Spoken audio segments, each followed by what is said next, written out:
I headed out to the local casino, my anniversary of Jaws, and I guess yesterday was the last day. And she's a huge Jaws fan, and she loved it. I guess it was in 3D and everything, so it's unfortunate that a lot of people didn't get to see that. But I got to sit in the sports book all by myself and watch whatever I wanted, and it was great. I loved it. One of my favorite nights of the year. Ranger Suarez going for the road team in Philadelphia today. Again, he's a lefty going against Peralta, who has been just terrific all season long. Peralta and the Brewers are about a 122 favorite, 7.5 over or 8 under. And in watching that game, it was clear that the Brewers are the better all-around team. They do everything better. They don't score as many runs as Philly. They don't have the home run hitters Philadelphia does, but they've got much better defense, much better players to be able to run the bases, and they're just the all-around best team in baseball. And obviously, the run differential this year has shown that, but nobody's giving them credit. I mean, they used the guy that's been around forever, and he shuts down the Phillies. I mean, it's just the Brewers. I love this Brewers team this year. It reminded me a lot of the Tampa Bay from years past when they were always going to the playoffs. Okay, let's get to this game. Ranger Suarez, 3.02 ERA, 3.06 expected, 1.17 whip. He is the ace of this team now that Wheeler is out, and Nola once again struggled again yesterday. I wouldn't count on Nola for the playoffs. Rangers fastball velocity is only in the 7th percentile. His extension is in the 30th, but other than that, everything's great. 99th percentile in hard hit rate, 98th in average exit velocity. This is a guy, he's a lefty, and I love that, and he keeps the batters off balance. He throws 6 different pitches, and his four-seamer only throws 14% of the time because it's only 91.3 miles an hour. Love Ranger Suarez. This guy is just a terrific pitcher.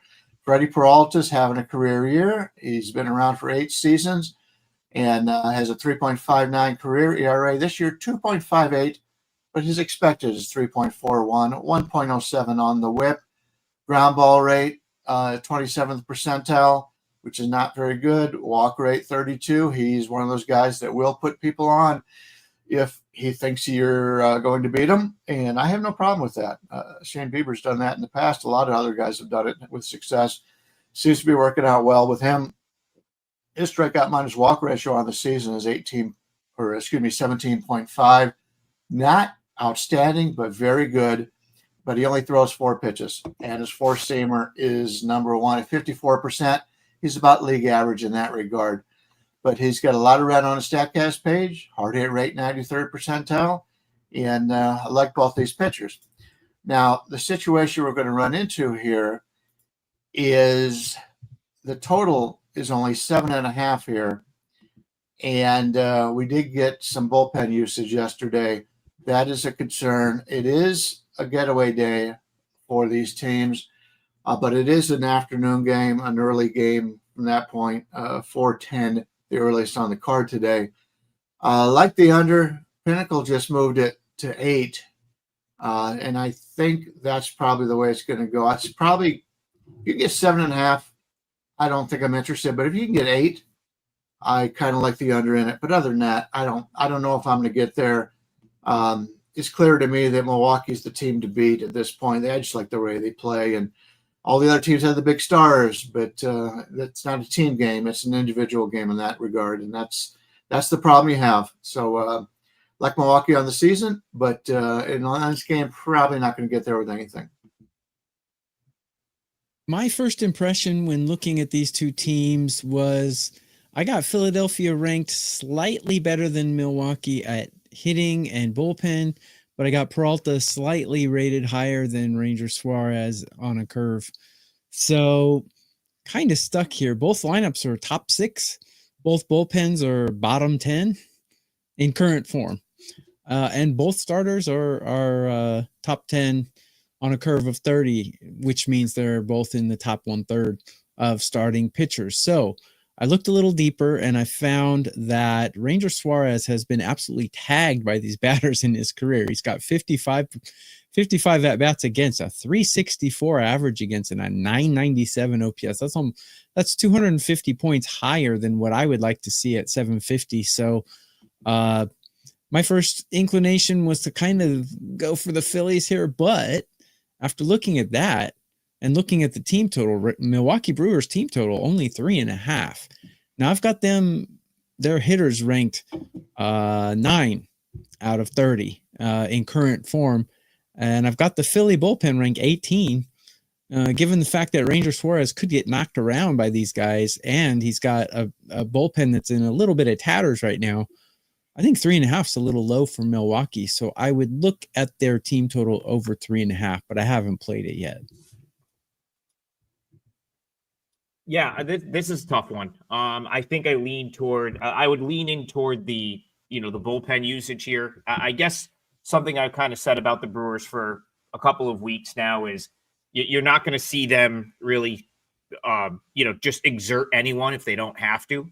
So, like, if there's a scenario where they've used some bullpen arms, I think we're going to see a spot like we saw. I forget who they were playing, but I think Brian ended up kind of getting burned in a spot where they left Garrett Anderson out there in the 9th inning on a Sunday after they used a couple bullpen arms, and they blew, I think it was the Brewers Reds, and they had like guys that weren't in their normal spot in like the 8th and 9th inning. So, you look at a scenario where the Brewers win and they win 6-3. And then yesterday, I'm just kind of pulling it up quick. They used Ashby, they used Uribe, Koenig came in for the save. You're not going to, I don't think you're going to see them really put much stress on anyone at the end of games.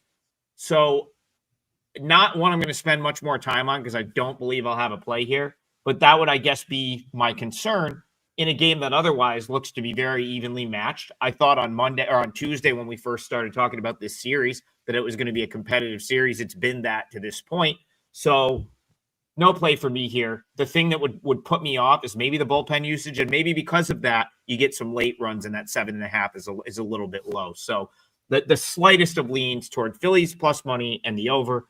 Don't think I'm going to play either of those. All right, right down the list. Next game is one that, I feel like I've kind of gotten this right the last couple days with the Pirates. They've now taken the first 2 games of this series, and you didn't need the plus 1.5. Brian Leonard, you're not getting a plus 1.5 today with Paul Skeens on the mound. Is this the day the Dodgers pull one back, in your opinion, right here? Dodgers Pirates, PNC Park. This is a rematch of the last time these two played, correct? Snell against Skeens? Sounds right. Yeah, I think that I can look that up, but that does sound right. Got that victory in that one. We've talked about the Dodgers on how to treat them the rest of the season, and it's worked out very well. They, along with the Padres right now, are just not playing with any emphasis on trying to win. They're already locked into the playoffs virtually.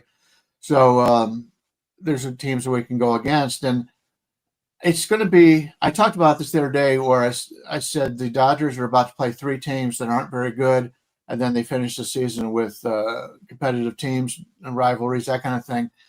They've already lost the first 2 games of this series, and I think this is the game that they come to play. Because if you take a look at their schedule coming up, this is by far the best pitcher that they were going to face in Paul Skeens. They just lost to Paul Skeens. And especially Snell, who did not pitch that great in that game. I think this is the Dodgers. We can come out and we can get them at a discounted price here. We're looking at as low as 116 up to 120 out there on the Dodgers, and a total of 7 to the over. And I think this is a game that I'm going to look at the Dodgers and think I could probably get some value in here. Blake Snell, I just talked about guys who walk people. Just so they don't have to face him in a bad situation. He's the guy that leads the league in this. And his walk rate's 11.4%. His strikeout rate's 24.1. 12.7 is not what we normally see out of Blake Snell. So even though he's got that 2.41 ERA, 3.88 expected, 1.37 whip, he really hasn't pitched that well yet. But like last year, he had a 34.7 strikeout rate, only 10.5 walk. So he's gone 1, 2, 3, 4, 5, 6, 8 years straight in which he's had a strikeout rate in the 30s. It's only 24.1 now. I would expect now that he's building up some innings, he's up to 37 on the season. We see more of that here. Even on his limited innings, 37.1, we see a lot of red on his StatCast page. Obviously, the walks are the concern, but those walks are done on purpose as opposed to a lot of players in that regard. Skeens, terrific pitcher, no doubt about it. Likely to win the Cy Young now with Wheeler out. Comes in with a 2.05 ERA, 2.59 expected, 0.95 whip. He's already pitched. Now, this is major leagues. I know he spent a lot of time in the minors last year, but he's already pitched 34 more innings than last year. This is a Pirates team that's not going anywhere. He's a bulldog. He's going to want to take the ball every time he goes out there. But if the Pirates are smart, they will limit his innings the rest of the way. They got some other guys in the minors that deserve that starting rotation. So it would not surprise me if he's a 5-and-fly guy the rest of the season.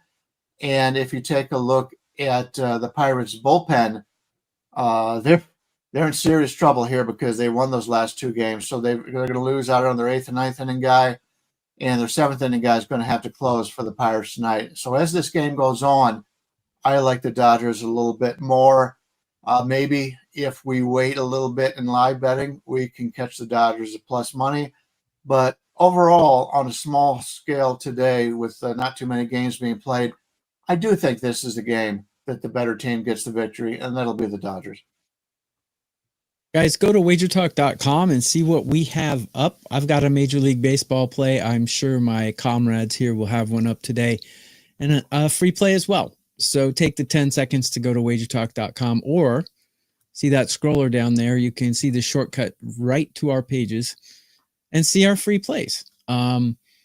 So are the Dodgers going to lose to Lodzinski, lose to Ashcraft, and then beat Skeens? That would be highly unlikely, but that's baseball. That's usually what's going to happen. The most unlikely thing. If you cover the logos here, the Pirates have the better hitting, the better bullpen, by far the better bullpen, and the better starter today. It's so, yeah. Will the Dodgers win under those circumstances? Well, that's baseball, guys. Weird things happen in baseball. For the record, Blake Snell has a 3+ ERA on the road and a 1 ERA at home. Paul Skeens has a 1.5 ERA at home. So he's really good. Against these Dodgers, though, there's a couple batters who can get to Skeens, at least a small sample size, but Teoscar Hernandez is 4 for 8 against him, and Pages is 4 for 4 against him. So if you want to take hits, runs, RBIs, those would be two guys to look at. Probably get pretty good number because Skeens is a top 2 pitcher in all of MLB. So yeah, Skeens numbers against the Dodgers, not the best. Snell against these Pirates, 57 at-bats against a 193 average and a 563 OPS. Really good. So I would take those two guys on hits, runs, RBIs, or I would take the first 5 under if it's 3.5 or better. I would not take a 3, but I would take a 3.5 or even alt it to a 4.5 because I think both of these starters are going to hold it down for at least the first 5. So those would be the two ways I would go here. Will the Dodgers win the game that they're not supposed to win? Probably. That's usually how baseball goes. Couple things. So the first thing, Snell has not faced the Pirates yet this year. That was that was way earlier in the year. He was on the IL still. The Padres. Yeah. No, he was just hurt. So that game that Brian was thinking of was Skeens versus Yamamoto. Just so we're factually correct. Snell was way back April. I don't think these two teams have played since late April when that series was. The second thing, I don't know that the Dodgers are not supposed to win this game. They're still favored. I think what I'll say here is, so this is as someone that's been very pro Pirates the last couple of days, that this is probably the worst spot of the whole series to play them. And it's because of the bullpen usage. So you have Pirates, not only did they cover the +1.5, they've won the last 2 days, and they've won close games. So they basically burned through any bullpen arm that you would want out there, they've burned through. Now, the wild card here is Justin Lawrence, but I don't know why he's not on the team yet. So Justin Lawrence is probably would be their best leverage relief arm. He's coming back from injury. He threw 3 times last week at for the AAA team. So I just assumed that he was going to be activated ahead of this series. And for whatever reason, he hasn't, but he hasn't appeared at AAA yet this weekend either. So that's something I'll personally have my eye on coming up to this game. Is he going to be activated today? Did he tweak something? Did he have a setback? Is he back on the IL? I don't know. I haven't found anything out of it yet, but that would certainly change things for me here in terms of like leaning toward the Pirates. If I knew I had Skeens and I knew I had Lawrence in a leverage spot after that, I'd be more inclined to take the Pirates because of that. If he's not there, I don't think I want anything to do with the Pirates from the full game standpoint because of what Brian said. They've got to be, they've got to have an eye on Skeens' innings at this point, and it's hard to believe he's out there past the 5th inning. So, but because of that, it's still Paul Skeens, and he's still, he if he knows he's only going 5, I think you're going to get his best effort over those 5. So maybe Pirates minus 110 for the first 5, and you just because you're probably going to get 5 out of Skeens, he's probably not going to only go 4 unless he's getting hit hard. So if I was going to bet this game today, like I can't go against the Pirates at this point, just because I'd be contradicting everything I said the past couple of days. That being said, it's definitely not the best price and not the best spot to bet them the full game. So if I'm playing here, it's got to be Pirates first 5, and I'm just going to take a shot that Skeens is just because Skeens is the better of these 2 pitchers. Probably not. There's not by a landslide, but he is. I would just put my money on Skeens for 5 innings. If the game is tied, I get my money back. If he's in the lead, I take it and run because the Dodgers, if they will probably get to this Pirates bullpen, especially if Justin Lawrence is not back, which it kind of looks like. Why would they activate him in the middle of the series, right? That's not how they usually operate. Usually it's, okay, we're going to bring him back at the beginning of the series, or he's going to meet us in Milwaukee, wherever we're going next. So without him, that Pirates bullpen is in trouble today, and you could see some late runs for the Dodgers, which maybe gives you a chance at this over 7. That's an awfully low number if there's runs at the end of the game. So just the way I see it, probably no action in either of those for me, just trying to reason out my thoughts here. Brian Leonard, the Guardians, I got to say, I mean, as a fan, this must be like every time that they're completely buried, somehow they win games. And that's really like the start to this week. It looked like they were about to be buried. And what happens? The Mariners can't win a game. And now the Guardians go out and get a win to give you more false hope. The season of false hope for Guardians and Guardians fans. They play the Rays, who are giving their fans maybe some false hope as well. I believe 6 wins in a row now after totally blasting the Mariners. And actually, what the Rays did the last couple of days was get both of these teams back in the mix, because the Mariners, they need to have a long that's going to be a long flight home to Seattle. They're going to have to think about some things, because suddenly that final spot is up for grabs. And these are the 2 teams that look like they could grab it. Your Cleveland Guardians, an underdog again here. Do they keep it going for you for one more day is the question. Yeah, it's amazing how this season has gone for them. Every time you think that they're out of it, they pull you right back in. Yeah, Allen, the lefty, going against Pepio, the righty, for Tampa Bay.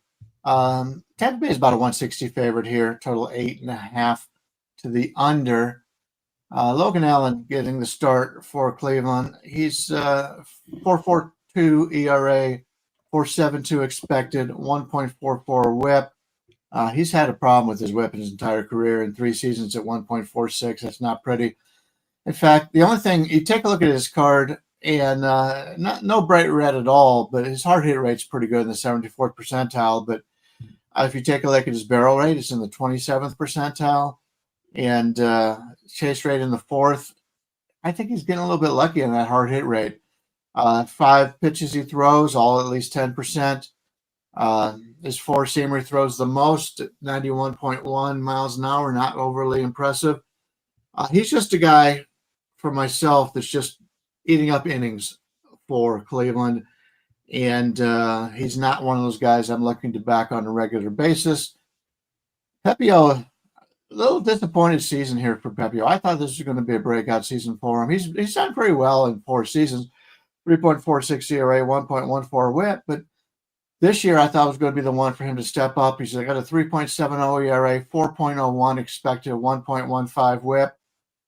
He grades out by looking at his StatCast page. He's like an average pitcher, and to have the ERAs that he has had in his career and only be an average pitcher tells me that he's overproducing what his value is. He does throw 6 pitches, but the main one is his 4-seamer at 44%, and he throws a few others a little bit lesser, change and slider a little bit, but he's a guy that I'm a little bit disappointed on so far this season. And we're looking at this game here.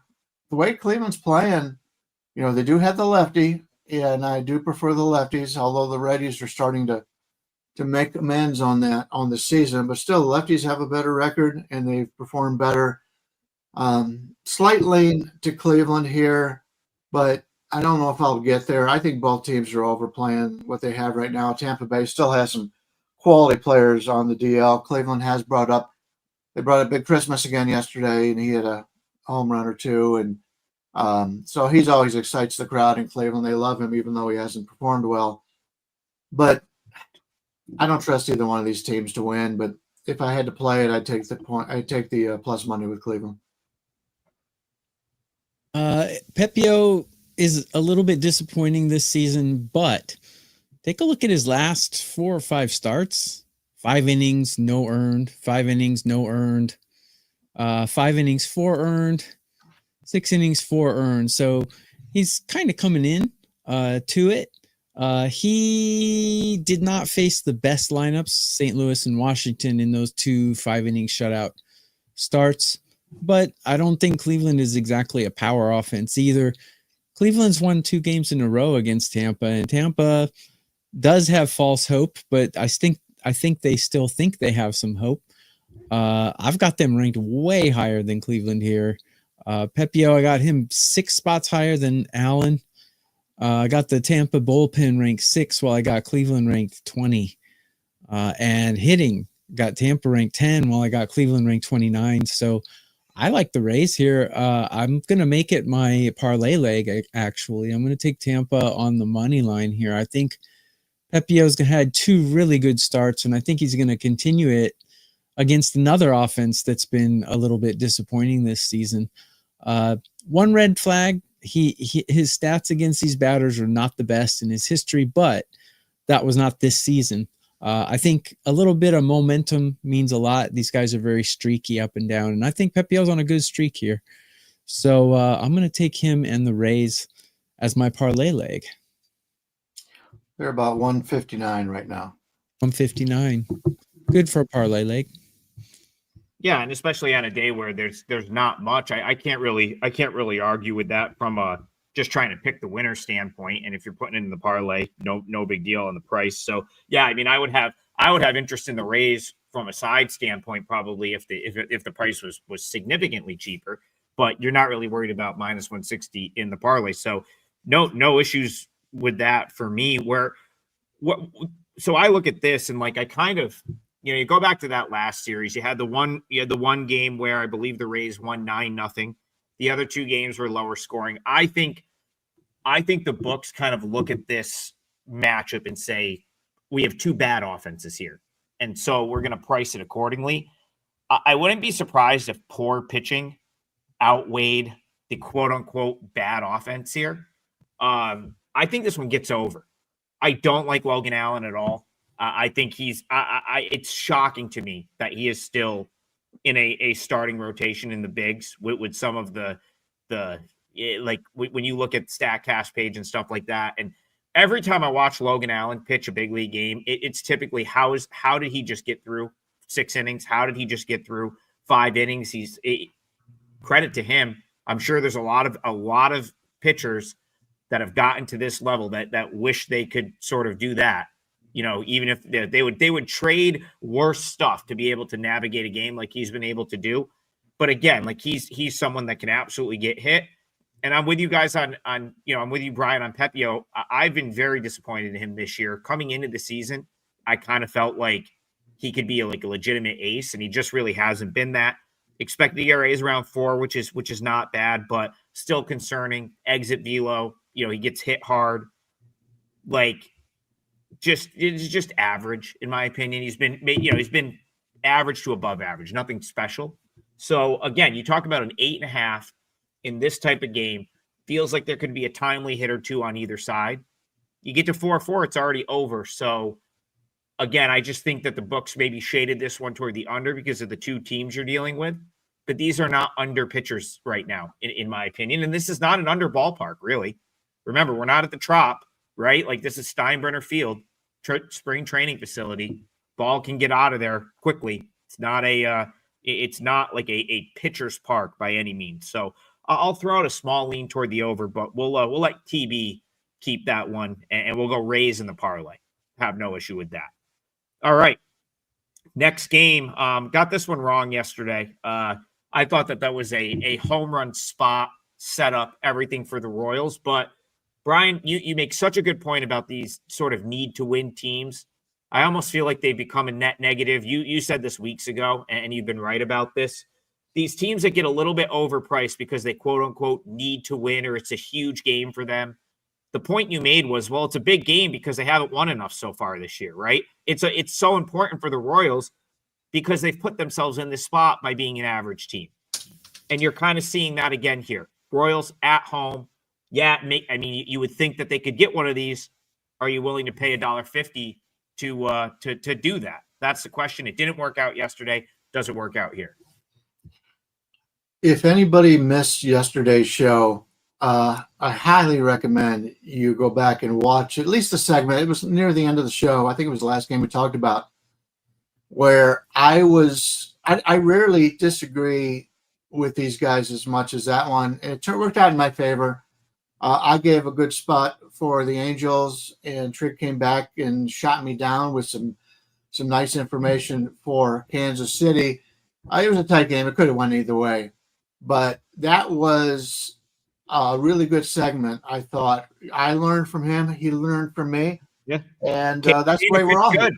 Credit to Caden. He pitched well. He pitched well. Try to learn. So it worked out very well. I will say, in this game, we've got Kyle Hendricks against Noah Cameron.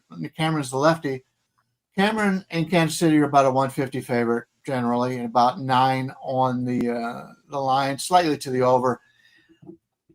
If you take a look at the StatCase page on Baseball Savant on the MLB website, it's amazing when you take a look at Kyle Hendricks. First of all, he's got a 4.89 ERA, 4.15 expected, 1.31 WHIP.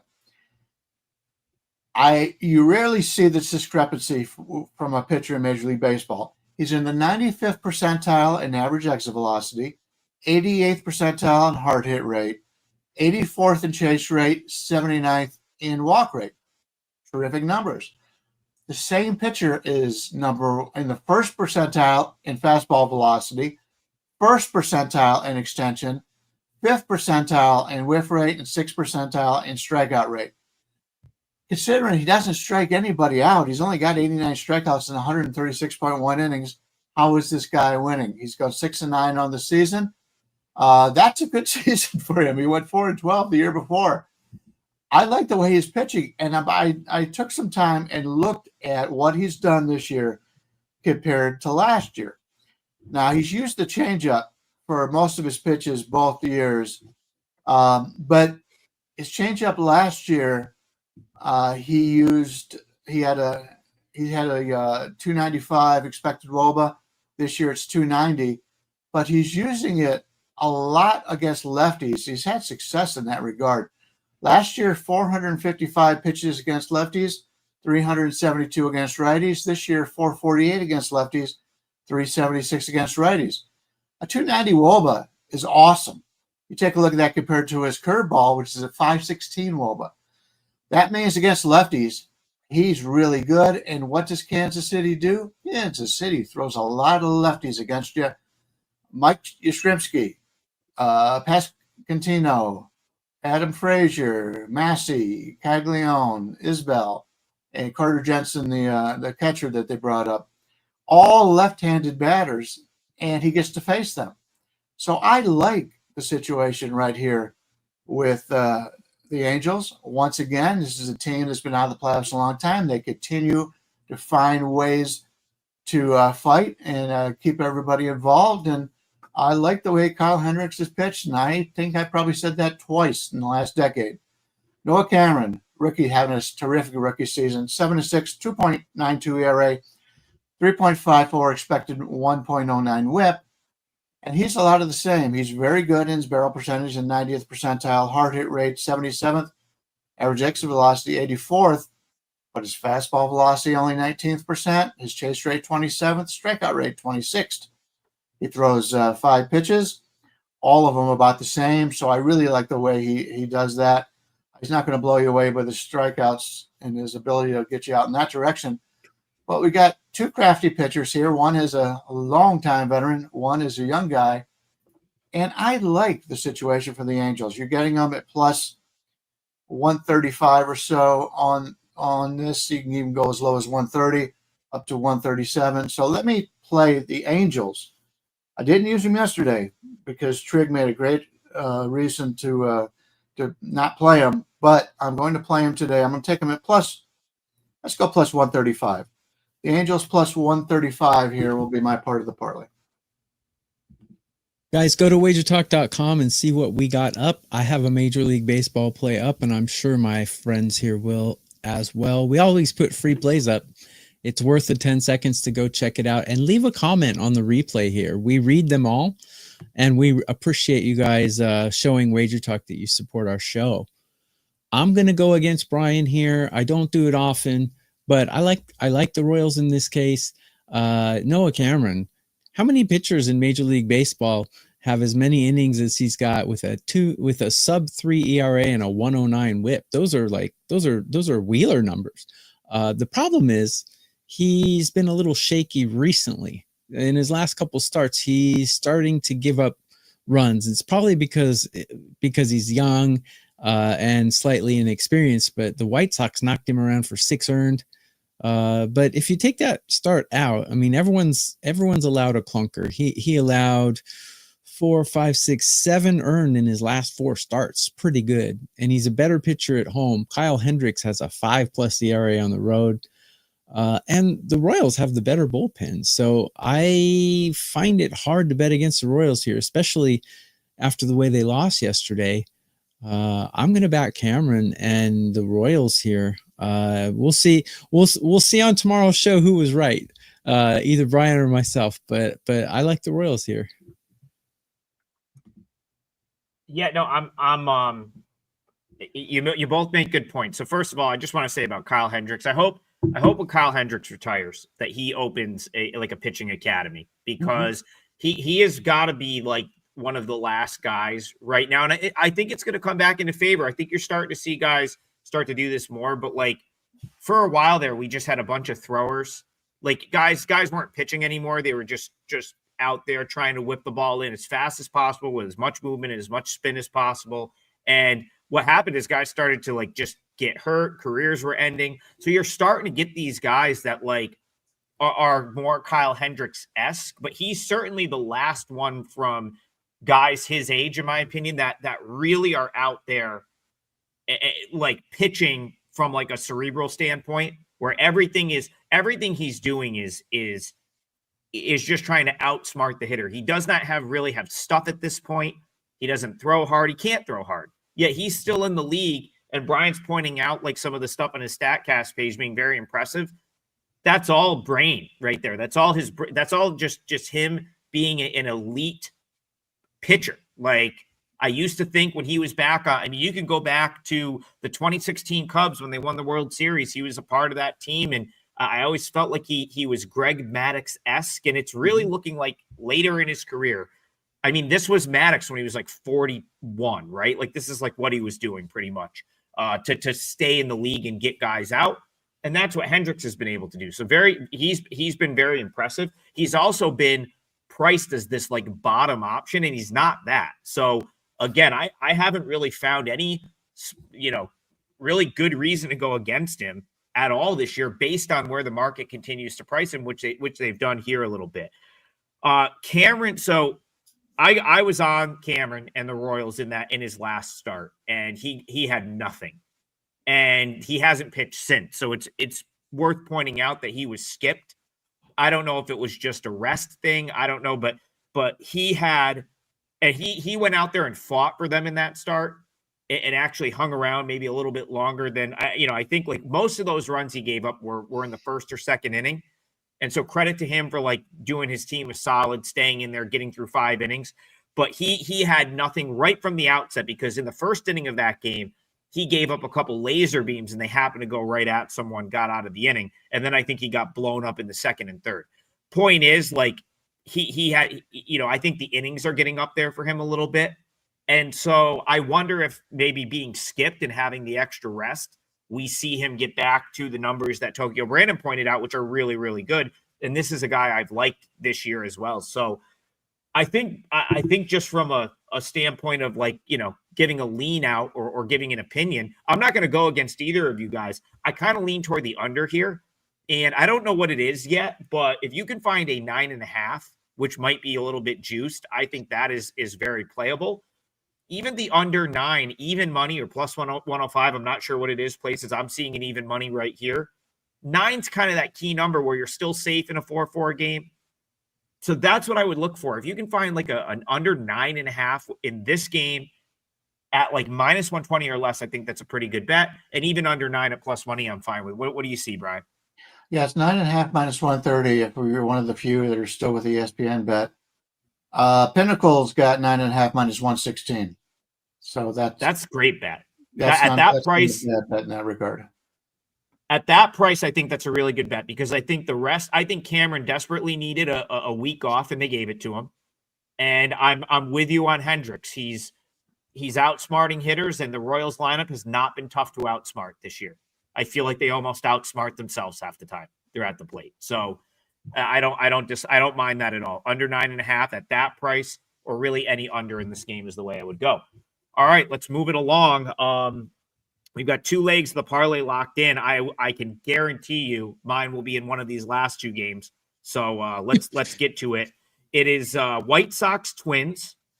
Taj Bradley is up at the majors, where he should have been when he got to Minnesota, even though they let him rot at AAA for a month. Not really sure why they did that, but he's back with the big league club. And this looks like a potential collection of bullpen arms for the White Sox. Going to have to do a little research as Brian talks to see who might be the bulk guy today. But both teams have used some bullpen, and these are not, this isn't like the deepest of collection of pitchers on either side. So Brian Leonard, how are you seeing this one? White Sox Twins, Bradley versus whoever the White Sox decide to throw out there today. Yeah, it looks like according to the odds logic, it looks like Ellard is going to get the start. We're looking at Bradley about a 150 favorite, total 8.5. Frazier Ellard has pitched 34 games in the majors the last 2 years. He's only started 1 game, and I believe that was similar to what he's doing now. He'll come in. He's only thrown 9. Real quick, you guys, it's Frazier Ellard's only going to throw 1 inning, so it's going to be Jonathan Cannon. It's going to be Cannon that is essentially making the start here. Sorry, I just wanted to point that out. Go ahead. And he's been cannon fodder for other batters. Yeah. So Ellard's going for the White Sox. I find this game very intriguing because did you guys, either one of you, see the quotes from Taj Bradley off his last start? I actually didn't. What was it? No, I'm interested to hear what he said. He came out and said afterwards, I believe he pitched a really good game last time out. And he said it's the first time in his career he has looked and prepared for the opposing batters before the game. What? He had been in Tampa Bay, and we always talk about Tampa Bay being such a great organization for pitchers. According to Taj Bradley, he has never actually looked at what the likes and the dislikes are for the pitchers he's facing, and their weaknesses and their strengths. Can you believe that? It's got to be by design. The Rays are. It's got to be some MIT spreadsheet guy that told him not to do that. That's all I can think of. And he pitched really well. He goes, I can't believe I've got my entire career and not doing this. Or he's lying. Well, no, I don't think he'd be lying. That's an embarrassing thing to say about yourself. Right. But anyway, he comes in with a 4.82 ERA, 3.88 expected, 1.29 WHIP. You know, he's been in the league for 3 seasons now. He's got a 4.77 ERA, 1.29 WHIP. And he's done so pitching in the worst division in Major League Baseball, in being from Cleveland. I'll admit it. The Central is terrible. You look at this year's, and only one team has outscored the opposition. It's a bad division, and he has not pitched well in it, and he remains in it as he's with Minnesota right now. I am curious, and this is the game I'm going to be watching tonight. I'm curious to see what Bradley does. Did he finally say, "Oh, I didn't realize we could do this kind of thing," and now he's found a way? So I would think. We will see if he's lying or if he has figured something out in this game. That said, I think the runs will be scored in this one. We've got two teams that the bullpens are extremely worn out right now. Leisure's pitched 2 of the last 3. Vassal's pitched 27 yesterday. Ellert 16. So they've got some guys that are a little bit worn out. Let's look at the Tampa Bay bullpen. Minnesota, Minnesota Twins. So they're still used to seeing him in the Tampa Bay uniform. They used their last 3 guys, Topa, Sands, and Funderburk yesterday. I don't think Topa's going to pitch. He pitched on Monday, but the other 2 should be available. So their bullpen's in a little bit better shape. So I can't lay this number with Minnesota because I don't think they're much better than the White Sox at this point. But it's going to be interesting to see how Bradley pitches in this game. And, I just found that quote amazing. And so we'll see what happens here.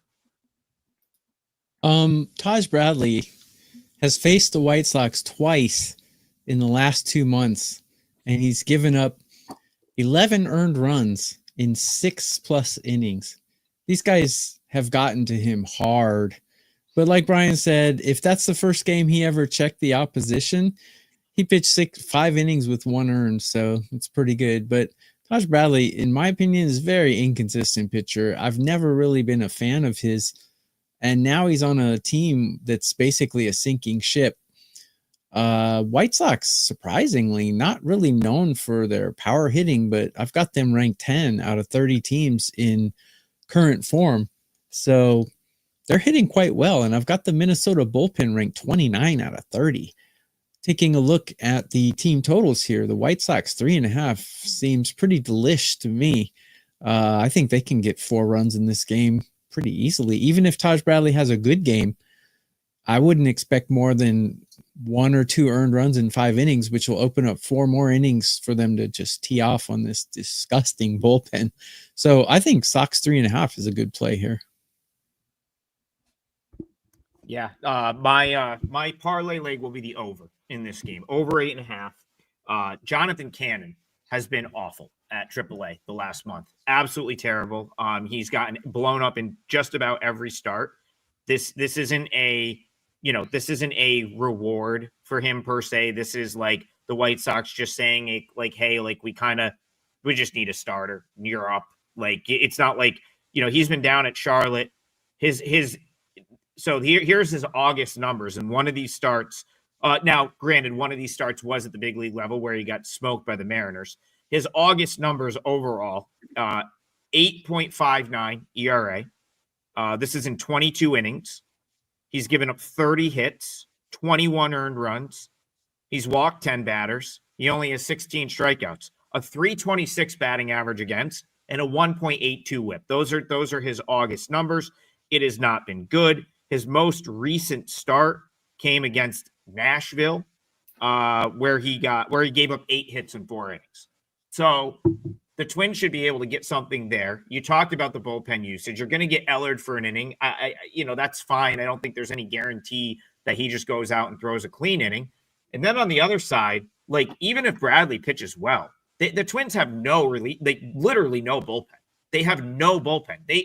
Every respectable arm was traded away. So like they have some guys that you could say, okay, like this guy might be with the team next year, or maybe he could be like a reliable long reliever, but it's not like there's anyone that you would be like, that can't go out there on a given day and give up runs. There's zero consistent good bullpen arms on this team.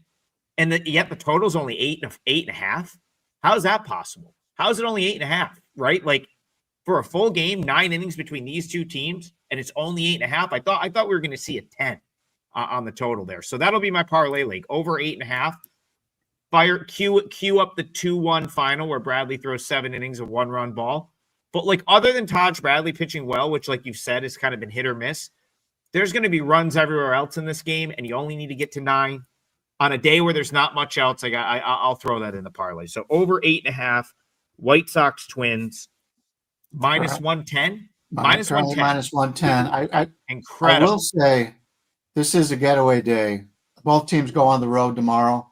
That's my only concern. But yeah, I'm surprised it's 8.5. It should have been 9.5 in my opinion. But yeah, I got nothing against that. Other than both teams have got to get on a plane, travel to a different city. But other than that, and the nice part about that is, or just like if this game is not close, like let's say, I'm not saying it's going to be a blowout, but if this game is not close, like let's say it's 4-0 or 5-0 at some point, you can rest assured it's some bum coming in to finish it up, and they could give up 4 runs in an inning as well. The only way I think this over doesn't get there is if it's literally like Jonathan Cannon comes in and just randomly has a great start, and you're looking at like a 2-1 type game. 5-0 can become 9-4 very quickly in a game like this because no one has depth relief arms at this point. We saw that yesterday. Minnesota's cruising around, had an easy win in the pocket. I turn around and look, and all of a sudden the White Sox have taken the lead. Yeah, that's kind of the game I'm seeing here. And but again, if not, like if Cannon's just no good, what was the final yesterday in that game? It ended up being a 4-3 White Sox win. It's probably something like that is probably going to happen again today. Or one team's going to get up so big that it's like 7-0 and then it's 7-3. A lot of ways to get to 9 runs here, and that would get you a win in this one. And hopefully it gets us a win for the parlay that's locked in, but we've got some business to handle first. And that business is probably the game of the day today out in Houston, the finale of what's been a very entertaining series so far, Brian Leonard. So Yankees, Astros, Major League Baseball says, we don't care that there's a huge football game tonight that everyone else is going to watch. Let's put our best game right up against that at 7:40 p.m. Eastern time. Rodon, Christian Javier, it looks like, to finish it off. What do you think? That was a fun game yesterday, unless you're a Yankees fan. Really playoff type of atmosphere in Houston. The fans were standing the entire time.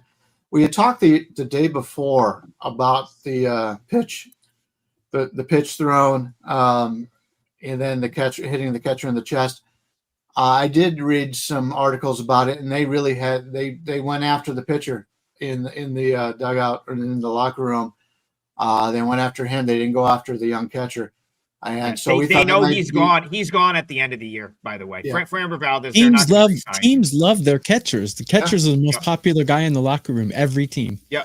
And they're not going to. They're not re-signing Framber, and it's somewhat known. So I have a feeling it's going to be a long couple weeks for him as a part of that team. It could be, but the team did not act like it was a divided locker room. They acted like they were out there to play some ball, and they did. It was a great baseball game, regardless of who you liked in it. Rendon, the lefty, against Javier, the righty. Rendon's about a 135 favorite and a total of 8.5. And if you watched the game yesterday, and I hate to continue to harp on this, Yankees fans, but the Yankees played Yankee baseball. They hit the home runs. They do that very well. They run the bases terribly. They play terrible defense. And it was clear that Houston was the more talented team when it came to the all-around, the way they played, very similar to the Phillies and the Brewers. As we're talking, the line seems to be getting bet up a little bit. It's 8.5 now, minus 120 for the most part, 125. So they expect some runs here in Houston, and I could see that happening. Carlos Rodon, 3.18 ERA, 3.29 expected, 1.08 WHIP. He's been terrific all season long. He's already thrown 164 innings. He's almost up to where he was last year. This guy I love to have this guy on my team. But if you take a look at his StatCast page, his pitching, yes, expected batting average in the 90th percentile, whiff rate in the 84th, strikeout in the 78th. His extension is only in the 19th percentile, and his walk rate is in the 21st. His strikeout to walk ratio is only 16.5. 16 is about league average. And you would expect him to be better than that. Like last year, he was 18.8. And so he still walks too many batters. He's walking 10 a game, 10% this season after really cutting down on that the last few years. But he's back to walking a lot. But I like him. Between him and Fried, they've had excellent seasons. Christian Javier just coming back. He has not pitched a lot. In 2023, he had 162 innings. Last year, because of injury, 34.2, and now it's 16 right now. So obviously he hasn't thrown enough innings for the StatCast page to light up. But overall, most of his stuff is pretty good. Expected ERA, expected batting average, barrel percentage. But his walk rate is bad. His ground ball percentage is bad. His extension is bad. Comes in 3.38 ERA, 2.73 expected, 1.13 WHIP. He's a fly ball pitcher, and I think the Yankees can get to him here. I prefer the Yankees side in this game. I think the Yankees team total, let's take a look at that, may be the way to go here. It's at 4.5. You can get it for basically even money. So they score 5 runs, you get a victory. And I think that could possibly happen here. Take a look at the bullpen for Houston. They're already dealing with a bullpen that's really worn out. They've already got the best reliever, possibly the best reliever in baseball, on the DL or the IL, as they call it this year. They got Abreu, who pitched 30 pitches last night. Okert has pitched 2 of the last 3 days. In fact, the last 2 days he's pitched. Kings pitched 2 of the last 3, and Orts pitched 2 of the last 3. So they're running into some problems in the bullpen there. After Abreu throws 30 yesterday, and he really struggled to be able to do that. That's what let the Yankees back into the game. I have concerns about the Houston bullpen in this one. I like the Yankees, and I think the best way to play that is for them to score 5 runs and you get that victory. I think it's going to be a higher scoring game with those bullpens in there. So I'll play the Yankees team total in this. Guys, go to WagerTalk.com. Go to our pages and see the free plays we have up. Fun aplenty.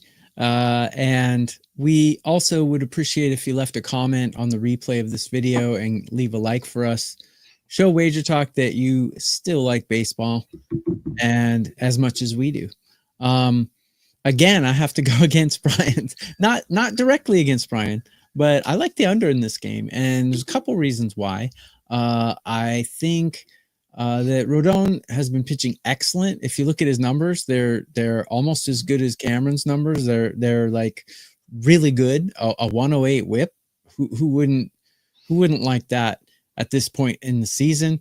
Against the Astros, his numbers are mediocre.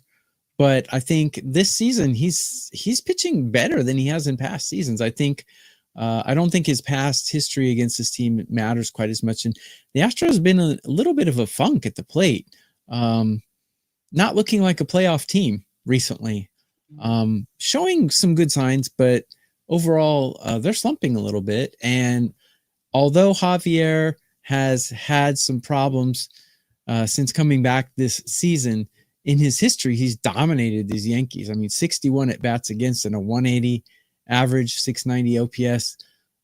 I think under in this game is the way to go here. 8.5 seems a little high to me. This looks like a 4-3 kind of game to me. Even if like Brian can win his too, the Yankees can score their 5, but I don't think the Astros are going to score 3 or 4 and kill the bet. So under would be the way I would go here. I haven't played it yet, but if I did, that's how I would go. Because we went game to game, I haven't really been in the chat as much as usual, but we got to get the chat involved before the end of the show.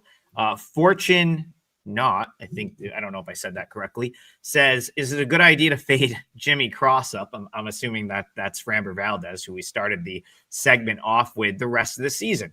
Well, he gets priced as a premium option. So, it's not the worst thought to think about doing that, because I feel like he does kind of get priced as one of their top pitchers. So I would say, like, obviously take everything case by case, but I don't think it's a terrible thought to, like, maybe, have that in the back of your mind next time he comes around to start. As far as this game is concerned, I said I wanted to find a spot to bet the Yankees in this series. I don't think that this is the worst spot to do it.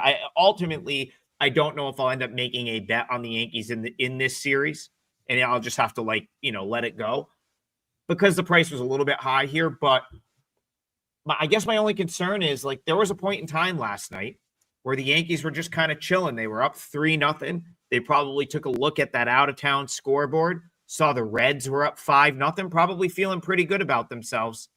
As I said yesterday, I thought that they had some real momentum going to potentially chase down the Blue Jays. And what ended up transpiring? Well, I took a loss with Reds plus 1.5 after having that 5-0 lead. They completely imploded. Blue Jays got the win. And the Yankees choked away a game where they had a multi-run lead, lose 8-7. So a little bit of a gut punch right there. I'm interested to see how they respond from that.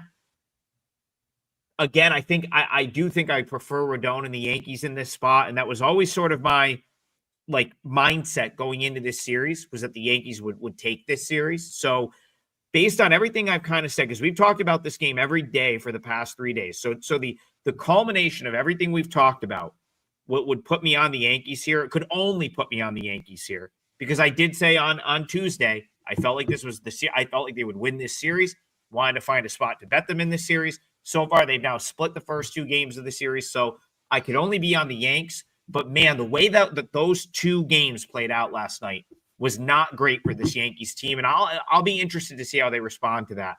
I'm not sure I'll have any part of it, but I'll be looking the rest of the day to see if I can talk myself into a Yankees play, because it's probably the only way I'm involved in Major League Baseball today. So semi-strong lean to the Yankees there for me. All right, we've reached the end of the show. We did it today. All 6 games. Got to them in an hour. Timed it out kind of perfectly today. Got there right at the hour mark.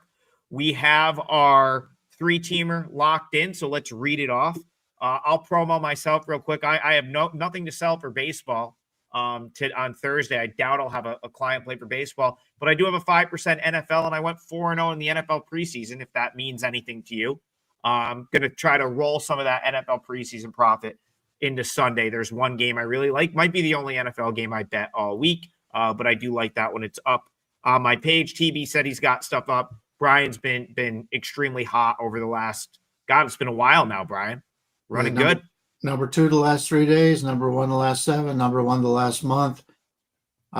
We've talked about when football season comes, that's the best time to bet baseball, and that's been working out great. We're 12-3 in our last 15 4 stars and better in Major League Baseball, so good time to jump on board. Rest assured, I will be betting minor league baseball today, as I do almost every day. I cashed with the Salt Lake Bees yesterday. Nice little easy winner for me last night. That'll be what'll keep me entertained today. What can keep you entertained today is this 3-team parlay, which I'm going to recap here to close out the show. Tokyo Brandon, Rays minus 160. Brian Leonard, Angels plus 135, bringing our parlay odds up again like he did the other day. Nice outright winner for you. I think it was maybe Monday or Tuesday with the Orioles that helped us cash some nice odds there.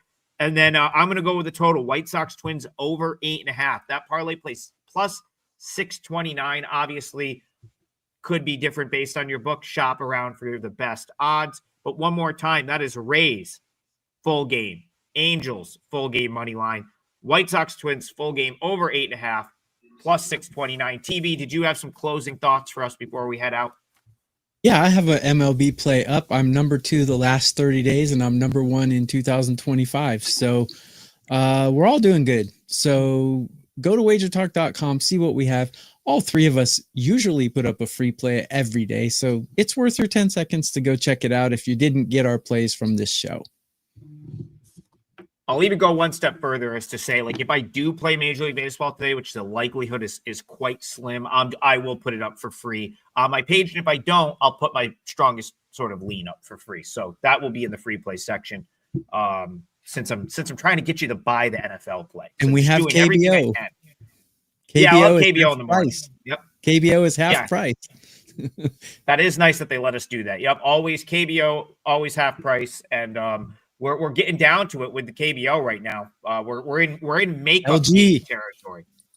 LG came through for me. They've been coming through for you a lot lately. I feel like every day you're on LG, every day they win. So, but your KT yesterday was a great call, Adam. And that was one of the Brian's call on the Rockies over was also a great call. So you both had really nice plays yesterday. I was impressed. I had a crap day yesterday, so hey, it's good. I also on the same day I had, I guess, a nice win on KT. I managed to have a 5-0 lead with a +1.5, and it wasn't even close. Wasn't even close to a win. Gave up 13 runs, so it happens. Good luck today. Enjoy the Cowboys-Eagles game if that's your thing tonight. And we'll be back 9 a.m. in the morning tomorrow, 9 a.m. Eastern, to finish off the week for more Total Bases. We'll see you guys then. Hey guys, Bill Krackomberger, John Orlando. We are on location this week over here in California, beautiful sunny California. We have a special guest this week, Matt Boyer, who I've known for many, many years. Been around the world with him, actually been to some places. And not that I traveled with him, but I just seen him there and played a tournament versus him. I actually got to the finals with him in a big tournament. We're going to talk about that. John Orlando here at my side. And Matt, thanks for joining us today. Thanks for having me, guys. No, we appreciate it. I haven't been this excited to do a podcast in probably 4 years. Not since Dana. This is my most exciting episode I've been a part of since Dana White. Wow. Okay. 100%. Cool. Nice. Looking forward this to is, but only because we talked about it coming here too, how gambling is so widespread now. It's everywhere, every country. It's big overseas too. Australia's got terrible gambling problems. Now the United States, 7 years ago, Pabst was repealed. Gambling is basically everywhere in the United States now. And we felt so bad that this guy's actually going to prison involving gambling, even though he gave up so much. So, Matt. The world's going to be a better place with you being locked up somehow. Bars. This is so crazy. What are we doing? This is so nuts. You know, Matt, as a kid growing up on the East Coast, I was literally enamored in gambling. My family, my mother's Italian uncles and aunts. They always, on the weekends, the men played pinochle or poker. The girls played continental gin or something like that. But it was always for money. Sure. So as 7, 8, 9 years old, we went to Monmouth Park Racetrack, Belmont, Meadowlands, not even thinking much of it. And it was like instilled in me where I grew up. And our parents didn't know. They didn't know that they were like, taking us around and stuff. And we become little degens, which I did. I grew up in a boardwalk town that was a gambling town. Okay. Out here, I always think so different. I think you guys are all like surfers, having fun. There's no gambling. How did you get into gambling? Well, you grew up here? Yeah, I grew up right here in Orange County. And I grew up in Cyprus. And in Cyprus, there's a Los Alamitos racetrack. As you know, it's only 8 minutes away. Yep. So I grew up where my grandparents would take me to the racetrack, and same thing. It was very casual. Just go there with them, and we had $2 on a trifecta or whatever it was, something small. And then we would gamble in Yahtzee even, board games at the house. So gambling was always around me as well, even though we do surf out here, Bill. Yes, that is correct. No, I know. I'm just being funny, really. I know. But we had like after-hour joints, too. When everything closed, you want to get even, you have after-hour joints, places that are literally crap games and stuff. If you're in North Jersey, in New York, of course, Atlantic City had all the action down in Atlantic City. Sure. But I was going to Atlantic City when I was 16. I mean, I was a little degen gambler, too. Did you, as a kid, was there games here, any poker games or any kind of other gambling, or was it sports betting back when you were a kid, or not really? Well, bookmakers. If you read my book, Recalibrate, you'll see that I tell a story that I was running a poker ring in my house. Oh, okay. When I was 16. Right. And then that got shut down because one of the moms was doing some laundry and found a little cheat sheet of an IOU for like $300 and something. Wow. When you're 16, feels like $8 million. Right. Sure. So all the kids, my parents, to back up a little bit, when I was 12, the first 12 years of my life, I had 3 brothers. We had kind of a Leave It to Beaver family. Everything looked perfect. And we grew up in Cyprus, which was middle class, but we're the kids that never struggled or suffered to get things, right? So I feel like we were kind of babied in a sense, just spoiled a little bit, to be honest.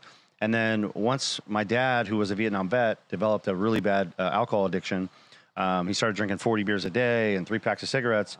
After about 4 rehabs, my mom just had enough. So he left the house, and then I was 12, and that was the moment where reality came in. I started hustling.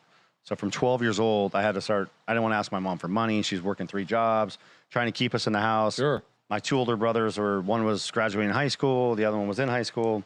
They were just kind of doing their own thing, chasing girls and, living their own life. So it was me and my little brother, and really didn't have much supervision. So, that's not really good for a young boy. So I started hustling. I started the Orange County Register, Paperboy, baseball card collection, poker ring. Then I started selling weed, little marijuana out of my house. Yep. So everything was like just trying to make money. And then I started making almost as much money as my mom at 16, because I started also taking sports bets, making bets, any form of gambling. That became my passion, because I knew how to hustle and kind of find an edge, if you will, which you're really good at. And that edge was imperative to me, because I didn't want to ask my mom for money. I saw her struggling so bad. Sure. So anyway, at 16 years old, I was running the poker ring that got shut down. And then when I was 18 years old, I finally got kicked out of my house for selling weed. And I went and got an apartment with my ex-wife, who we ended up having a baby. So fast forwarding, at 18 years old, I got an apartment. I was working 2 jobs. I worked at the Massimo Clothing Company and the John Wayne Airport. So, ends meet jobs, right? 6 to 2, 2:30 to 10. And then on the weekends, I'd go racetrack, bet sports, lose money to a bookmaker, anything to hustle and try to figure it out, which wasn't working because I was at DGen. Long story short, after about 8 months of that, I decided that's not working, and she got pregnant. So we had to move back to my mom's house. Well, my mom lost her house. So now she lived in a trailer park in Dana Point, which is really hard pill to swallow. So I was like, wow, I'm 18, about to have a baby, can't even figure out my own life, and I'm moving into a trailer park. Mind you, the trailer park was a double-wide mobile home with 2 bedrooms. Yeah. My mom, my little brother, me and my ex-wife on a couch. So I was like, I better wake up and become a man. So I went and got a job as a busboy. I'm fast-forwarding all this. Basically figured out the reason I got a job as a busboy, they wouldn't hire me as a waiter because I had no experience. And I figured out if I started this brand new restaurant in a very nice area, Dana Point, California, I'll meet somebody, use my charisma, use my personality to get in a job that's a real job, right?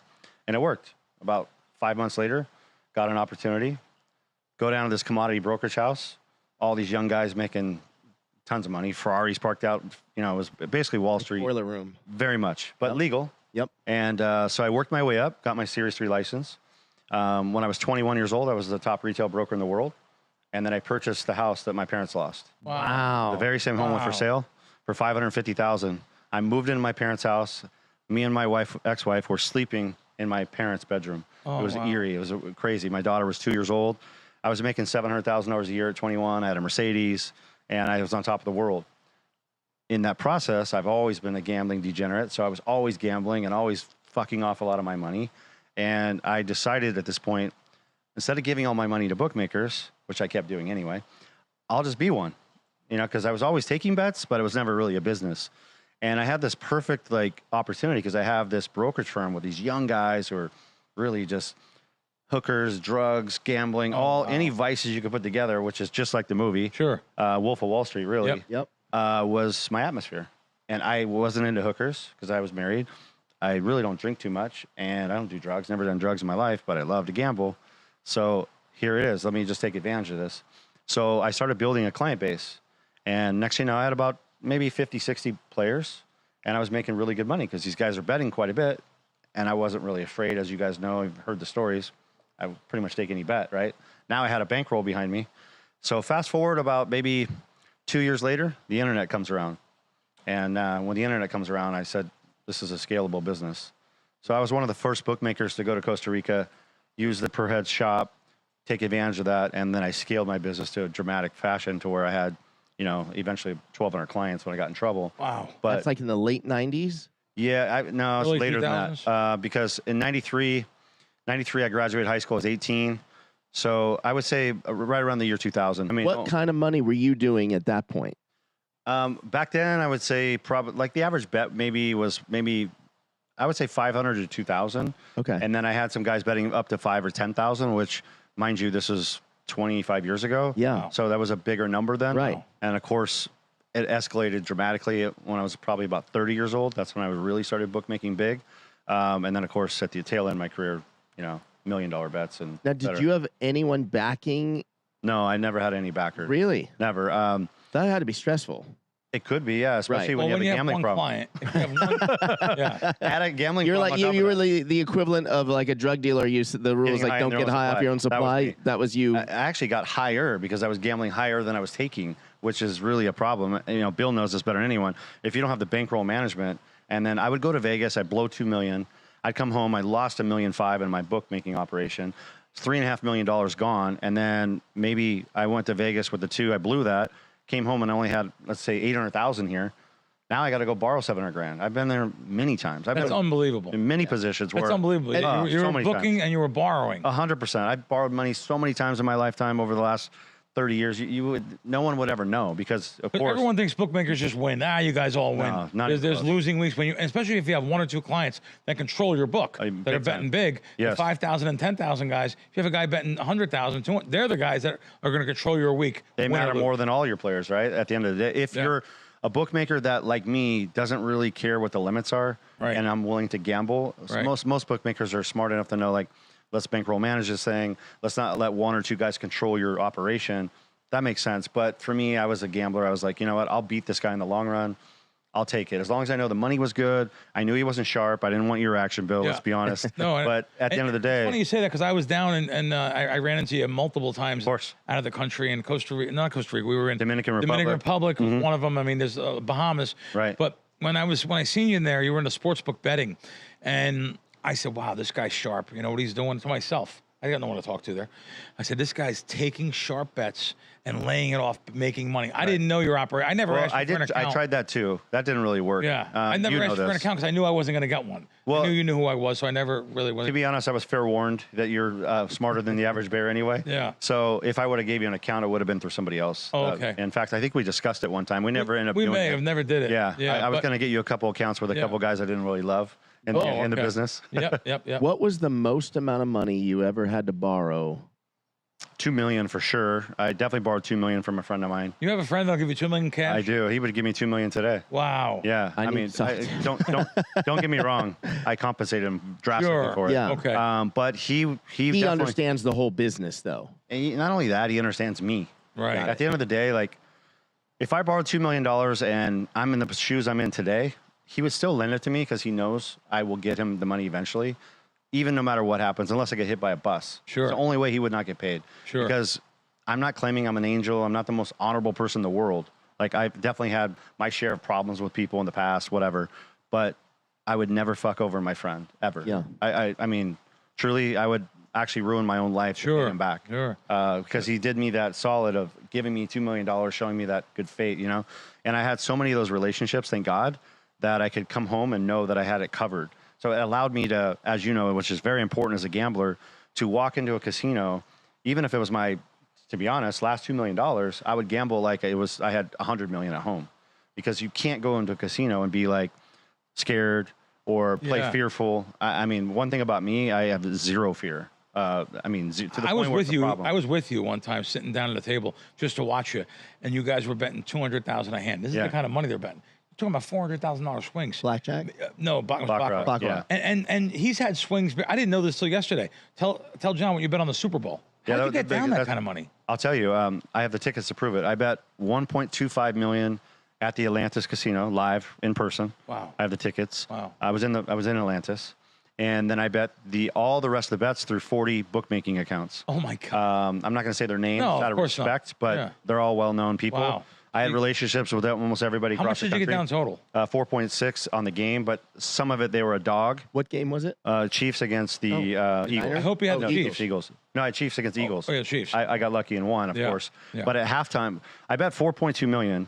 And then at halftime, I don't know if you guys remember the game, Mahomes was like hobbling into the Yes, thing. he hobbled into the locker room. Everyone thought he was done. Everyone thought he was done. And guess who I thought Absolutely. I was betting on? Chad Henne, right? Yep. And so I bet $400,000 more on the second Wow. half. And people ask me all the time, knowing that, why would you bet $400,000 more? And I said, because I'm a degenerate gambler.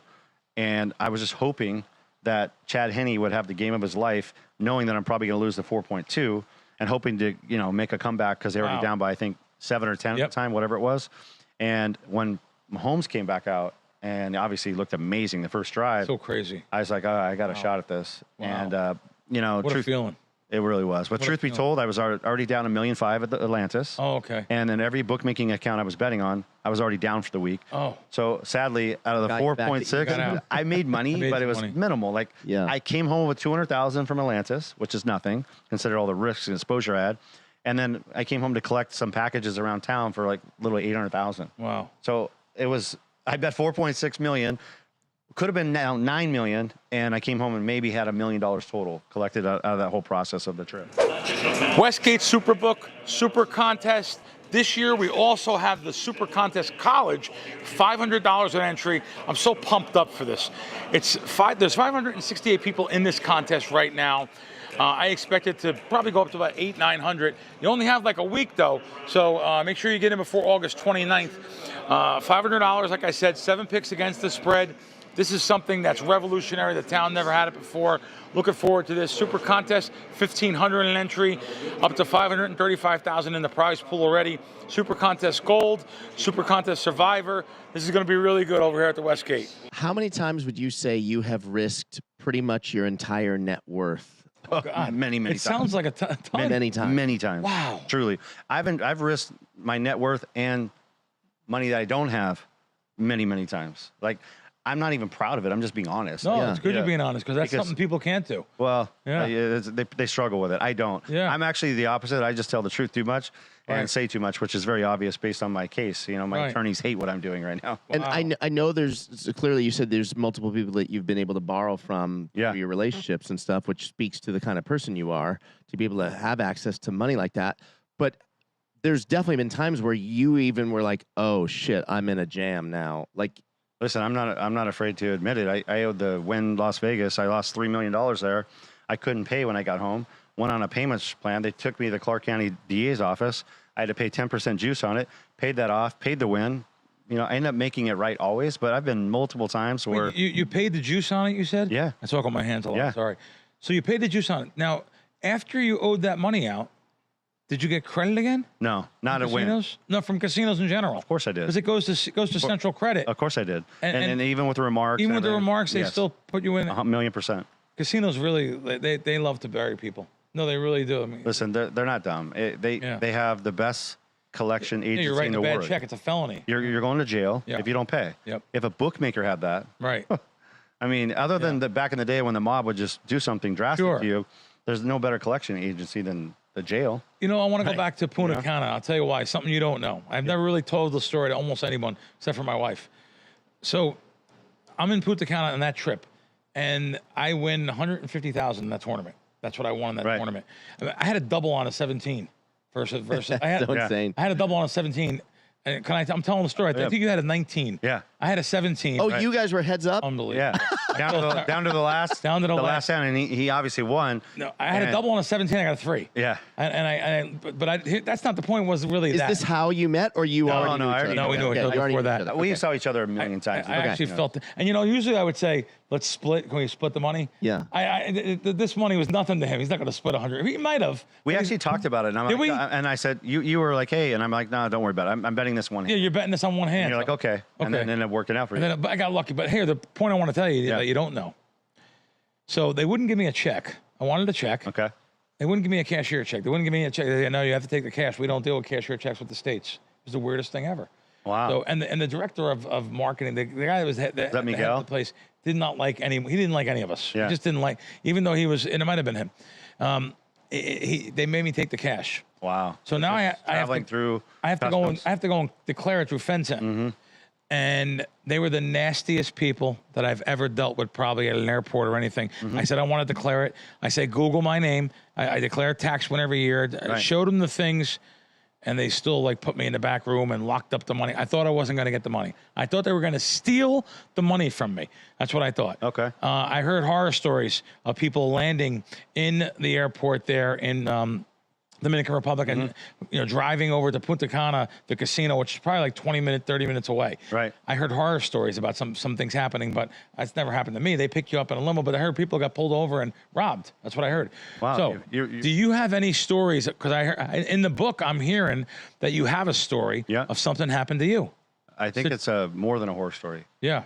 So, I went. My wife and I got married in 2018. Pelican Hill, amazing wedding. Best time of my life. 2016, at the end of 16, we were looking for places for a bachelorette party. So in 17, I went to Baja Mar. Just opened. Beautiful place, right? Gorgeous. We go there. I went 165,000.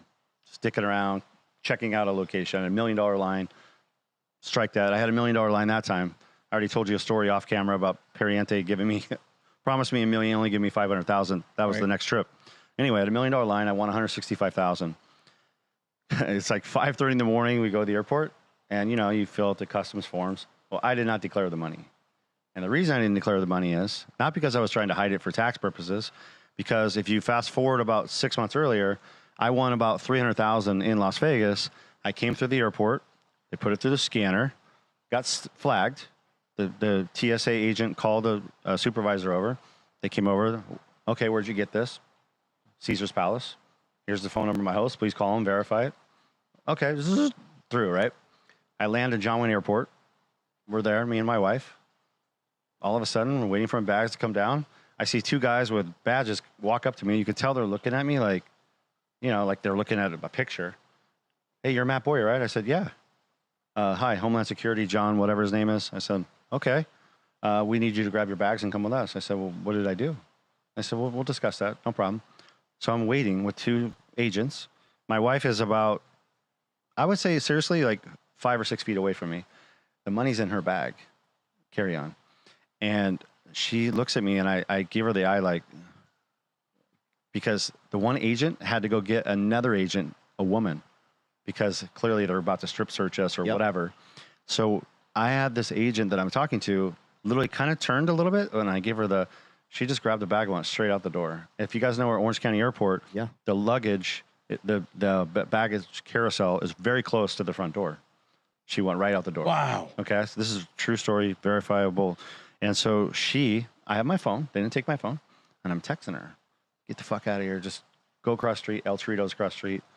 So we didn't do anything wrong, but I know where this is going. Yeah. By the way, I've lost 6 packages through UPS, FedEx, mail. Sure. One for $250,000. Wow. It's all verifiable in the reports. A mafia guy sent me $250,000. I thought he lied. Later, I found out it was true. He did mail me the money. They just the government took it. Anyway, long story short, she leaves. Now the other agent comes back and he goes, "Where's your girlfriend?" Because we weren't married then. I said, "I don't know." Because you don't have to answer anything, right? And then there's another attractive woman, maybe another 10 feet over. They grab her, take us back, separate us. She's obviously, what's going on? You can hear her. I don't know this guy. I don't know what you're talking about. Oh, my God. They went through all her luggage, okay, separate us. They won't let us talk because they think we're together, which we're not. And then I grab they let us grab our luggage. I have luggage. Now I have women's clothing. I have my wife's stuff. And they see she has her stuff. So they clearly have realized by now something's wrong, right? And they're asking me, where's the money? And I said, I don't know. I just got on the plane. I don't have to answer these questions, Basically, I'm being kind but a dick, And so they go through all the luggage, and they're like, well, why do you have women's clothing? I go, anything goes in Vegas. They're like, oh, you're going to be a smart ass, huh? Right. I'm like, sir, am I being arrested? Like, what did I do? And they're like, you're not being arrested. So I get all my stuff, and they let me go. So, of course, I get my car out of valet. I go pick up my wife. I'm making sure I'm not being tailed because she has the money. I get home, and I get rid of it, okay? Now, the reason I tell you that story is 6 months later, the story you're asking about is occurring. I know that if I go through any TSA, they're grabbing the money. Because what they do is the government's smart. They take your money if you're doing anything in the gray area, and they make you claim it. And we all know that if you're doing anything gray, if you can't really claim anything or you don't even want to go there anyway, let's be real, you just let it go. Yeah. So if they take it, it's gone, right? So I don't declare it. So in the Bahamas, they have U.S. Customs, unlike most places you fly home first. Right. Right. And I think that's because we own part of the Bahamas, whatever, a treaty or whatever it is. Anyway, I go through there. I get flagged. Surprise, surprise.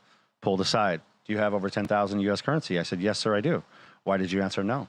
I said, it's 5:30 in the morning. I'm tired. I'm hungover. I'm giving some bullshit. He says, okay, well, that's failure to declare. I said, okay, no problem. I'm assuming they're just going to take the money, right?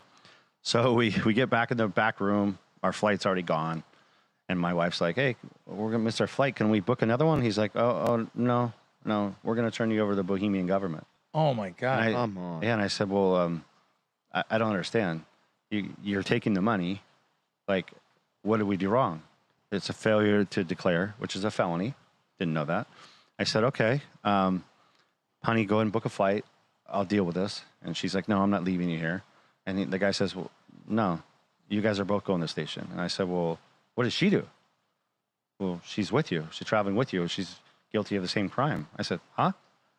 I said, what are you talking about? So next you know, we're in a Bohemian station. They drive us to a station in a van. We get to the station, and they let me speak to the U.S. Embassy.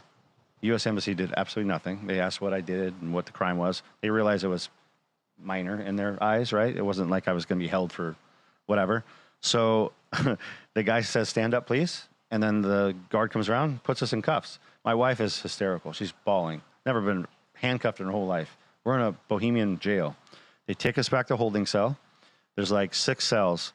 She gets placed with a woman who's on crack, who's just literally shaking. Oh, God. I go in a cell with a guy who just, he's Canadian, who just grabbed a waitress's ass. So in Baja Mar, so they threw him in jail. And then aside from us is 3 Bohemians who did, I don't know what they did. Anyway, so they're heckling my wife because they could see her from this cell and they're just being fucking punks. Sure. And I'm like, okay, so here we are. And about 3 hours go by. Now they transport us to the prison. So we get there and my wife starts hyperventilating. And I feel the most helpless I've ever felt in my life. Oh, my God. And I'm trying to beg. I'm begging them, just please, just let her go. Like, she did nothing. I don't even know what they're doing with me, but I mean, you know, come on, really? You're going to put her in prison? So we get there, and they take 3 guys out of a cell who are shackled. And she sees that, and then she literally goes into, I would call it almost convulsions. And then the warden says, are you a threat to harm yourself? And she's like, no. And I said, yeah. I mean, clearly that's a positive, whatever. Sure. He's trying to offer some help here. Right. So she says, oh, okay. So he allows her to go back to the other jail cell because she's claustrophobic, and now we're in a prison, right? So they drive her back and they put me in a prison cell. It's 2 blocks, a toilet that doesn't work, 3 guys in there. It's a 2-man cell. 2 guys are laying down. So I sit in a corner, and there's feces everywhere. There's about 7 water bottles full of piss. Oh, God. And that's what you go to the bathroom in. And they said, what's up, Cracker? And so here we go, you know. And luckily they didn't want any problems. But I stood in a little corner and just waited. No water, no food, no explanation. No, I don't know where my wife is, and I have no idea how long I'm sitting there. So this was Sunday at like maybe, I would say about 1 o'clock in the afternoon. Finally, we ended up in the prison because we went to the airport at like 6 in the morning. Long story short, Monday, a whole day goes by. Monday, they pull me out, drive me to the courthouse because it was Sunday. That's why I couldn't see a judge. So I go in front of a judge. And this is the crazy part of the story. They said, Mr. Boyer, you owe a $5,000 fine for each of you. And you have to pay an attorney if you'd like to hire an attorney. I said, yes, I'd like an attorney. Okay, well, we happen to have 2 in the back of the courtroom. So she allows us to go speak to these 2 attorneys, choose one. So we need $12,000 to pay all the fines and get this over with. Go back in front of the judge. Okay, here's my American Express. We don't take American Express. Okay, well, it's 2 o'clock in the afternoon. I cannot get you $1. You've taken all $165,000. What can you do? I said, the only thing I can do is go back to the casino. And she says, well, then you're going to have to go back to jail until someone wires you the money. And I said, ma'am, I have the money. You're not taking the credit card. You took all my money. Sorry. So the lawyer says, Your Honor, would you allow the guest to go back to Baja Mar and pull from his credit line? She says, yes. Oh, wow. I get in a police car. My wife is in a holding cell. Unbelievable. They put the siren on the car because they know I have limited time. It's now 2:30. Right. I have to be back by 4 Right. to pay the fines before the court closes. Okay. We drive probably like a race car. Truly, the police guy was really understanding my situation. I walk in the Baja Mar Casino. I'm dirty because even though I was only a day and a half, you're sweaty. It's gross. It's hot. There's no AC in there, and it's feces. I'm literally dirty. I look like a castaway. I walk up to the cage. I walk right up. I say, "Hi, ma'am. I'd like to extract Matt Boyer. I'm having some serious trauma right now. I'm like telling her what's going on. I'd like $12,000, please." Right. Bill, you know this. Yeah. Sorry, Mr. Boyer, you just won $165,000, and we can't give you $12,000. In other words, the one money. No, I get it. So he has to use that money first before you go back to your credit line. Right. Yeah. Wow. So she says, I said, well, I understand that, but this is a little different situation. It's 12 grand. I'm good for it. I have $1 million credit line. She says, well, unfortunately, we can't do that. I said, well, please get me the manager. I think Periente wasn't there. Ben Slepian was my host. Okay. Ben tried, there's to no avail. So I said to her, so you're telling me the only way that I can get out of this country and get home is to go gamble? She says, I can't tell you what to do. Right. So I turn around, there's an officer standing 10 feet behind me. I'm not exaggerating. I walk over to the table. Blackjack table or Baccarat table. And I tell the officer, I'm sorry, sir, I have to go here, because he doesn't even understand what's going on. No, they don't know what's going on. I said, I need to go over here to get the money. Right. I walk over, 12,000, first hand. Oh, you took a marker for 12. 12,000. Okay. What do you think happened? Lose. Loser. 24,000, second hand. What do you think happened? Oh my God. Lose. 48,000. Oh my Lose. God, this is the Lost all three hands. Martingale. Player or banker? What are you on? I don't Doesn't recall. matter. Okay. But I'll be honest with you. Those are the three worst hands I've been more nervous in my entire life. Right. Any gamble I've ever had in my whole life. You're finally sweating at a $4.6 table. million. Didn't even touch that. Wow. Swear on my kids. Wow. That's how nervous I was. I'm shaking now because every loss means I got to win the next hand. And now I'm at a point where I can't bet enough to win it back. That's right. There's limits. Here comes the manager running up to the table. Mr. Boyer, it's okay. You don't have to play. It's okay. Let me walk you to the cage. So he walks me to the cage, and now he gives me the 12,000. Oh, wow. The two, I got 12 because I wanted 2 of pocket change. It was 10 grand. Right. Drives me back to the courthouse. I make it by 4:10. We pay. They release us. We had to have a flight confirmation to leave the country because we're being deported. And I get home, and I had to wire them the money I lost and the marker I took out. So not only lose the 165, I had to pay. It was like just under 100 grand. What a harsh. Yeah. And that was my story of going through That's in the book. 100%, the whole story. Incredible. And Wow. What made him change it? Like, why did he? because he had the authority to make that decision. Someone came with someone with sensibility. serious Yeah. authority. Yeah, like everyone else couldn't approve that. Right. And clearly, and it wasn't Alex Periente. Actually, it was like someone just below him. Right. I think I actually put in the book it was Alex Periente because I couldn't think of the guy's name, but it really wasn't because Periente was not there. So did you know all right, you made a mistake. You didn't declare the money. Correct. Did they get to keep the money? You still didn't get it back? Oh no, the money was long gone. So you don't get, even though you made a mistake, who keeps the money? The country? Bohemian government kept it. Wow. And that I was thought- my big fear in Dominican Republic because they said Yeah. $5,000 to get out of the country. Right. You have to give $5,000 of the money up. I actually fought- believe, because we both have been to both locations, Yeah. I believe Dominican is much more gray area than even the Bahamas. Yes. Like as far as Yes. paying people off. Yep.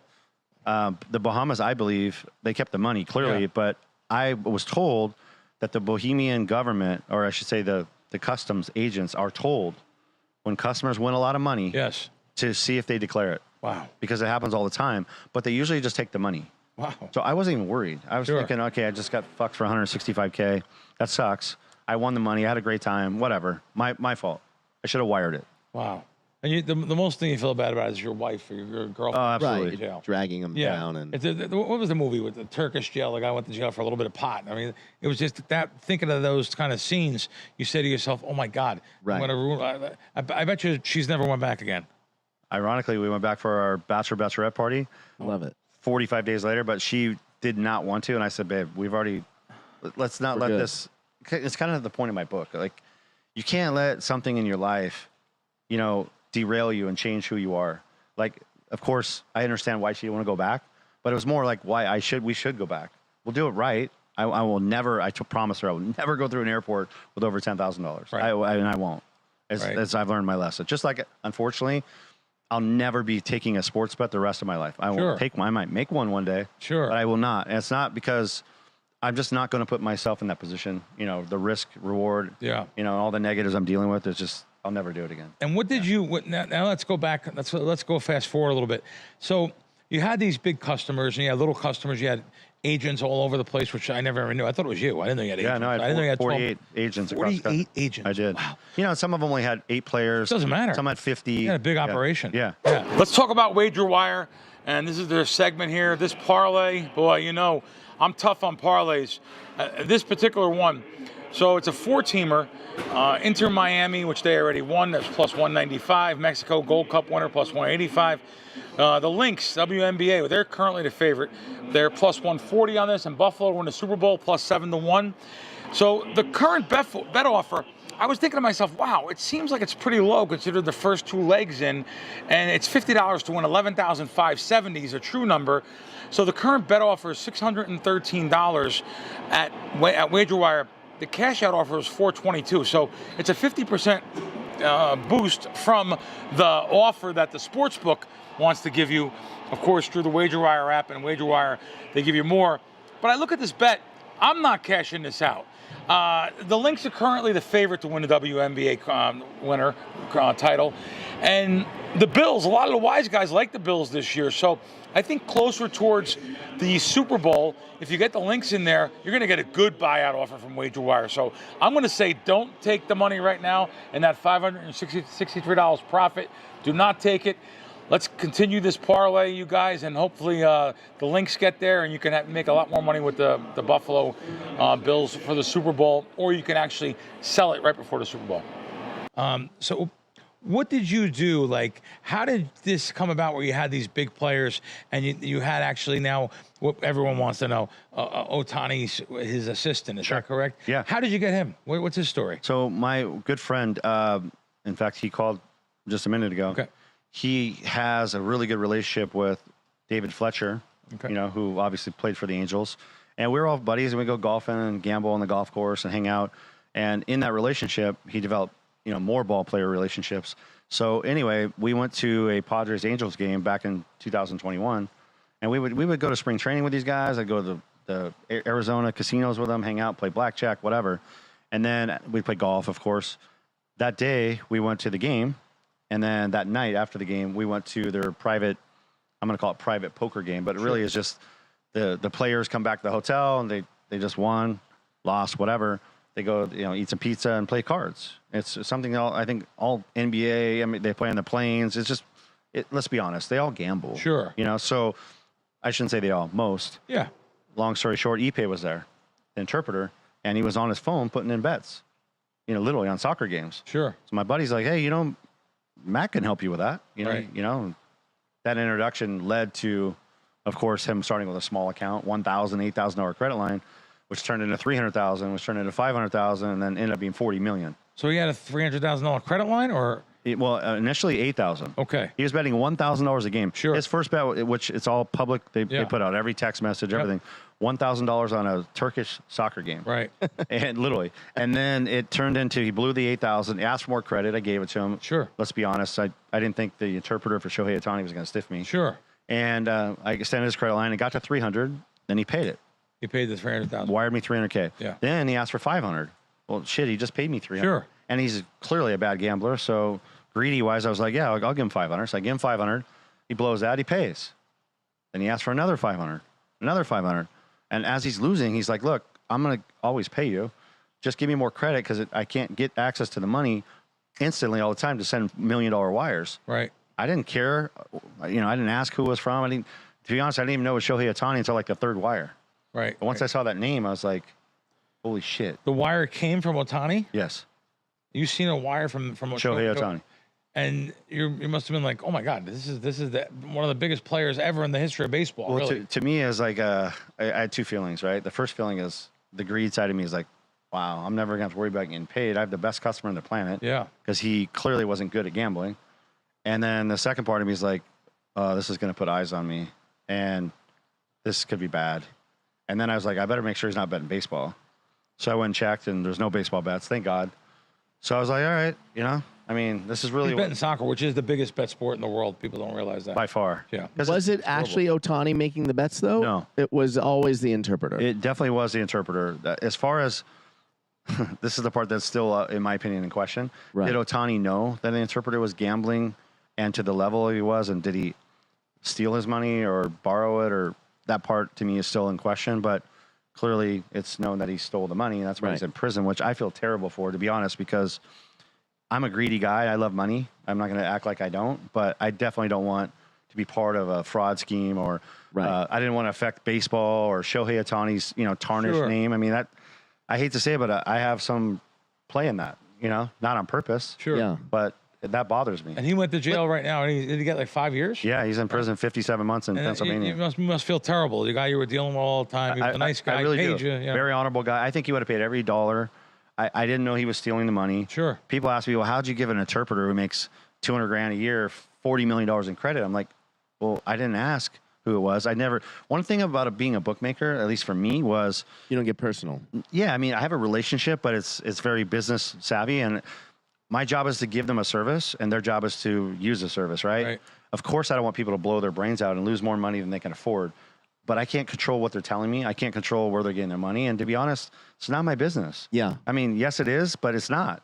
And in the book, it actually says that I believe Ohtani was on the mound pitching. He was. I went to a game. That's correct. And there's bets coming in as he's pitching. Yeah. And you really, if you that's had, when I realized. If you had any little inkling that might be him, you knew it was. That's exactly the moment I really, to be honest, he was pitching that night. There's an Angel game here. And I was like, I need to find out.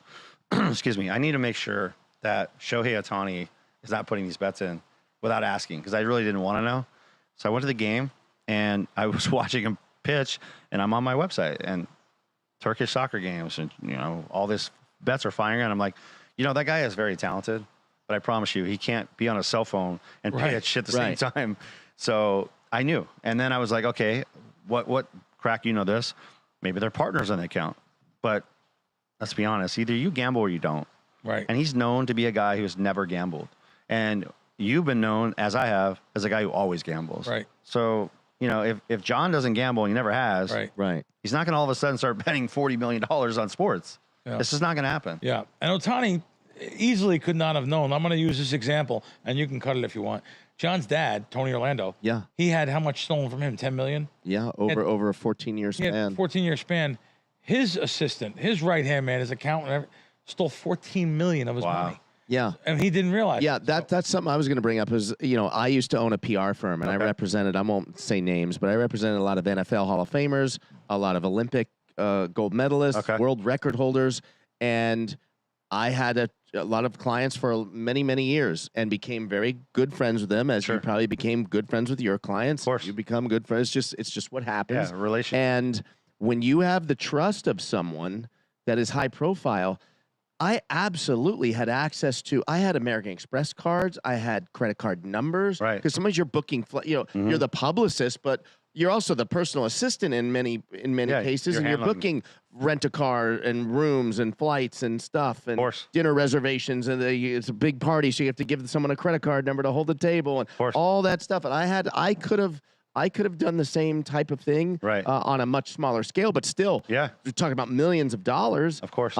It's so easy to do. The people that, because I read when the story first broke, people commenting, how could he not see 14 million missing or whatever the number? Right. It's so easy. They're busy, man. They're not only that, John, take it another step. This is my assumption, but what I've figured out is, sorry to interrupt you. No, you're good. The wires, when I would ask to be paid, of course. He owed me $24 million to this day. Holy God. Yeah, that's what I'm still owed. I didn't know that. No, I never got paid $24 million. So he was sending like $500K at a time, a couple times $1 million, but mostly $500K. And he'd always say, Ipe, hey man, I should be able to get that wire to you next week. And I realize now, because I didn't know this till later, he was waiting on the Angels to pay. That's what it was. Because that account I'm put it all together, was his Angels money. Of course, he had a separate account, endorsement money, which is way bigger than maybe Angels. Oh, yeah. So, people were like, how does he not notice? I get what you're saying, because if you have, let's call it, 16, 17 million in this account, but you have 150 million in this one, this is the one Shohei's probably paying his bills or whatever. Sure. This one's just like, it's your Angels paycheck. Right. I mean, when you're that wealthy, and there's probably so much activity either way. Of course. People moving money, whatever. I imagine. No one catches it, and he's the interpreter. At the end of the day, he's the go-between, right? Right. So he can even I don't know if this happened in this case, but like if there are business managers are involved or other people looking at Shohei's money, you're still dealing with the interpreter. Correct. He's busy playing baseball. So he very easily can fire off a text and say, hey, Shohei said this, and you're not going to question it. Of course, it's the interpreter. And he was even, I don't know if you guys know this, but he got caught calling the bank, acting as Shohei and doing things, initiating wires and et cetera. So clearly, how much did he pay you? How much? $16.2 million. So he paid you $16 million. Biggest client ever? Oh, by far. Yeah. Yeah. $16 million. And let's face it, in the end, the casinos got the money. They did. I lost it all to Resorts Isn't that World. amazing? Yeah. The I lost in 13 the end, the and casinos change. get to keep the money. Yeah. All of these things you see, American Greed, these different shows, a lot of them are on gambling. And in the end, the casinos get all the money. How nice. Yeah, I And they gave get to keep the 13 money. and change to them. Wow. Over a 2-year period, of maybe a year and a half. And of course, you know this. I mean, the casinos are the ones that are still fighting with the government right now in this current case that I have. But I'm the one going to prison, and I really do take accountability for my own actions. But it's kind of sad that the casino got away with all the money, and then they have yet to even, have any accountability. And I'm sure the government came to you with a deal and saying you can rat out your agents, rat out your customers even. They want to get other cases and other monies involved. Of course. And we'll give you no time. And I definitely could have. I could have stepped on a lot of people's throats for sure. I know 40 bookmakers across the country that are very big and have a lot of money and can be exposed. And I would not talk about any of them. Right. And there's some articles that we were talking about earlier that just came out. Yeah. Damian LaForbes, who also is in this case, is a great friend of mine. Okay. I was gambling with him. It's a very known fact that he was a bookmaker, and it's very obvious. So I could say that now. But when the government comes in and seizes your electronic devices, that's evidence. Right. You can say that you don't want to give that up, but they have it. Right. So they're going to use that evidence. And if that evidence leads them to other cases, if that makes me a rat, then I'm a rat. But in reality, I would not give up anybody. No one out. Now, did I cooperate with the United States government in regards to Resorts World and the casino? Yes. Absolutely. Yep, I get did. it. And I'm guilty of that. And that definitely helped save me from 4 or 5 year prison sentence. I'm looking at 15 months as of now. It could be less, could be more, who knows? Right. But at the end of the day, I mean, the casinos they were involved. They understood I was a bookmaker. You know this. You've been going, all these casinos knew I was a bookmaker. But I'm okay with dealing with what I did wrong because I did do something in the gray area. Yes. Even if I don't agree with the laws, I knew the law. I knew I was breaking it. My first credit line around 1999.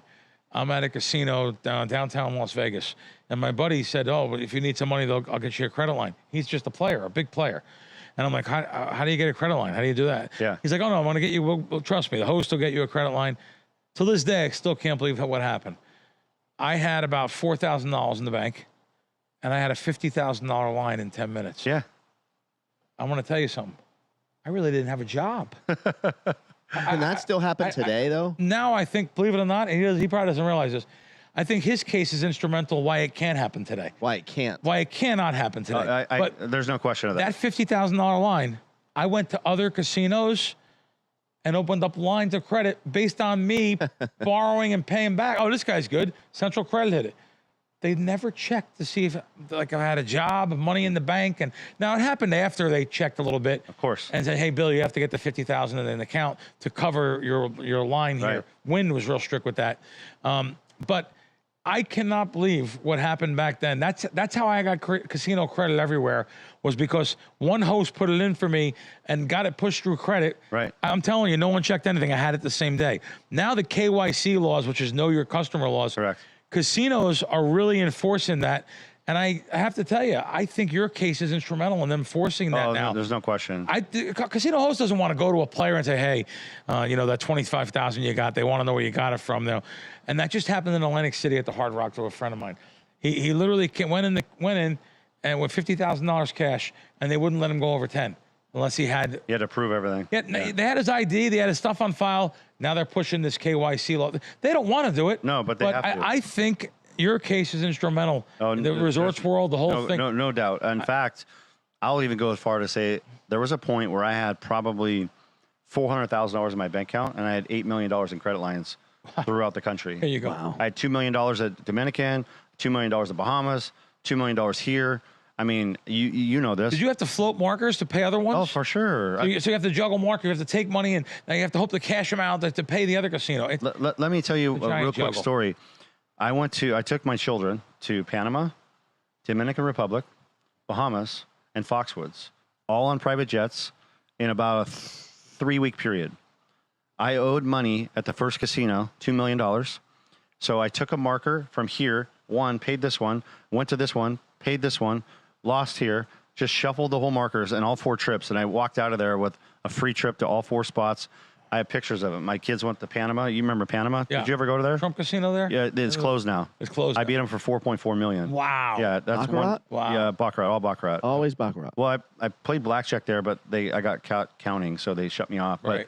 But then I beat Cosmo. Bill Macbeth shut me off, 5 point something million. Wow. But then don't get me wrong, I've lost many other ones like Palazzo. I lost over 3 million. Resorts were 13.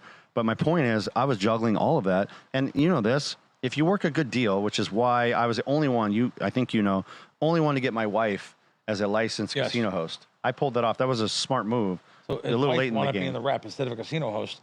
His wife wound up being the rep because they get a percentage of the Theo of the customer, or Became like an independent host. Yes, an independent host. She got licensed as an independent rep, and when we would bring my entourage, let's call it, to Vegas, she would make a commission of $30,000 to $50,000. Yeah, whether I won or lost. On top of you're getting a rebate. That's correct. Right. So I'm getting a 20% discount. Yep.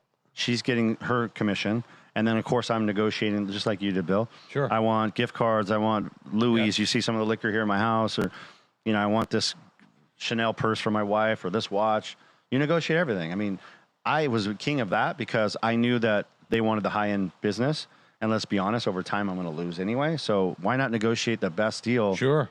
As a degenerate, sure. I'm going to put in the Theo. I'm going to put in the time.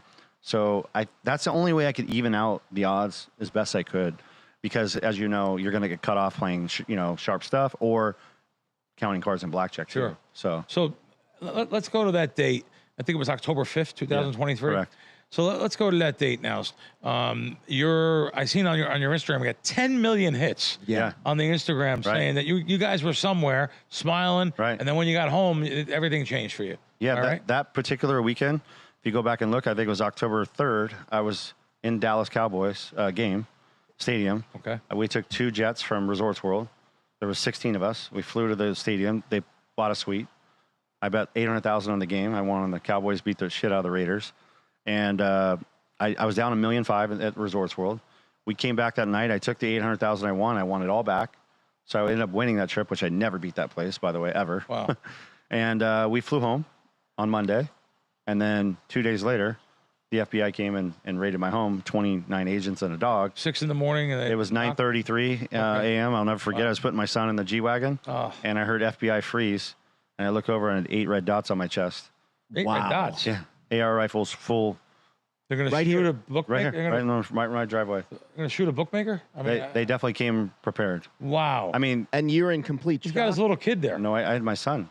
He's 2 years old. And, of course, they didn't cuff me because I was holding my son. And then they put me on the other side of the driveway, and then they barged in through here. 29 and got my wife, cuffed her. She was laying on the floor crying. And then I had a handyman painting, and they cuffed him and brought him out. They cuffed the handyman? Yeah. Wow. Yeah.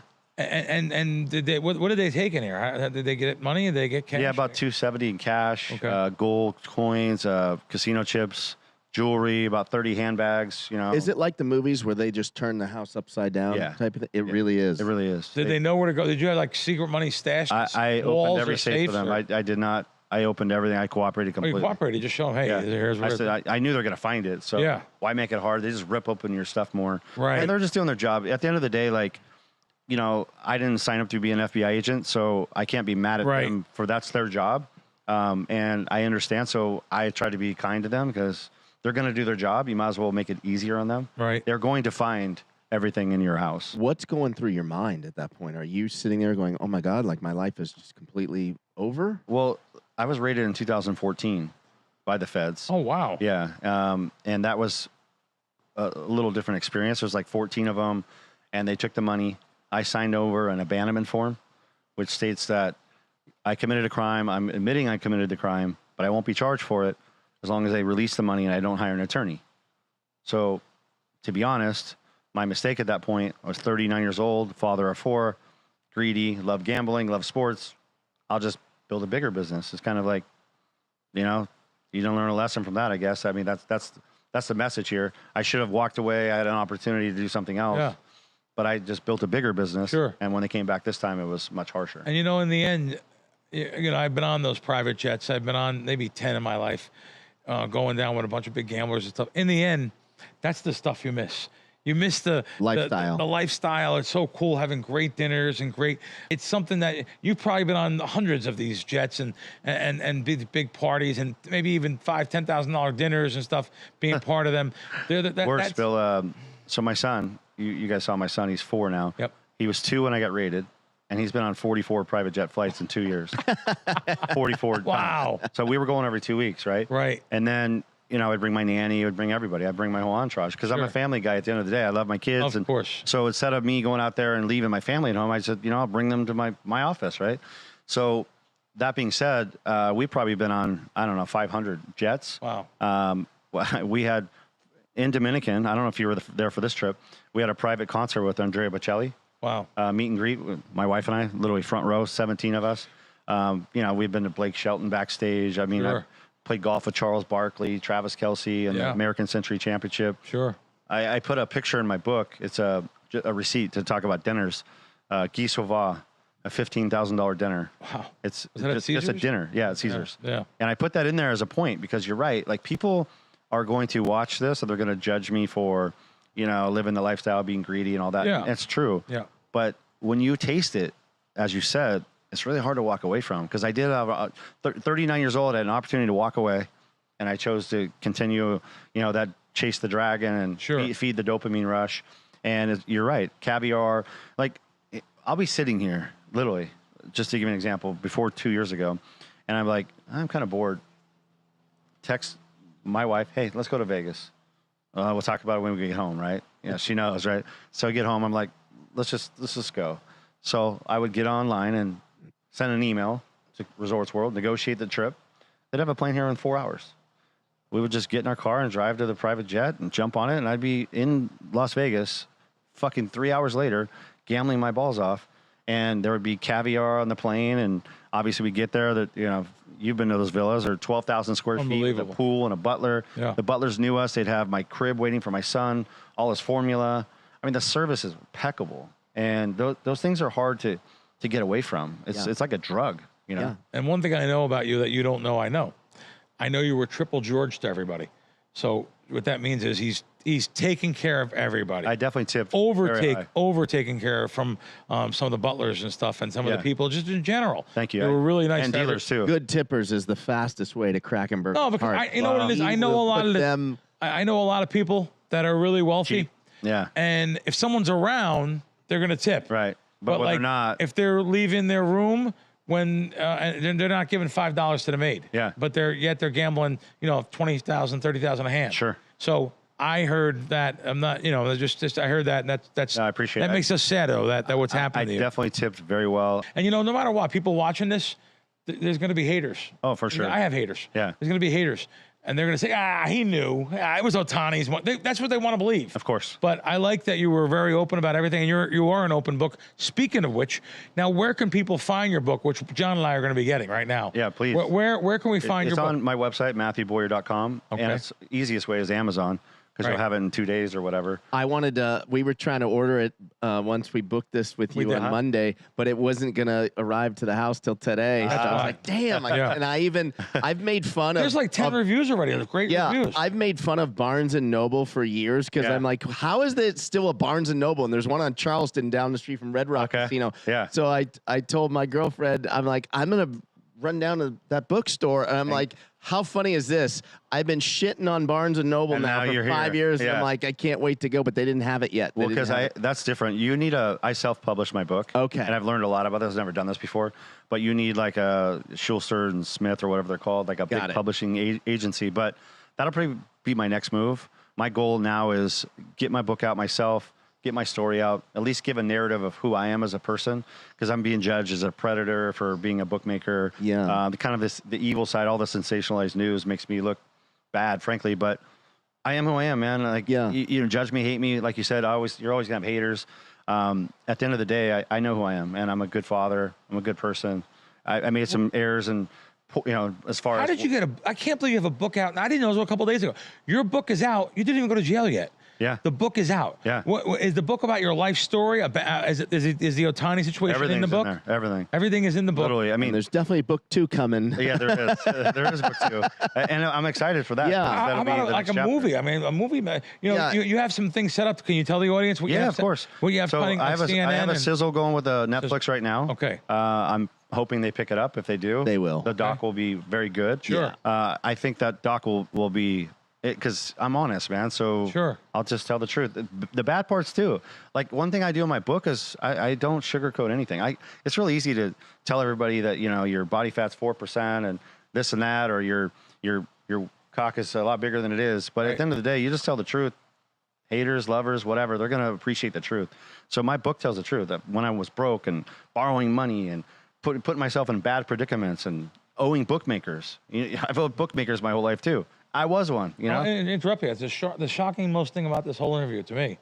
I didn't know that he came home and lost more money than he had to pay the markers. I never, and multiple times. So many times. You were really, I'm a degen. You were a degenerate Oh, gambler. there's no doubt about it. Wow. I see that. I come here and we pull up to this beautiful house and private drive and cascading waterfalls, unbelievable property.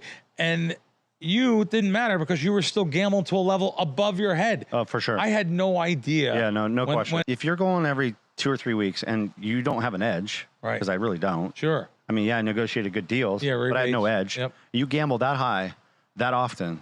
How could you even survive? Yeah. Like obviously had a great business to back it up, right? But the reality is to gamble like no guy in the country, unless you're a celebrity or filthy rich, can do that. You can't afford it. But I did it for 20 years. Wow. At your peak, how much were you making a month? $1.5 million. Wow. Yeah, I mean, mostly due to Ohtani money, of Sure. course. But even without that, I was doing very well because I had, 1,200 clients, and believe me, I had guys that were betting 100,000 a game. It wasn't, but the Ohtani situation was 100,000 a game, and he was betting 35, 40 bets a day, if not more. That was something I was going to ask you. Was the 16 million you said you made somewhere 16.2, around there? Yeah. Who's this next closest guy? Just to put it in perspective. I had a guy lose 9. 9 million? Yeah. In what Hey? kind of Yeah. time span? A year. A year. Yeah. Obviously, I gave him a huge discount, and I represented and I was friends with a lot of pro athletes. And Sure. when they retire, all of them have the same story, which is the phone doesn't ring as much and Right. people don't take your calls as much when Sure. you retire.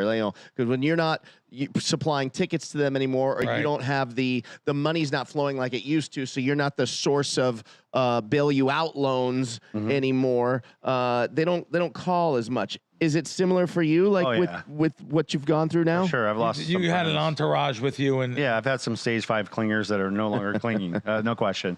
But I love that. I've learned. Right. I misread this guy. He's not quite the loyal friend I thought he was. So it's all good. Like when you learn from these moments, you actually learn more about yourself. And I just now have learned to look in the mirror and say, okay, it's on me. Like if I can't read who I'm dealing with as who's truly my friend better, then I blame myself.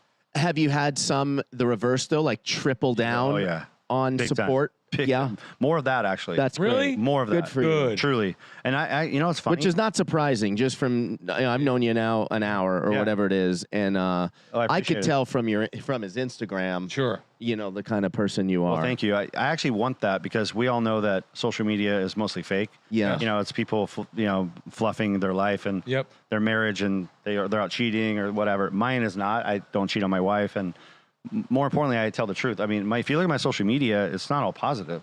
It's me going through hell. I could fluff everything. I just put a private jet and I'm flying and Sure. money and all that. I don't do that. I just talk about the hell I'm going through, and I will do that the rest of my life, good, bad, and indifferent, because I do believe if you're going to, in my case, I'm not selling anything, at least not yet. Well, I'm selling a book, but I prefer just to be honest and tell the truth because it sets you free, man.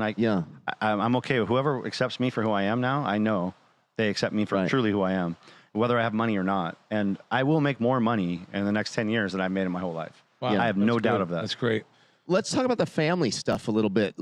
So this is like you said, there's going to be haters, right? Of course. And when you're throwing around, you're talking about fancy cars and these trips to Vegas and private jets. Sure. People forget you are human. It's a weird thing. It's like they some love it, like we love it. We all love, it's like there's obviously a huge audience that like, wow, Sure, right? And then there's the haters that forget you're going to be away from your wife, for sure, your son, right, for 15 months. That may not sound like, listen, I got arrested for a failure to appear on a tinted windows ticket 10 years ago or so, maybe more.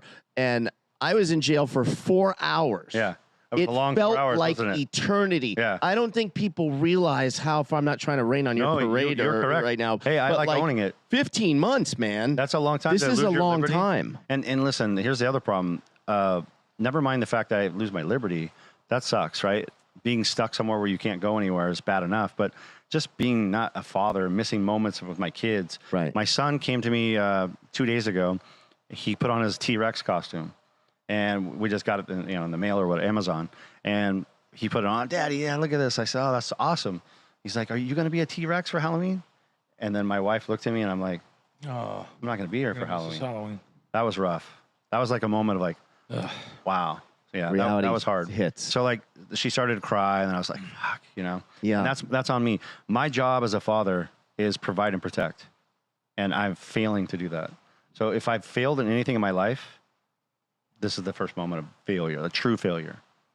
She seems like she's dealing with it. She is really she's strong. good. I mean, My strength. three of us just showed up with cameras and Yeah. equipment and lights, she is and, so you and can see it. She's I great. can feel you're both the rock. Yeah, she's amazing. She's not a fan of this. Yeah, She's more private than I ever am. I'm an open book, like to the point where she hates that. But I've gotten her to lean into the fire. yeah, And I don't mean, I'm talking about being open. yeah. She's always been strong, but now I'm like, she doesn't like having our life out there for the get whole it. world. Yeah. But I told her, I said, we really have no choice. Yeah, and And- this is making lemonade out of lemons. That's correct. Yeah. Long term, you're playing the long game right now. I am, man. And honestly, it's actually feels good. Yeah, Because I could at least say somewhat of a narrative of the truth of what's really going on. And they can judge me for whatever it is, but at least I know this is the real me. And again, I own it. Like I fucked up, right? Yeah. I could have been a doctor. I could have been so many other things. I'm a very talented guy. So I tell my kids, I chose something in the gray area. Whether I agree with the laws or not, different conversation. But I chose something in the gray area. You got a 16-year-old kid who loves sports and loves gambling. So that was my passion. So if I can make money in my passion, then it's really hard to walk away from that. Yeah. So I want my children to do something that they're passionate about because we spend so much time working, right? Sure. The problem is I could have chose something else I was passionate about that was legal and never put them through this and myself through this. And that's a mistake I made. And that's what I got to live with. And that's what I got to rebound from, I have a health related question. Sure. I look at you and I'm jealous. You look great, bud. Before we started rolling, I was telling you how I was working with Gary Brecka on my health and 10X, and now I'm working with Beverly Hills Rejuvenation Center and Dr. Arvind, and I'm really into peptides and stuff. Can I ask, what are you running? What are you on? I take everything, BP 157, human growth hormones, testosterone. I take, what's the other? There's another like. Tesamorelin? Are you on? No, you're on actual HGH. I am. Okay. Yeah, I take almost I switch to peptides. Yeah. I obviously do my blood work, make sure it's healthy. Yeah. I have a doctor that How old runs are you? everything. I'm 50. Okay. Yeah, I just turned 50, and the stress I've been under my whole life. Yeah. Ooh, stress is killer. crazy. It's a And killer. I was a commodity trader for 11 years, and that was bananas. I mean, Yeah. I was gambling legally, and the exposure I was doing there was almost as bad as the bookmaking, So yeah, I try to stay healthy. My wife is really healthy.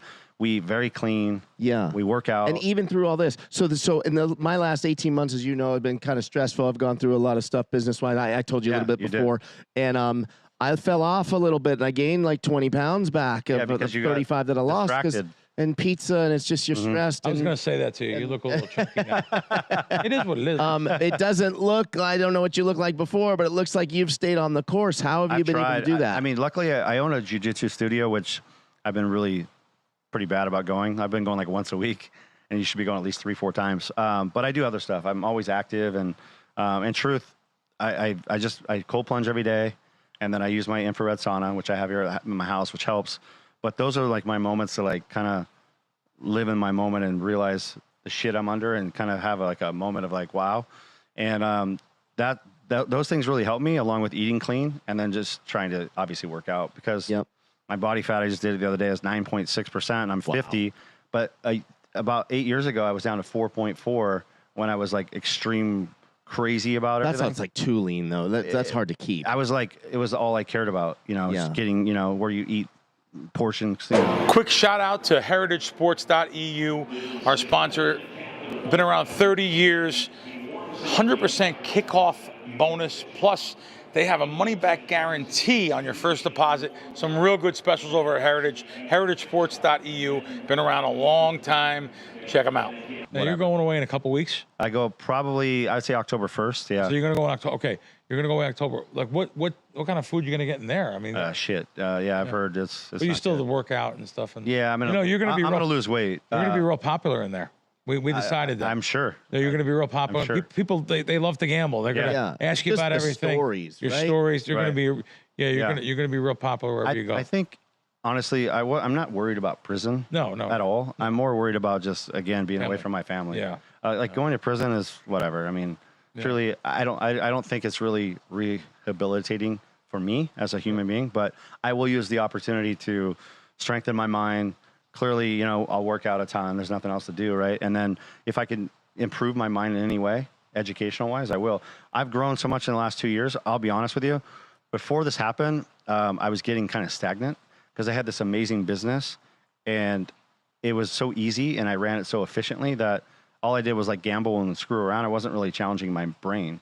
And now I've never done social media or any of this stuff. So I had to go learn what a Google Drive was and things that I don't even use. And I'm like, wow, I kind of, went backwards. Yeah. So now I'm like, it's simple stuff. But the point is, I'm actually getting more savvy and things I would never even used, Well, we're going to get your book. Last to close with, what the name of your book and where we can get it, like on Amazon? Yeah, Amazon, Recalibrate. Recalibrate. By Matthew Boyer with 1 T. Yep. Then go to my, obviously, Instagram, Matthew Boyer 5. All my you have great channels. socials. Yeah, thank you. Well, you guys do too, and I'm happy to collaborate. This was a fantastic interview. We came out here for John. Was like, we got to get out there, so we came out here, and it's really nice for you to open your house and yourself. Tell us everything you told us, and we wish you well. No, yeah, man. When you're out, we're going to do another interview with you. I would love that. When you're out. Is crazy to me to think. I mean, I get it. You broke the law. Like, I get it. But well, it's when John's just saying, like, to lock now, this man up. What's nuts. happening now? We have conditioned society of all the big sports books now, how fun it is, and the people are every college in America has a gambling problem. Actually, to touch on that's the biggest new, I would call it, epidemic that's coming. It is totally. It's the new opioid epidemic. It really is. Gambling, but however, it's done privately. It's done on your phone. Correct. It's closet gambling. Yes. Yeah. No one knows that. Alcohol, drugs. You see it. You see it. I spoke about that on a what do you call it, addiction podcast. Yeah. I mean, if you or I had $1 million on a soccer game and it's going on right now or whatever, we wouldn't know it. No one would know it but us. Yes. And then we could be sitting here, even though we're sweating the game, we're not really watching it. And then if I'm wasted or if I'm high, I mean, I'd be slurring my words. I'd be acting, a little indifferent. Right. So you're right. You could closet hide everything. I mean, it's crazy. There's casinos in how many states now? I mean, within a 3-hour drive of like anybody. Almost anywhere, right? Yeah. And it's like, and sports books now. Yes. Everywhere. And listen, even in this state, you said about how, like, these players that used to play with Matt, they're playing on other bookmakers. Kalshi is a big app now where you're buying. It's a stock market. You're buying contracts. It's sports betting. Right. Kalshi now is taking over a lot of places in California. For sure. So Kalshi's everywhere now. Yeah. Right. I mean, they were on the Las Vegas Strip during the election. Big ad, taking out the biggest billboards on the famous four corners. Yeah. The Flamingo and the Strip, Tropicana and the Strip. All over the Strip, Kalshi ads for the presidential election. I think they had a problem because they had the Super Bowl up too. Yeah. Because they didn't have a spread. And that's the rule or whatever. Yeah. But they put who would win or lose, which in this case, the Super Bowl spread was really nothing. Yep. Yeah. So they got in trouble with the Vegas. They did get in a little bit of trouble, but they're growing at an all-time rate. Yeah. So like that's sports betting. Of course it is. I forgot one thing I wanted to bring up. The prop betting has gotten so big. Sure. What do you think is going to happen? Like, I don't remember the pitcher, but I'm sure you saw it a couple of weeks ago. The bounce, two of them, the bounce ball. Yeah, the first pitch. What's going to happen? Do you think it's only going to get worse? It's only going to get worse. Yeah, I mean, listen, they're smart. I mean, you have to give them credit to throw something. That's the best way to do it because you're not really affecting the outcome of a game. You're just one pitch, and you're going to throw several balls throughout your your appearance. So that was brilliant, but the problem is the brilliancy is never going to work anyway because in a prop bet, Bill knows this better than anyone. Yeah. When there's a large bet on a prop bet, that's an investigation. You can't even get down that much. Yeah, a dime, $1,000. So the reality is to throw a game and actually get away with it, it's going to have to be a real game. Yeah, and that's going to be very difficult. And then people talk. There's too many cameras everywhere and too many people with big mouths. They're going to get caught. How about all these leagues, though, now that the commissioners were against gambling? Right. And NFL, NBA, and hockey. Hockey was the first one to take it in. They were against gambling, and only 20% of people bet sports. Now they welcome it. Every stadium. You go to Yankee Stadium. Left field, center field, right field. 3 different ads for sports books. 7-year-old Johnny Boy says, "Daddy, what's that at?" Yeah, it's a gambling app, and oh, that's nice. They're literally teaching them at a young age. It's everywhere now. The sports books are in bed with the leagues. The leagues are making money. Of course they are. Giant money. Yeah. You see, the retired athletes are now the advertisers. Kevin Hart, Gronk LeBron and stuff. James. You see all these guys. They're actually advertising for the sport. It's now listen. A lot of things try to get swept under the rug. I'm a gambler. I make money from gambling. I'm an advantage gambler. I do advantage gambling things, but I still talk about the responsible gambling aspect. Sure. I try to teach people that parlays are bad. 60% of the profits are parlays. Right. Kids want to make $1 into 100,000 because that is the ad they see on Twitter and Instagram. Hey, look what you could do for $1. They put that out there. These kids are dreaming, star-yard dreamers. It's only going to get worse, and I try to help put that in. They are sucking them, and I want to say this: I got a ton of hate on my Instagram, especially on that one video that went viral, 10 million views. You're this predator. You prey on people's gambling addictions and all these things. But and part of that's true. Sadly, I did have some people that bet with me that got out of control or whatever, just like I did. But most of my customers, most of them, truly wanted to write a letter to my judge and say, "This guy, I've dealt with him for 20 years. He's a personal friend now. I bet with him, yes." But it was entertainment. It was something I really wanted.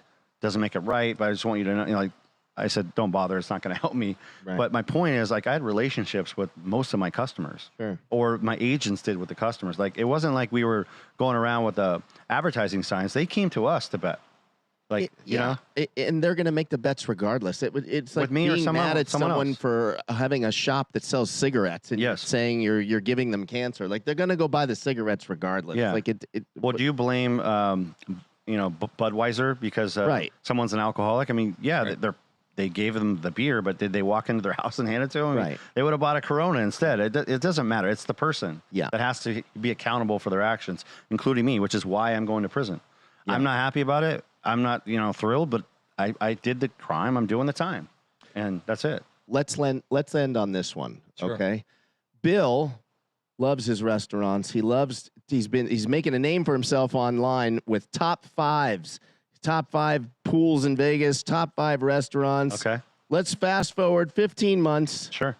You're coming to Vegas for a weekend, a long weekend. 5 restaurants you are going to be thinking about that you can't wait to get back into. In Vegas or here? Either or. Yeah, where's your top 5 restaurants? Give us top 5. Do you guys like sushi? Yeah. I have a sushi place in Tustin, California. That's a hole in the wall. That's the best in the world that I've ever been. Wow, the best. Truly, it's called Sushi Wasabi. I eat there.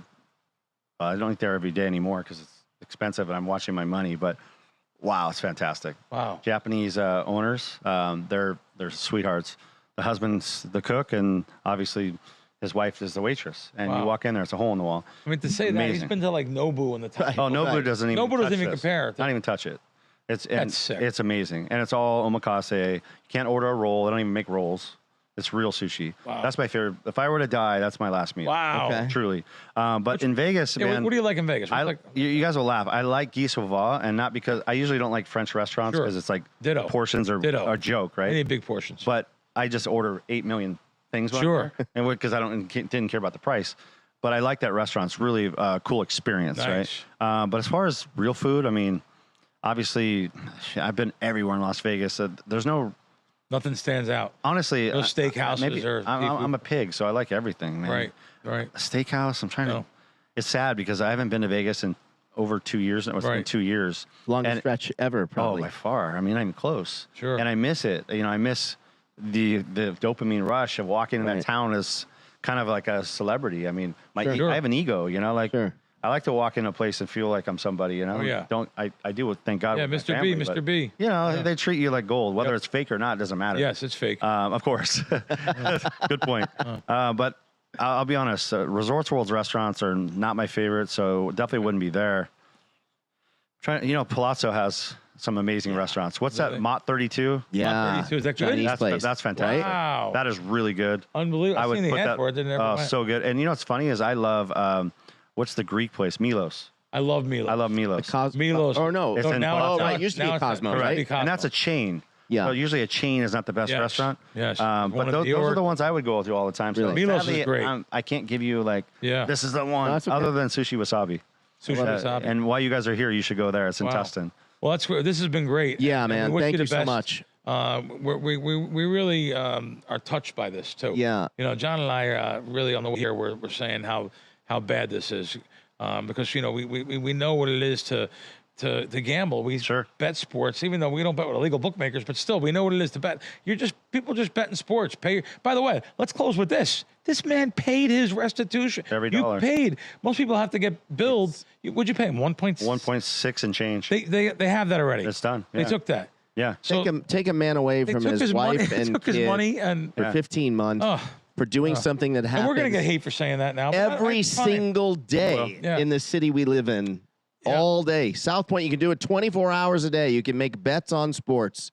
And we're going to put this guy away, and somehow Yeah. the world is a better place, Yeah. a safer place. Is Yeah. nuts. You know, I agree, sadly. Yeah. But I will tell you guys, there's a part of me that is like, it's just part of the story that's just going to make me that much stronger. Yeah. So when I come out of this thing and I'm on stages doing, public speaking, and Yeah. it adds more grit to my story. right. Of course, that's the worst thing I want to do is go away from my family. Sure. But it does allow me to sit on a stage and look at someone and say, look, I've been through hell. Yeah. Like, this is what I faced, and this is where I'm at now.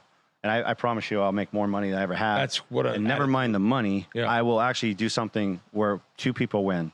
Every business I've been in, commodities, win, they have to lose. Bookmaking, I have to win for them to lose. Now it's win, win. And Wow. first time in my life, and I give to somebody and I get paid for it, how good is that feeling? That's great. Where You're a everybody good wins. man, Matt. Yeah. Matt, thank you very Really, much. you're a good man. Thank you. Really appreciate it. Great interview. Yeah. Guys, we'll see you next week on WiseKracks.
The Super Bowl felt like an eternity ago, but now week 1 is back. This is Bet on It. Let's get into the week 1 NFL slate.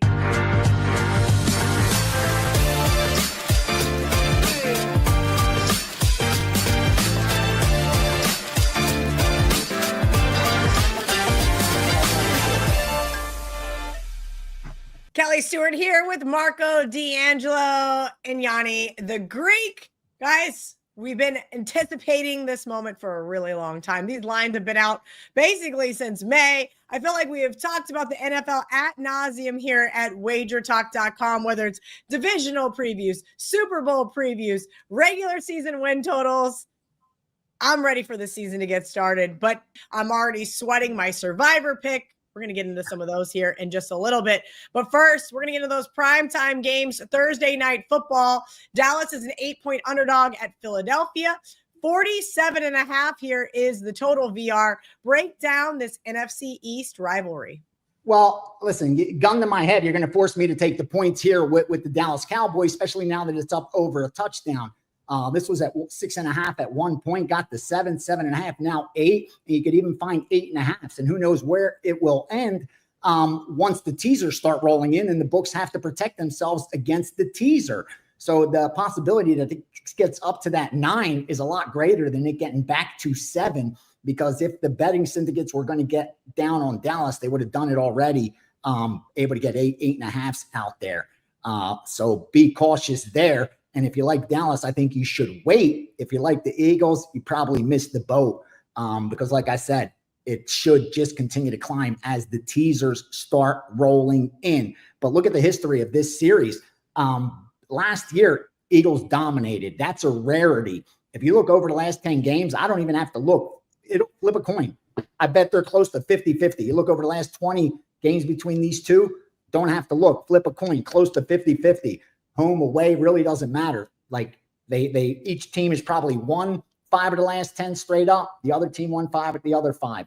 One covered 5, the other covered the other 5. Like that, they just split. They play tough games regardless of the type of season. It's just that kind of rivalry. And I think Dallas is, again, I don't expect Dallas to have a great season. I bet to know that they will not make the playoffs. But this is week 1. You've had time to prepare for one team and one team only. And you know the Super Bowl champs are who you're playing. Not only a rival, but they're now the defending Super Bowl champs. I think all the concern about Dallas's now defensive line, I don't think that's going to be a problem. They were loaded before that. I think they're going to give the Eagles some pressure there because that's what the Eagles are going to have to do. Protect Hurts, get that running game going. But let's not forget, Barkley's coming off a 2,000-yard season. You got to expect a regression. In fact, you got to expect a regression from the entire Eagles offense that had that kind of outlier season. Just look at their red zone efficiency. Finally, talking about the red zone efficiency, if you look at the Eagles have one of the top 5 home field advantages in the NFL going into 2025 season. With that said, for Dallas, it really doesn't matter. In fact, they did better on the road last season. And that was one of their problems, that red zone efficiency. They were 31st in the NFL. You got to be able to put points up on the board when you get into the red zone. That has to do with a lot of luck. And luck tends to regress and progress towards the mean. Like you can't continue to get lucky or unlucky forever. And I think Dallas had a lot of bad luck last year, especially if you look at turnover margin and all of that. But like I said, with them doing better offensively in the red zone, but more so defensively in the red zone, regardless of playing home or away, it's almost been the same. Something better on the road at times. I got to take the points here again. Rivalry game. I haven't gotten to the window yet. They may force me if it continues to climb, but I like the dog here. Dog or pass for me. All right, Vera, let's kind of talk about some of those teasers. I know you and I break them down on Last Call every single Sunday. This year, it's going to be hosted by Ariel Epstein, so I can have a day off. That being said, I'll still be watching because I want to know the most efficient markets, as we know, in the NFL will be Sunday morning. So you always say, wait to bet the teasers. Yes. I do a show on Mondays called Opening Line Report. And I want to see if you agree with Teddy Covers. He said he's not betting any week 1 teasers. And there's so many available. Tell me why you don't think anybody should or should not be betting teasers this week and including the Philadelphia Eagles in it. No, I think you should. In fact, it's even better in week 1 to use teasers in the NFL because the mean absolute error is closer, meaning the average NFL game, okay, finishes 10.2 points off the point spread on average. So even though we say that Vegas is so sharp, they're so on point, the fact that they're not trying to predict the outcome with a point spread, this is a perfect reflection of that. Because again, on average, they are 10.2 points off of the point spread compared to the final score. In week 1, that drops to 9.9, okay? So even a little less. When you're using a teaser, that's what you want. You want the game to fall near the point spread. That's where it helps you. But what you have to remember with the teaser is this, okay? The even money teasers are no longer available, okay? If you could find minus 120 on a 6-point teaser, your break even is 74.1%. That's what your break even is, okay? If you're able to go through the key numbers of 3 and 7, you will win about 76% of those bets. So your break even is 74. You'll win about 76. So you'll have about a 2% edge over the books at minus 120. Most can't still even get minus 120. Most are betting 125s, even 130s. You can't go above 130. I say don't even go above 125 if possible. Because again, you're making your edge even smaller, maybe a 1% edge, and you're going to have a lot of volatility that way, which is why we've changed it up with how I do it. I like to look at more closer to the closing line because I want the market to be as efficient as possible. You don't want an inefficient market with teasers because you're only going to cash your teaser if the game lands near the number. Keep that in mind. So again, going through 3 and 6, if you're able to lay 120 or better, you'll have about a 2% edge over the books. Laying 125 or worse, that edge lessens. Because again, you got to win 74.1% at getting 6 points on the teaser. That's your break even at minus 120, at minus 120. All right, VR, I appreciate that. Look into some of the teasers and your opinion on week 1 teasers. There's just so many. We'll get to some more of these games that fall within that. But first, we got to go to Sunday Night Football. We've seen this one bounce all over the place. Buffalo minus 1.5, Baltimore pick 'em. 50.5 is pretty much where the total has started to subside. I know some under money came in early. And here's how I have to look at this one. All right. These two teams have played 6 times since 2018. They got 3 wins apiece. Baltimore did have that nice home win last year during the regular season. But guess what? The Bills got the one that mattered in the playoffs. That one was no fun for me in my Lamar Jackson and Baltimore Ravens Super Bowl future, which would have cashed because it was parlayed with the Florida Gators. I don't want to talk about it. I know why the under money's come in. 6-1-1 in the last 8 meetings between these two. Look, let's take out everything we saw in preseason. Let's take out everything we saw last year. Let's look at these two teams on Sunday Night Football. I don't think there's a lot of value here. The Bills don't lose games at home. Baltimore, the rubber is meeting the road. I had the pleasure of recording the Prez yesterday, and he said Lamar Jackson is too inconsistent. And I said, wait, what? We are not blaming Lamar for that playoff loss last year. I do think that betting against Josh Allen is not fun. I also think betting against Lamar is not fun. I do also think you've got to take the better defense here, and that is Baltimore. So give me the pick 'em, give me the plus 1.5, of course, because you should be shopping around on your odds logic screen. Marco D'Angelo, I'm kicking it to you. I know that wasn't a very definitive Ravens at a pick 'em because I'm not going to get there with my hard-earned money, but something for our audience to look at. Will you be getting to the window on Monday Night Football with your hard-earned money? Vikings minus 1.5, Chicago 43.5 is the total. Well, Kelly, you look at this one, and we've seen the line move in this one as well. Chicago opened a favorite in this one, minus 1.5, and we've seen it do a complete flip to the Vikings being 1.5 point favorite. And to be honest with you, they should have been the favorite from the start. They are fundamentally the better team. While the public opinion sees it differently, most people expect the Bears to be improved this year, especially with the hiring of the Detroit Lion offensive coordinator, Ben Johnson, as the head coach. We all know how bad the head coaching has been in Chicago the last few years, so definitely an upgrade there. Also, it's an automatic public opinion that a rookie quarterback is going to have a better year in his second year. And that's just, the way you think of progression. But don't be sold on that. A couple reasons. We've seen quarterbacks in the past. The one that comes to mind most recently is C.J. Stroud. Had a fantastic rookie season and then took a little bit of a step backwards in year two. We're going to see that question be presented in Washington this year. We saw Daniels have a great rookie season. Will he duplicate that this year? Here's the thing. When a quarterback or rookie's in there, you don't know what their tendencies are. You don't know what their strengths and weaknesses are yet. You've got game film from college, okay? You don't know properly how to game plan them. When you've had a full year of them in the NFL, defensive coordinators are going to prepare differently. Now, to make matters worse, but it could be a plus as well for Chicago, depends which way you look at it, Caleb Williams is going to have to learn a new offense this year, okay?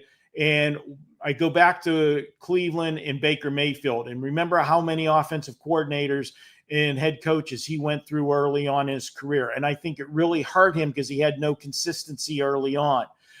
We've seen he's played much better since he's had stability at Tampa.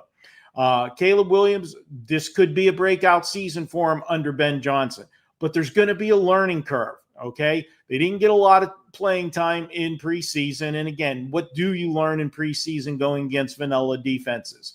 He is going against one of the best defenses in the NFL.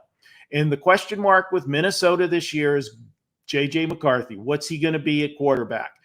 We know what the Vikings did last year. Sam Darnold had a career year, led them to the playoffs, and it fell apart in the end there. But they had a fantastic season.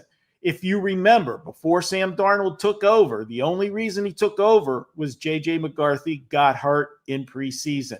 This was supposed to be McCarthy's team. So that great success last year that Minnesota had, was it Darnold or was it the system? I'm going to go with the system and Kevin O'Connell. I think he's a great offensive mind, and I think Minnesota is going to be just fine. I think heading into week one, going on the road on a Monday Night Football is not ideal. The crowd will be crazy. Monday night home field, slight home dog, but I've got the better team, I think, roster-wise with Minnesota. I think they are better set to start the season. It's just going to be plug and play with McCarthy, and I'm going to go with the better defense here. And we're going to take Minnesota. Should be a fun game on Monday Night Football. Don't expect a shootout, but I'm going to take the Vikings on Monday night to open up the season. All right, Bears, another possible teaser spot there, but we're going to just digress and get right into the Steam report. Get those odds logic screens open. oddslogic.com/ace, ACE, to get yourself a 1-week free trial. VAR, that train is running down the tracks, and I need to know, these lines have been out for months. But let's hear who's getting steamed here leading up to NFL Week 1. Yeah, and I'm going to focus in on the moves that got multiple groups on top of them and where I haven't seen resistance. Start off Friday, Kansas City and the Chargers over 44, over 45 is the public that's also betting that game over. That'll probably keep pushing that number. Go on to Sunday, 458, Indianapolis Colts at a pick'em. 460, Jacksonville, -2.5 and 3. 464, Cleveland, +6 and over 45. 467, Arizona for -4.5 up to -6. Detroit and Green Bay under 49.5, 49 and under 48. Houston and the Rams under 46. 479, Baltimore +2 and the under 53 and 52. And finally, Minnesota from +1 to -1. So those are some of the NFL moves, but keep your eye on Odds Logic heading into the weekend. You'll start to see a lot of movement. That's when they'll start taking advantage of a lot of the first quarter lines, first half lines, player props, especially as the public gets to the window and starts forcing a lot of line moves. Because again, even though the public doesn't get respect, they bet a lot of money when it comes to the NFL, and money moves lines. When the books have a ton of risk, they're going to try to entice action the other way. They got to write some tickets on the other side. And that's where you'll see a lot of betting syndicate getting involved on game day. So best of luck, whether you follow or fade. Hope you do some damage with the info. All right, let's get into those barking dogs. My favorite segment, of course, of each show, because I want to know who's winning outright. I'm addicted to that plus money. There's been a lot of overlap. I'll say I do a script for us on Mondays. Marco's like, damn it, I wanted this game. And then I go to type it in and VR is already on it. And I try to give you guys a lot of a parity here, right? Instead of overlapping. But this was a game that I wanted as well. Marco, you like the New York Giants. Tell me why maybe the Commanders are not a good survivor pick this week. All right, Kelly. Well, there's plenty of excitement in Washington. I alluded to that in the last segment. You've got a rookie quarterback that had a sensational season. They made the run to the playoffs. They won a playoff game. So obviously expectations are high in Washington. Well, you know what? When expectations are high, that also means the line's going to be inflated. And we look at this one. Washington comes in here as a 6-point favorite. Last year, when they played in the first meeting in Washington, the Commanders were just a 1-point favorite. Now, Washington did win both meetings last year against the Giants, but they only won them by 3 and 5 points. Are you going to tell me really that there's that much of a difference this year from last year to this year in these two teams, that there's justifies a 5-point move from what the line was last year? Washington, yeah, on paper, they should be better, and you would expect Daniels to have progression this year. But as we said, that's not always the case. And the Giants, a division rival that knows this team well, and I've got to look at this Giant roster from this year to last year. You know, last year they were coping with life without Barkley. This is year 2. I think they're going to be better. You know, the quarterback situation, whether you like it or not, Russell Wilson is going to be a little more have stability for them. I think they stay in this game right to the end. And Washington is a young team that's just learning how to win again. I can't lay 6 points with them in this one in the home opener.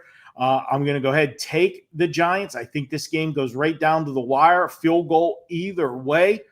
And let's go ahead and make Kelly happy and make it the Giants 23-20, pulling out the upset. And just, you know, remember the last couple of years, there's been one of those favorites that's been a home favorite that on paper has not looked like they could lose outright. Remember last year when the Cincinnati Bengals took out, I think, about half of the survivor pool here in town?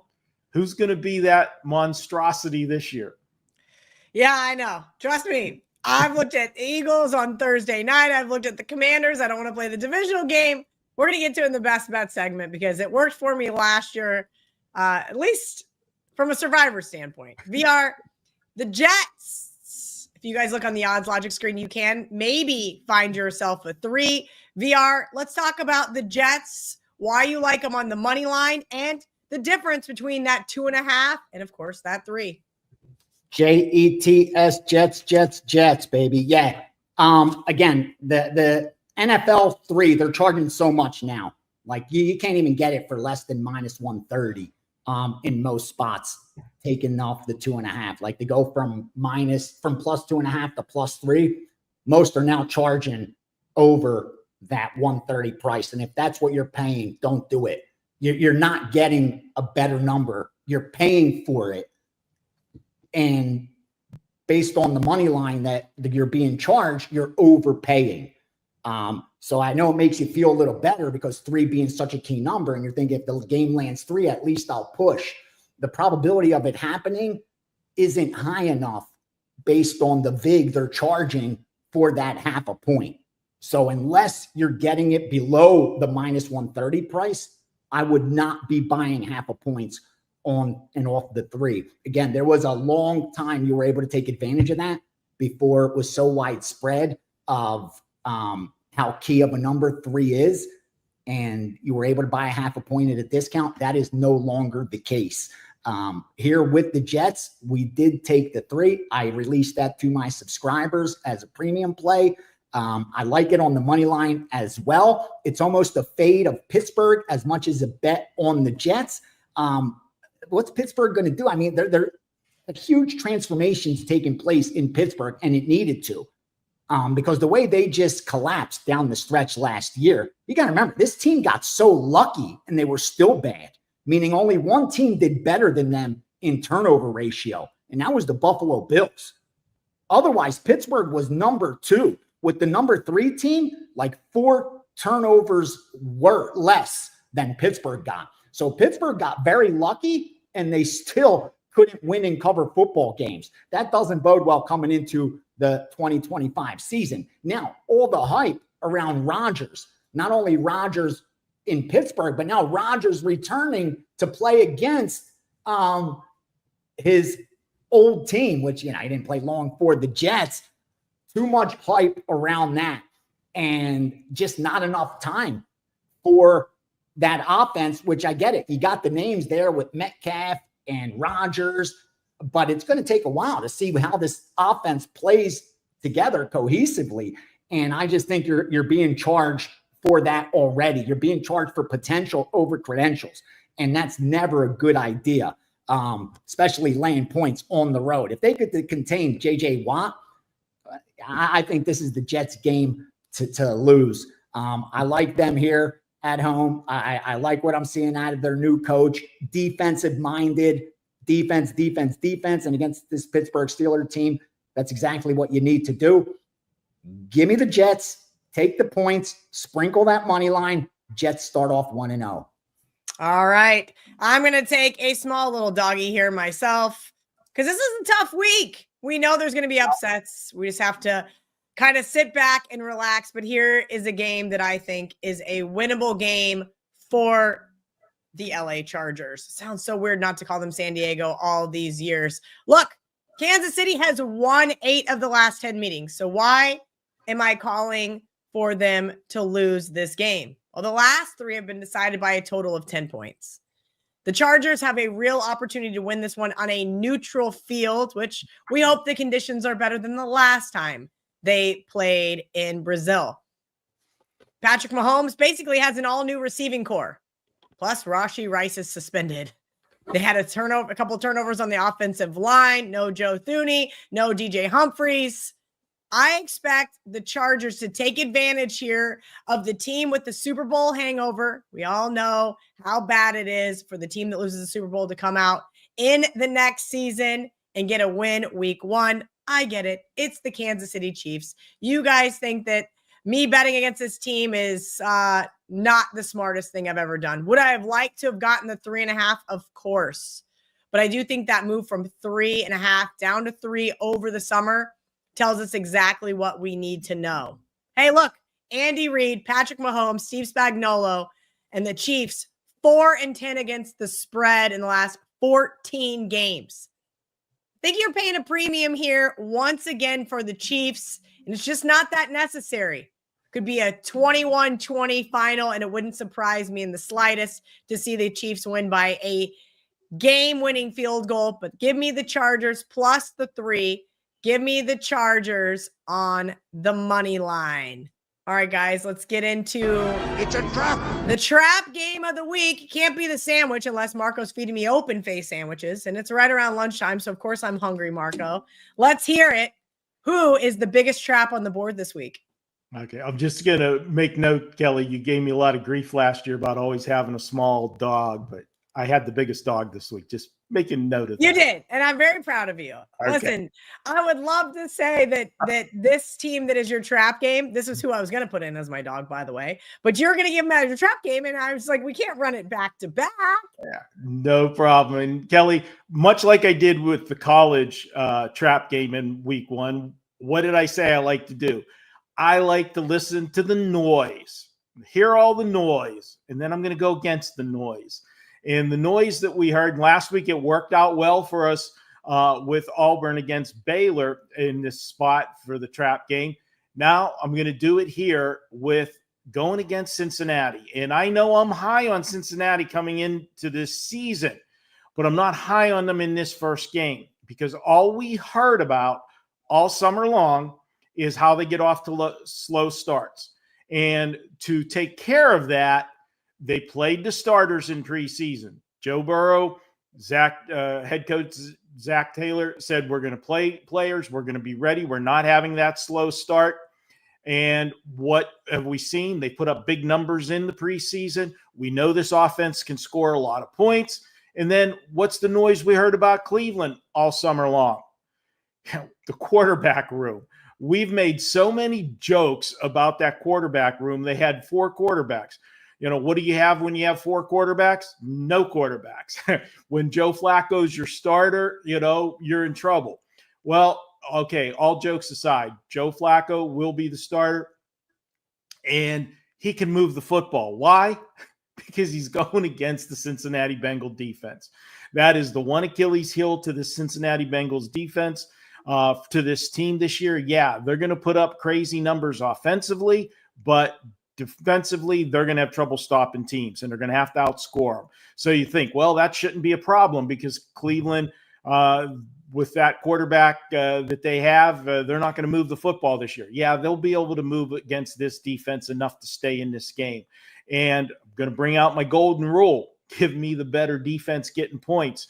This is a home opener, and we've got an underdog, a division rival. Are you kidding me?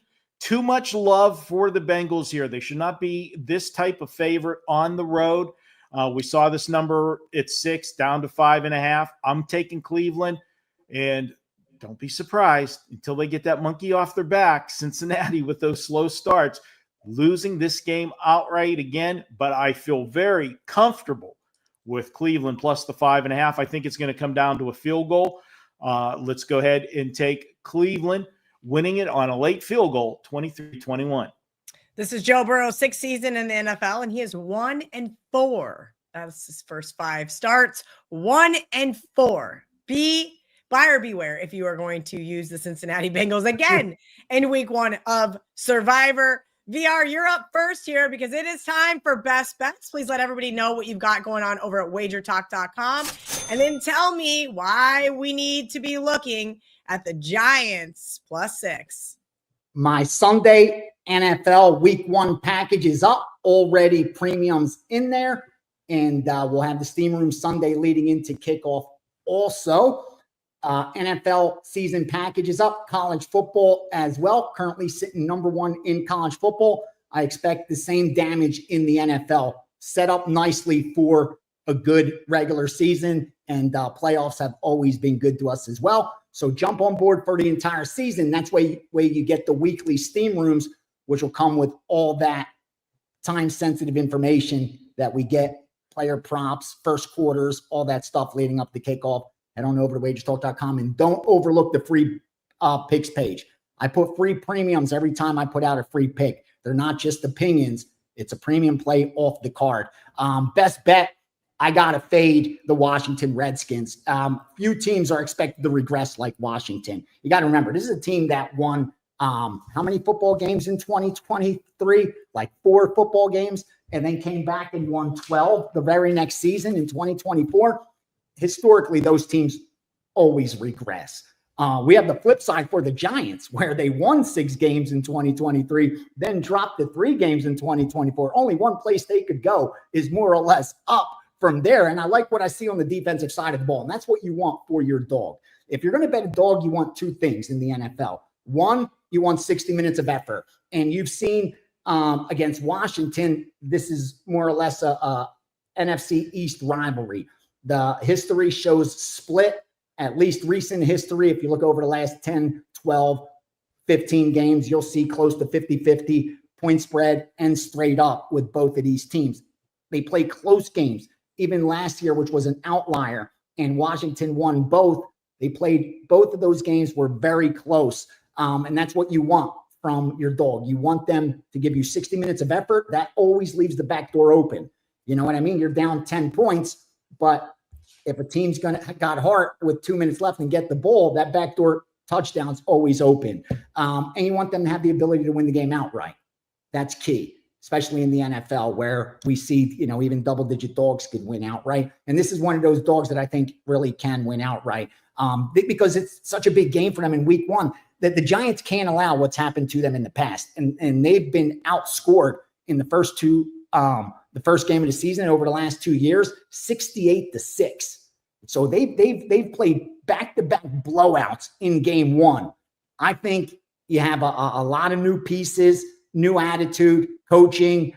I think you're going to get a full effort from the New York Giants. I think you're going to get a regression from the Washington Redskins. You have almost the perfect storm, overvalued versus undervalued. Give me the 6 points with the Giants. Rest assured, Washington will be one of the most heavily teased sides on Sunday. Be careful with that. Be careful. I sprinkled a little something on the Giants money line. I think it's a very winnable game for them. Ooh, I like to hear that from a survivor perspective. I know a lot of people will be using the Commanders on Sunday. Marco D'Angelo, it's time for your best bet. I'm kind of curious to hear this one. Are we fading the Green Bay Packers noise? But before you get into it, let's hear what you've got going on this weekend over at WagerTalk.com. Well, Kelly, we're promoting the 7-day package that's available site-wide. You can get 7 days for $77. And remember, that includes any 5% play. Those 5% plays sell for $35 by themselves.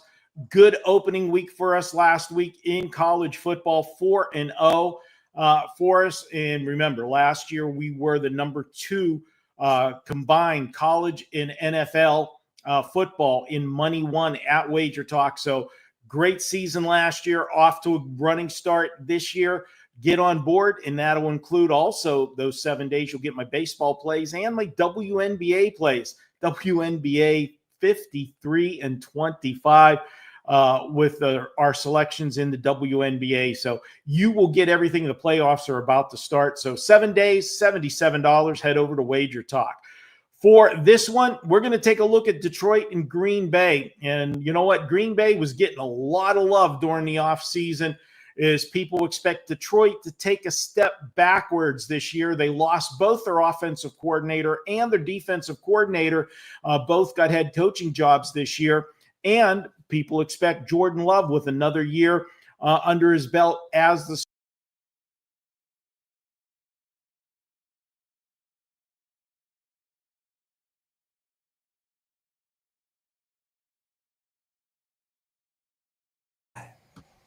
Welcome to the best sport planet. This is Wager Talk today. It is a massive, massive show on Thursday. Thank you, everybody, for joining us. I am your host, Andy Lang. It's NFL Week 1. First game tonight. I'm going to give you a full prop report here at the end of the show. Dave Mason is going to join us from Bet Online. He's going to tell us where he's seeing the sharp money and the sharp action from Bet Online. Then we're going to talk some specific games. Nick Parsons is going to break down Kansas and Missouri.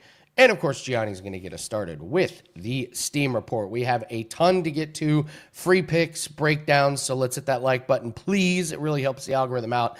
And let's get started with Gianni. Guys, we know we have a ton of sports to look at, so we're going to do NFL Steam Report, then we're going to do college football, and then we'll do baseball. So we're going to cover those in the 3. Gianni, happy Thursday. How are you? Never better, brother. Just fired on Gibraltar, +2.5 over Albania. Soccer friendly. So +2.5 goals, -120. We are on Gibraltar, just sharing that. It's up a free pick on WagerTalk.com, but I sent it out to subscribers as a 3% as well. So nice. Good, man. Things are just really good. I'm sitting in the middle of so much information that's coming in, because now have more accounts than I've had since I was coming up. Like, when I was coming up, I was trying to get as many accounts as I can for these guys, knowing the higher up am in the food chain, the better the stuff's going to be. And now I'm back I have so many accounts. So now it's just filtering through the information. So I have to be so prepared, with all my leans already for NFL, for college football. So as they come in, we can fire. And so far, so good. I'm getting down on most of the numbers, but when I can't get a number, I just let it go. I urge subscribers to do the same. More than enough action, more than enough opportunities to get your money in good. That's the key. Now with point spreads, we're not dealing money lines anymore. Money lines matter too, but with half points, you feel it ever more with point spread sports where, the difference between a win and a push could be the difference between profiting and not profiting. So you got to be careful. Don't chase bad numbers. All right, well, let's get started with NFL, and let's take a look at some of these key numbers. I see tonight, I think we've kind of lost a key number from the opening, -7. Now that we have to -8.5. What else are you seeing on these big numbers? Yeah, it's been Philadelphia early. You expected that. Super Bowl champs, returning, and they haven't lost much at all. Dallas, wise guys steamed them not to make the playoffs this year, even though the betting public was in love with the Dallas Cowboys. Before the season kicked off, they were taking the plus money that they will make it to playoffs. They were taking the plus money on the over season wins. So I wasn't surprised to see this line climbing. More importantly, as I talked about on Bet On It yesterday, the books are going to have to protect themselves from teasers.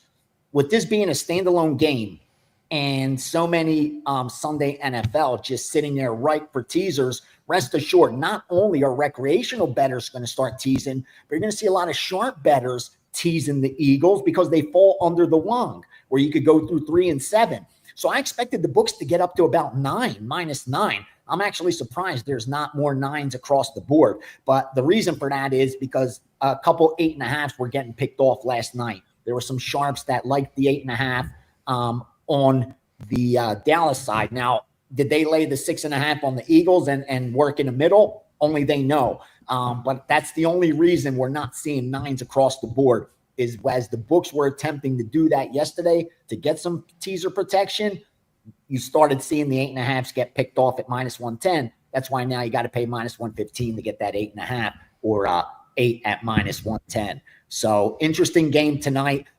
Since it's been sitting at that spread, it's good two-way action. So early Eagle money, that's where the risk is.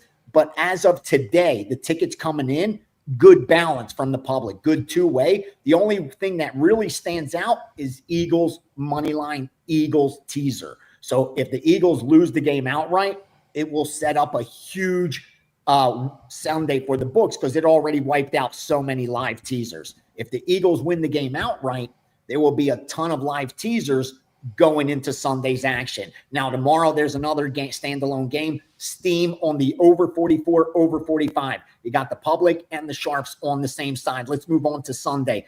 Hey, real quick, Gianni, I just want to point out tomorrow, guys, it's in Brazil.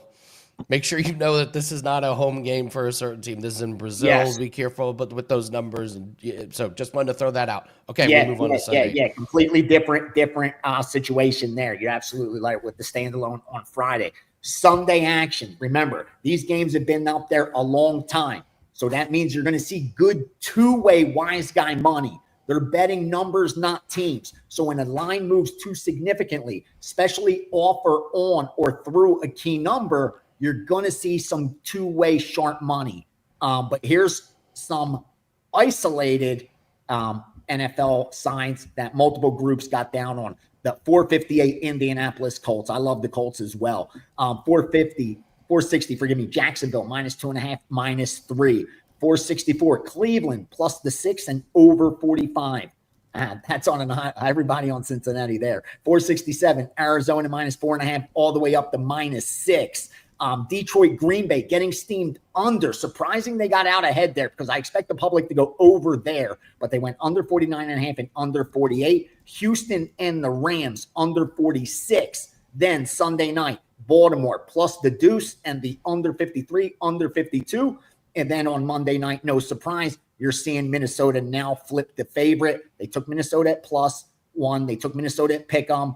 Now you're looking at Minnesota as the favorite going into Chicago. But as I said, do not be surprised to see some resistance, especially once the public gets involved. People make the mistake that the public just doesn't get any respect, and that might be true, but their money does. And they outweigh sharp money when it comes to the NFL. There is so much more public money being bet, recreational bettors betting. So all that money is going to force the books to have to move the line so they could try to entice writing some action on the other side. That's what gets the sharp bettors involved. So you'll see a lot of steam come in on game day Sunday, and we'll head into kickoff in the steam room for that for 2 hours leading up on Sunday afternoon. So a lot of fun ahead for us. Let's move to college football. There's somewhere in the neighborhood of a million games. And there's a lot of huge spreads. I mean, there's a 48.5. So it's kind of, you're kind of coming off of a lot of marquee matchups last week, and it's a little bit of a settled down this week. So how are we looking at attacking college football? Well, here's what you got to remember. This is kind of week 2. They call it, 0 week, week 1, week 2. This is the biggest adjustment off very little data. And here's what I mean. We only have 60 minutes of football, maybe 120 minutes of football for most of these teams.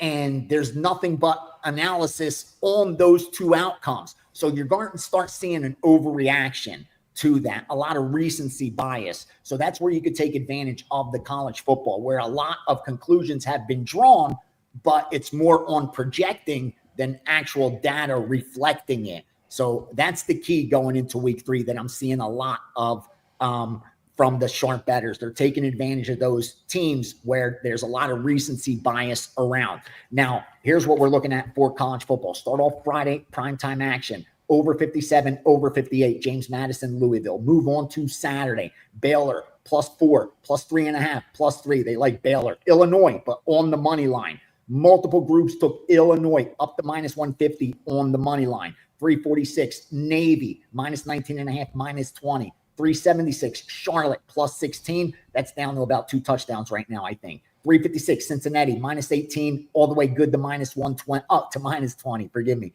thinking baseball. 381, Tulane, -10. Here's a big one. Sam Houston, 371. This is what happens here. Sam Houston, -10. +10, forgive me. Sam Houston, +9.5. Sam Houston, +9, +8.5, +8 on Sam Houston. Hit, limit bet. They skipped this, went through the 7 once the piggybackers got involved, went down to 6.5. The same exact group that I took +10 on for my subscribers, gave them out a 4% play on Sam Houston +10. They did the same. They came back yesterday and took Hawaii -6.5. So we have Sam Houston +10 and Hawaii -6.5. Now, I didn't send us a Hawaii side out to subscribers yet. Not sure if I'm going to attempt the middle in that game. Not a bad bet at all. Not a bad attempt at all. It's actually a very plus EV middle opportunity. If you did get the +10, I urge you to do it. It's, more or less a free bet.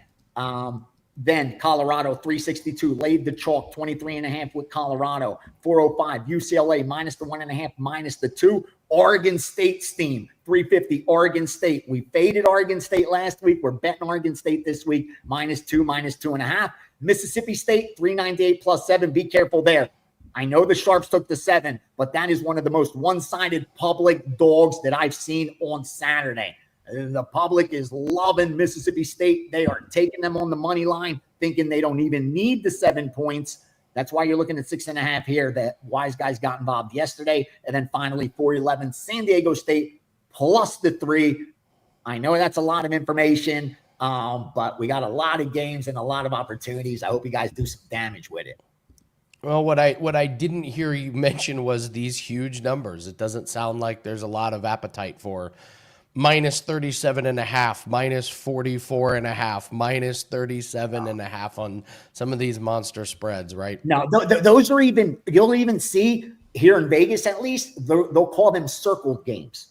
So a circled game means it's half limit, sometimes even less. So they don't even want to mess with those because, again, once you get into those high of numbers, there's a lot of variance involved. That's why we don't mess with teasing college football. Just because of the variance in scoring. It's not profitable. And once you get up to those 38s, like what should the line be? The difference between 2.5 and 3.5 is monstrous. The difference between 42.5 and 43.5 seems meaningless to me.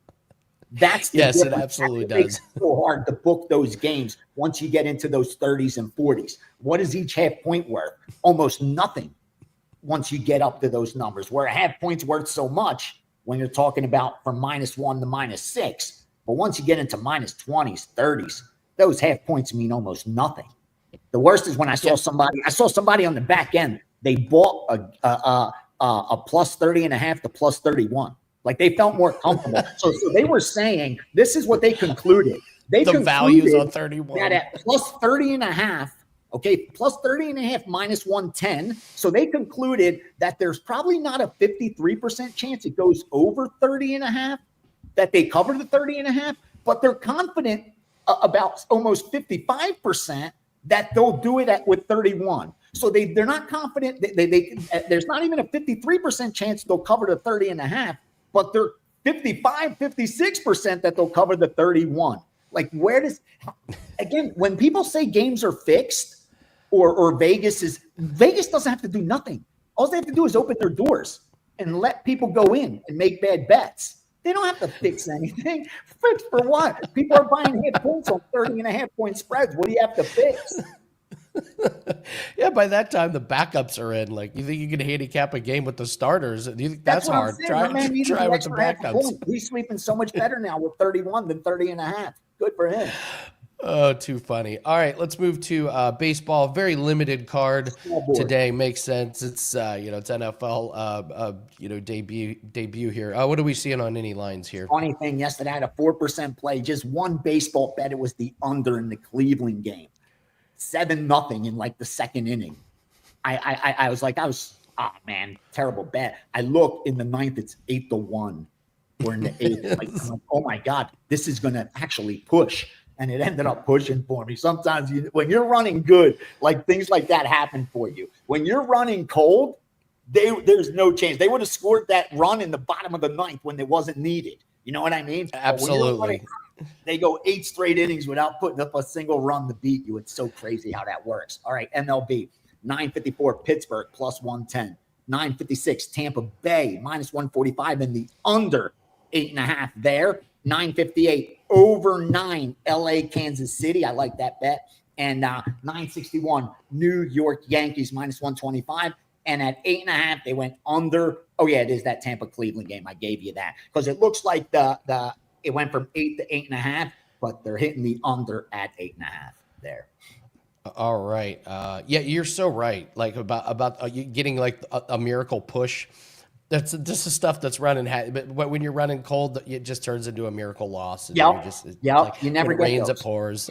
You never get those. Absolutely. So, real quick before I let you go, how was Contender Series this week?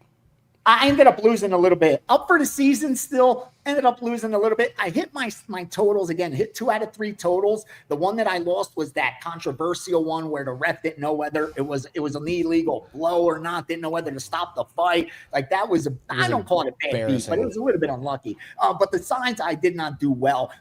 Here's the problem, and I'm not making any excuses, but it just goes to prove it's so hard to beat closing lines. And on that show, I'm forced to bet into the absolute last numbers.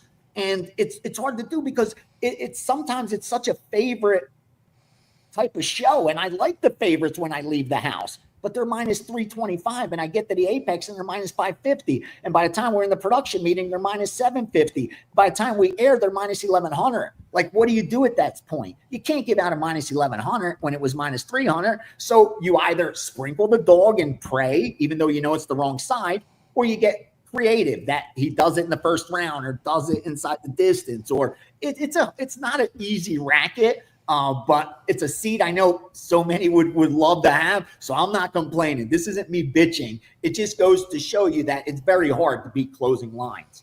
Like it really is a tough racket. I lost on him going in the first one. I'm pretty sure he was winning. That was my guy. Until the that last... was the first best bet I had. We had 4 weeks, brother. 4 weeks, bro. And that was the first time I fired a best bet. It was on McGuinn. I felt so confident with that sign. Me too. And he looked the part, bro. He looked the part. That McMillan was overvalued for sure. How he didn't finish him in the first round, I don't know. How that choked it when he was so synced. He just had it so sunk in. He gassed, bro. He gassed. We were on the right side. Bad outcome. Nothing you can do. I agree. By the way, the good news on that fight, Gianni, is we get to bet against that McMillan guy in the UFC. Oh, yeah. That guy's not going to. There. Like, yeah, let's stand and trade blows. See how that works out. See how that turns out. Absolutely. Well, it's a big Thursday. What do you have up for clients at Yes, Wager sir. Talk? I have a Thursday night NFL. We are kicking off the season with a 4% best bet in the NFL. I have Saturday's college football up. 4% best bets in there. And the package is different than a subscription. The package so far has 8 bets in it. As I told subscribers, you're going to get volume. You're going to get the added games. You're going to get the first quarter stuff, the first half stuff. I'm going to give you all the gold. Because, again, I'm working with so many good groups. I get so much good information that I want handicappers. I don't just want guys that are just going to piggyback my stuff. Like, come in there ready to have your own opinions, and then let's confirm them together. So I have that up. I have the Sunday NFL up as well. The UFC's going up today. I just fired 2 moves for an originator that I work with. So a busy next few days. And of course, the steam room is Sunday, 2 hours leading up to kickoff. We're going to have a lot of fun. So make sure you join me. Head on over to WagerTalk.com, and best of luck to you too, brother. Hope you run hot this weekend and do some damage in the UFC. It's going to be great. Thanks, Gianni. Appreciate it. Gianni The Greek, everyone, with a massive steam report. And he's going to be here again tomorrow. Tomorrow, guys, is Football Friday. Absolutely loaded Fridays. We're going to go over Survivor contest, Westgate contest, Circa. We're going to go over all of them. Marco's going to be breaking down games. Teddy's going to be breaking down games. We're going to get the final report of Steam before the weekend. It's going to be a massive day tomorrow on Football Friday. Quick question. Mark, Javonte to score anytime, Dak to score anytime. Bad idea if I take both. If you're going to take it this week and it doesn't hit, just go back and take it again. That's a strategy. You're going to have to hit multiple games in a row. So you're either going to play it one game and then the next game and then the next game and the next game, or you're just going to lay off of it. But commit to doing that. I'm not going to make my card, Mark, but those are my thoughts on it. Someone asked, do we do WNBA? It's almost the end of the WNBA regular season. These lines are all over the place. Some teams are quitting. Some teams are shutting down players. So I would recommend not really doing a whole lot with some of these spreads on WNBA. I'm looking at the numbers for today. There's really been no movement, nothing of value. So don't really see anything in WNBA. All right, let's bring on newest addition to Wager Talk.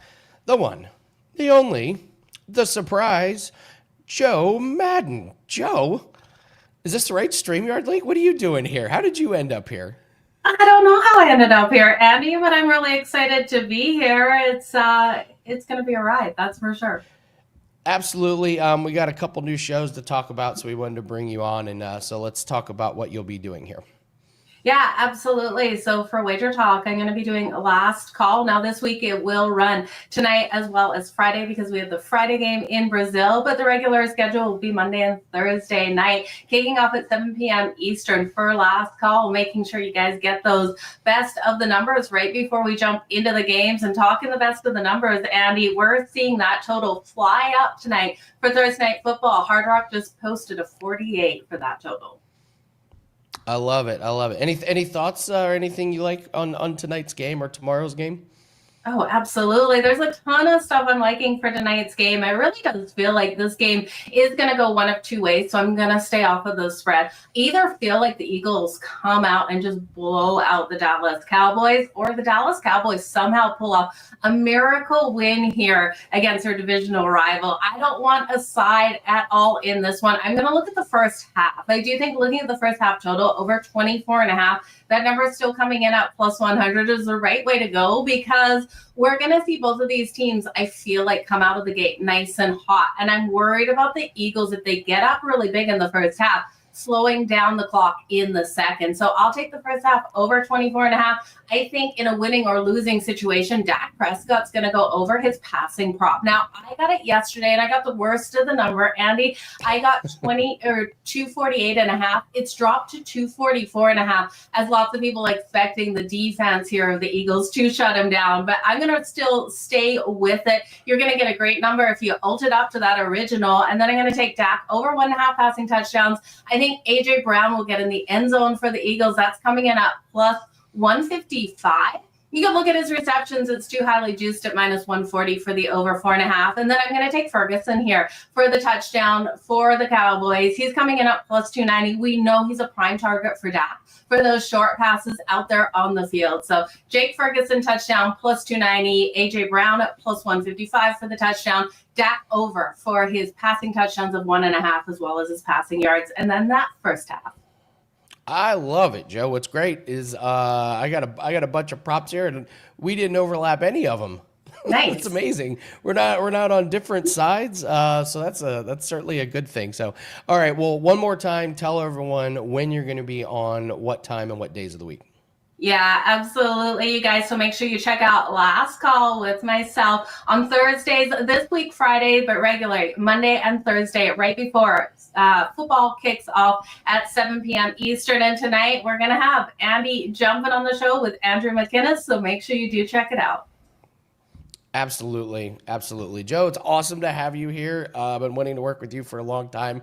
Thank you so much for joining us. Don't forget to check her out on WagerTalk Last Call. So surprise debut, Joe. Nice job. Thanks for bringing the props with you. Yeah, thanks for having me, you guys. Let's make some freaking money tonight. All right, we're going to do that. Yeah, I'm surprised you guys. You guys didn't know that was coming, and I left it out of the intro because I'm sneaky like that. All right, let's bring on Nick Parsons, and there's a couple things that we know Nick is going to be bringing. He's going to be bringing in a dope jacket, and he's probably going to be bringing points. He's probably going to be bringing points. So we wanted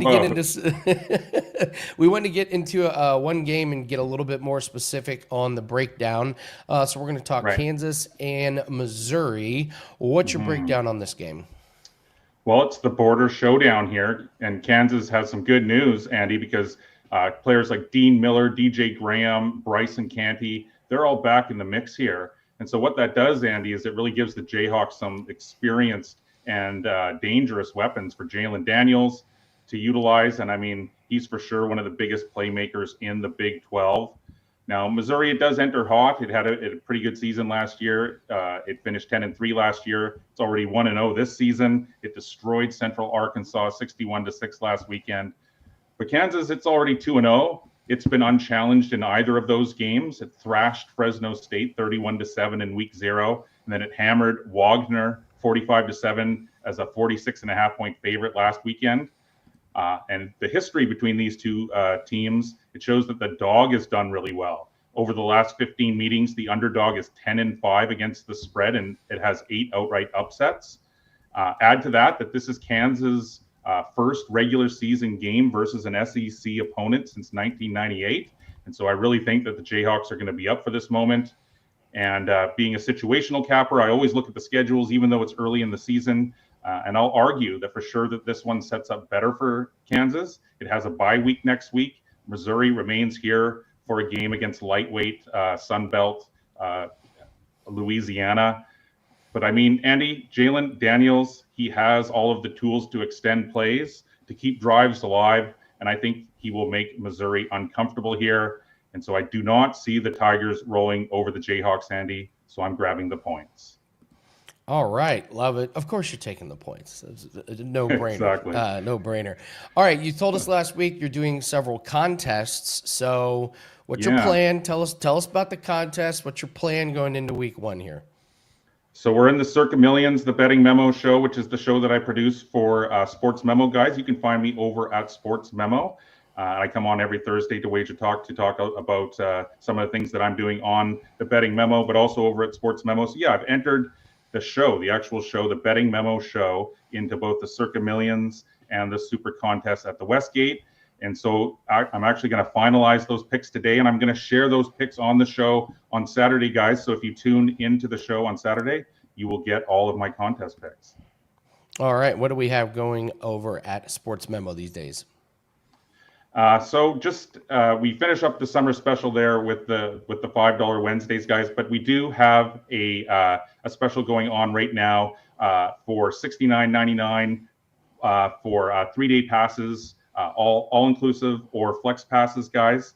So make sure to take advantage of that. And then also 50% off Fridays, Andy. So that's coming up tomorrow, guys. Every handicapper at Sportsmemo releases one 50% off package, and so head on over there to take advantage of that. All right, Nick Parsons, thank you so much. Great job, and can't wait to hear what you end up going with in the contest. Thank you so much, and great job as always. Thanks, Andy. All right, guys, moving along, let's get to Dave Mason, but do want to tell everybody we have several specials up. We're still doing the 7 days of all access for just $77. Any capper you want, $77, just $11 a day. Today's Thursday, first day of NFL season. So you get that special today, you get plays for tonight, you get plays for tomorrow. Huge UFC card on Saturday. Don't forget about Saturday. Of course, it's college football, NFL. So pick your favorite handicapper, pick a handicapper that you haven't gotten plays from before. It's the perfect way to try out a new handicapper or your favorite. Instant discount of 7 days down to $77. And yes, that does include 5% plays. All sports, all percentages, any handicapper you want discounted down to $77 a day. Don't miss out on these specials when we run them. They're there for you guys to take advantage of them. So go to the deals page, pick your favorite handicapper, and get that instant discount. All right, let's bring on Dave Mason. Dave, I'm guessing the busy season is officially here, my friend. Yes, sir. The most important week of the year, in my opinion. Bigger than the Super Bowl, bigger than Kentucky Derby, March Madness, anything. It's just the most important week of the year. A lot of those are just one-offs. Super Bowl might get more traction, and it's great in the PR, but a lot of one-and-dones come in for the Super Bowl. They sign up, they bet, you never see them again. If they win, they cash out, bye-bye, or maybe not until next season, and or people are just done for the year. But Super Bowl kind of sets the tone for the rest of the season. NFL is our biggest sport, our biggest market, so this sets the tone. All right, well, walk us through it. What games do you see in action on? We'll start with tonight, then we'll talk about Friday, then we'll talk about Sunday. So what are we seeing in the Eagles and Cowboys tonight? Yeah, Eagles, Cowboys. I mean, the public's all over the birds. Saw some two-way sharp on it.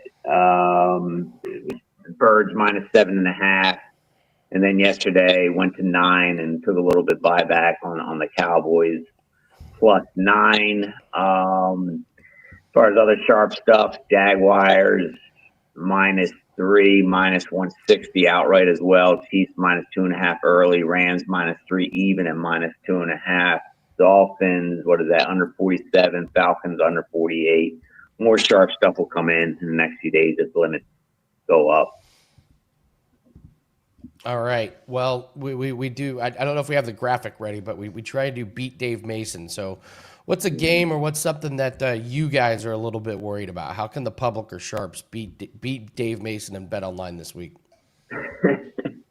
Well, we did well last weekend, but you know how that works out. So, I mean, yeah, I can just tell you what the sharps keep betting. I mean, I bet NFL. I mean, I'll give you my not so sharp bets and see if you can beat me. I actually took Dallas +9 yesterday, even though I'm an Eagles fan. Yes, I bet against my team. So go ahead and curse me out for Eagles fans, whatever. Yeah, I always wonder that who bets against their team and who doesn't. Some people don't, but they don't pay my bills. So if I see value, I'll bet against them. Jets +3, I bet. Or that was early. Jaguars -3, Pats -2.5, Falcons +2, and Bills -1. They're pick 'em there now, so I got a bad number there. But those are my plays. That's some sharp NFL. Northern Illinois +17, UVA +3, Texas State +4.5, Toledo -7, Houston -13, and then of course there's a ton of total stuff as well. Yeah, I think you're right to bet against your team. I would bet against my team. I'm from Indianapolis. I'm the Colts. We can't figure out our quarterback. Yeah, Are you kidding me? The way I see it, if you're, if there's different kind of fans. There's fans that just think their team does no wrong, right? But if you're objective and you can see if your team's overvalued or whatever, why not? It's people are like, oh, you're not a real fan. It's like, well, you know what? Those guys don't pay my bills. You know, if the number's off, if the number's off, the number's off. It doesn't mean I'm not going to root for them. If they win, okay, I lose money. If they lose, okay, I won money. It's kind of I see it as a win-win proposition here. I'm not betting my house on it or anything. Bet a few bucks and see what happens. Well, myself and Dan are going to enter a bunch of the survivor pools on Bet Online here. Are you able to share percentages of what team? Because I think everybody is. I think Denver's going to be the most popular pick. Yeah, on the board this week.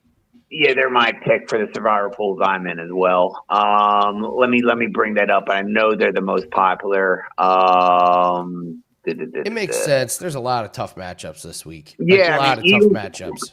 Eagles tonight are getting picked. I would advise against that though, because in our survivor pool you have to pick Thanksgiving. There's 2 picks Thanksgiving weekend. There's a Sunday, Monday games, but there's also Thursday and Friday, and they're looking forward.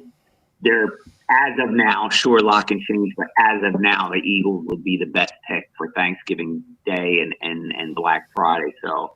I would pick it. I would keep them on the back burner now. You might need them before that, but it's good to you got to look at that now. You have to look forward, and especially with something like that.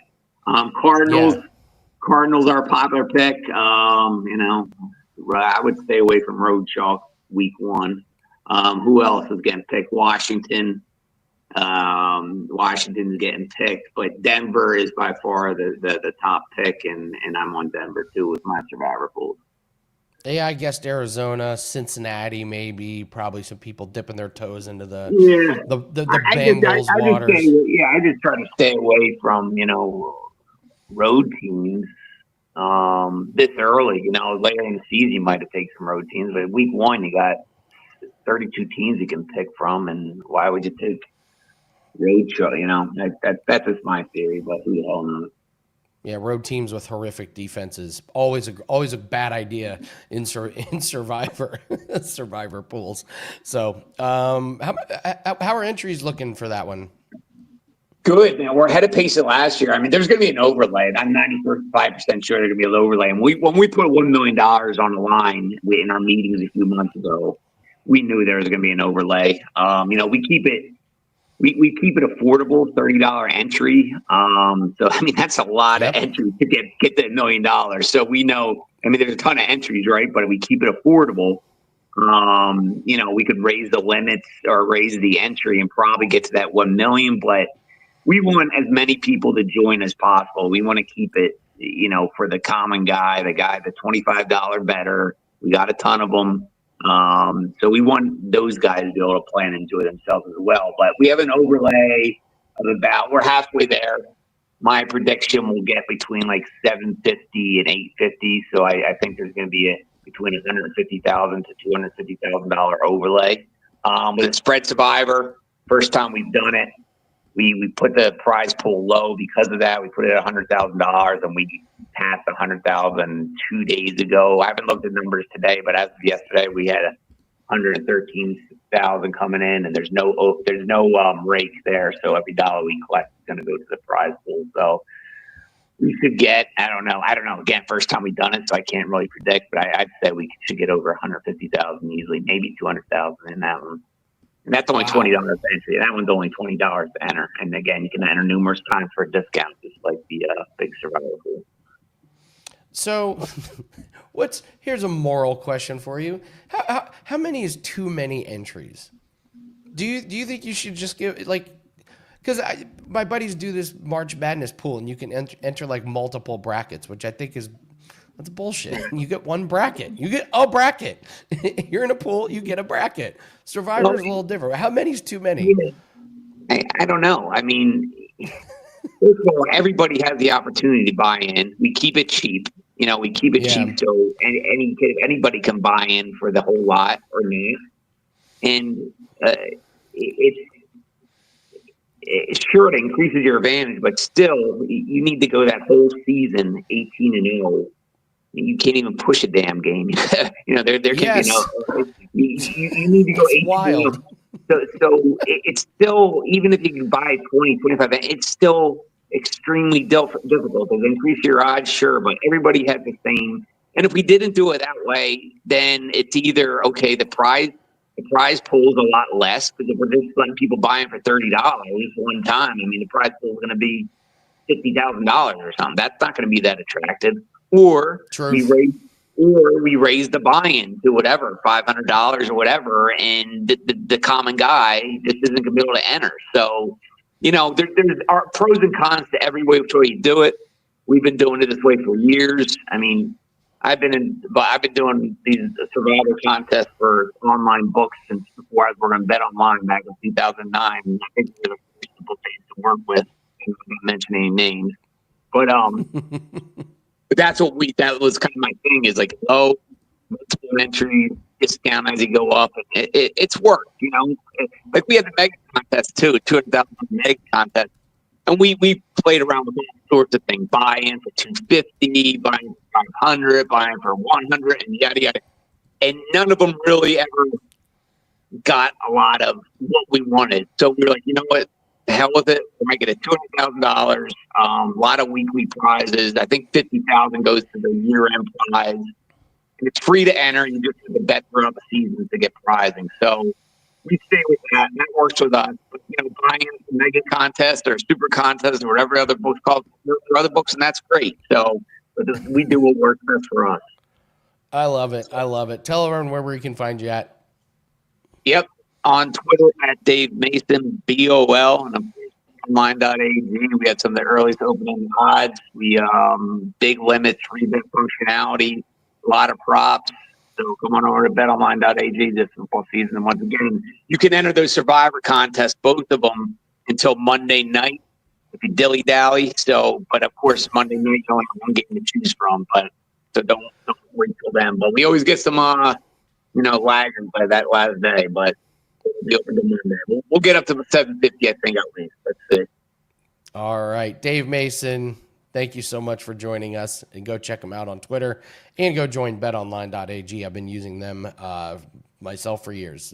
Great deposits, great withdrawals. So I just put some money in there for myself and Dan to do the Survivor, use crypto, and it was in there in like 10 minutes. So really, really good book to use. So, all right, let's go all around the world. We got some free plays in a multitude of sports. We legit are going all around the world in this segment. So we're going to go to the main event this weekend in UFC, Kyle Barallo and Nasruddin Imavov. I like Kyle Barallo money line. I have been betting on this guy since Contender Series. He's got an incredible double leg takedown, incredible ground game. He runs literally the smartest gym in terms of game plans. And I'm just not sure that Imavov has all the weapons to take him out of there. He's improved his striking immensely. It's not elite, but he won a 5-round fight against Jared Cannonier, and Imavov was losing to Cannonier before they got into round 4. So it's a very reasonable price, minus 125. I've been all aboard the Kyle Barallo train up until this point. I'm not jumping off yet. So Kyle Barallo is a pick there. Free play from the WagerTalk free picks page. Euro World Cup qualifiers. Wales at Kazakhstan. We're taking Kazakhstan plus 1. Wales have only won one away match by more than one in the last 16 games. Wales beat this team 3-1, but that was at home last time. Look for Wales to maybe win, but not by margin. We'll take a look at Baylor at SMU. Baylor over 30.5 on the team total. Baylor threw for 418 yards last week. They gave up over 5 yards per carry, but this SMU team only rushed for 140 yards against Eastern Texas A&M, We think Baylor is going to be able to get a few stops, and the passing offense for Baylor will make this a back and forth shootout. It's a high total in this one. We like Baylor over 30.5. Then we go to the Buccaneers at the Falcons. Buccaneers over 23.5 on the team total. Last year, the matchups between these two teams featured 66 and 57 points. Bucks were 7-1 over this team total in 8 road games. Falcons still do not have a good pass rush. Baker's going to have time to throw. Bucky Irving should flourish. Tampa, not a great secondary, so I'm expecting another big shootout here in this one. So we'll take the Buccaneers over 23.5. I have a 5% best bet. That's up in UFC. You can still get that. Lines are perfectly good to lock that in. We are going to have multiple plays attached to that 5% play. 5% MMA plays have been good, 11-6. I'd be very happy with that winning percentage at the end of the year. So we look to cash one this week. We lost our Tuesday Contender Series $5 play. I'm upset about that. We get our revenge this weekend. We also have a week 1 of NFL props that are up. You guys know I love me some props, and we're up 30 units just in 2025 on player props. So you're going to get all of the props that are included from starting tonight all the way through Monday Night Football. It's a smoking deal. I believe Duffel asked earlier, how many do we get? We got to wait until the numbers get finalized, and we got to wait until the more props get released. So you're going to get props starting today, but there's going to be more that get added to that pack throughout the weekend. So expect them all the way up to game time, even through Sunday and Monday Night Football, only $19. If you want something more long-term, we still have the promo code Andy30. Gets 50% off 30 days. That way you don't even have to worry about it. All plays get sent right to your email for the next 30 days. 50% off all props, all 5% plays. WT.buzz/AL. All right. We're going to break down the Cowboys and the Eagles from a props perspective, and there are a ton of them. I'm going to start with Dak Prescott to throw an interception. This offensive line is ranked outside the top 20 by PFF. They could see a lot of pressure from that Eagles defense. Dak threw 8 interceptions in 8 games last season. The Eagles had 13 interceptions last year. That defensive line pushes Dak out of the pocket. Look for him to force the ball. I'm not a believer in this Dallas running game. I think Dak throws a lot and eventually throws at least 1 interception. We're going to go to Dan's favorite. Jalen Hurts will score a touchdown. Rushed for 14 last year, 2 of them against Dallas in the one game he played. And we've talked about this, the extra motivation for them to use the tush push after the NFL tried to sneakily ban this play. I expect this will be a play pretty much every week. Jalen Hurts will score a touchdown. I'm going to go to Dallas here and take Javonte Williams over 12.5 receiving yards. I know he's with a different team, but he went over in 9 games last season. Looked up all the local reports. He is the unquestioned number 1 running back here, so he's going to be getting a majority of the carries. All this takes is a couple dump-offs or screens or broken plays. This is a very low total. He's shown he can catch the ball, so I'll take Javonte Williams over 12.5 receiving. And if they get in a hurry up at the end of the first half or at the end of the game, I expect him to be on the field and for this to cash. Let's do Saquon. Actually, let's do a same game parlay. Let's do a plus 170 same game parlay. I'm going to take the Eagles over 23.5 on their team total. They averaged 29 points per game last year. This Dallas defense with no Micah Parsons could get carved up big time. I'm going to take Saquon 80 plus rushing yards. He did this 13 times last year, averaged 5.1 yards per carry against Dallas. And I'll do CeeDee Lamb 60 plus receiving yards. Last 5 games he's played with Dak and they played against Philly, he's gone over this total. So you combine all those 3, that gets you plus 170. That's Eagles over 23.5 on the team total. Saquon 80 plus rushing. CeeDee Lamb 60 plus receiving, plus 170.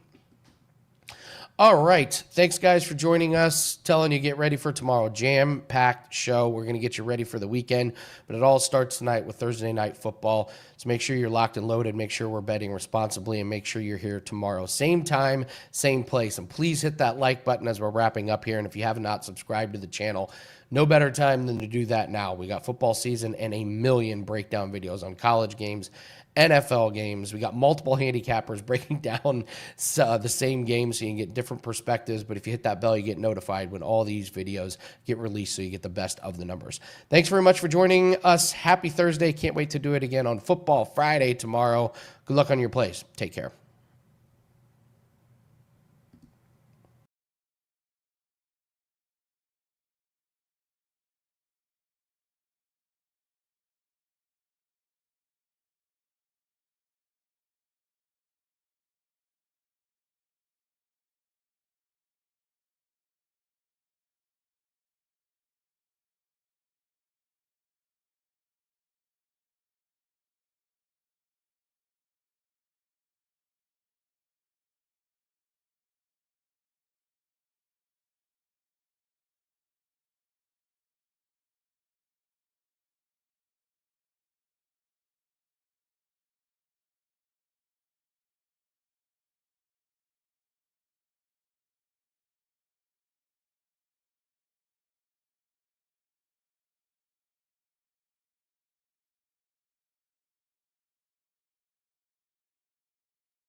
You're live.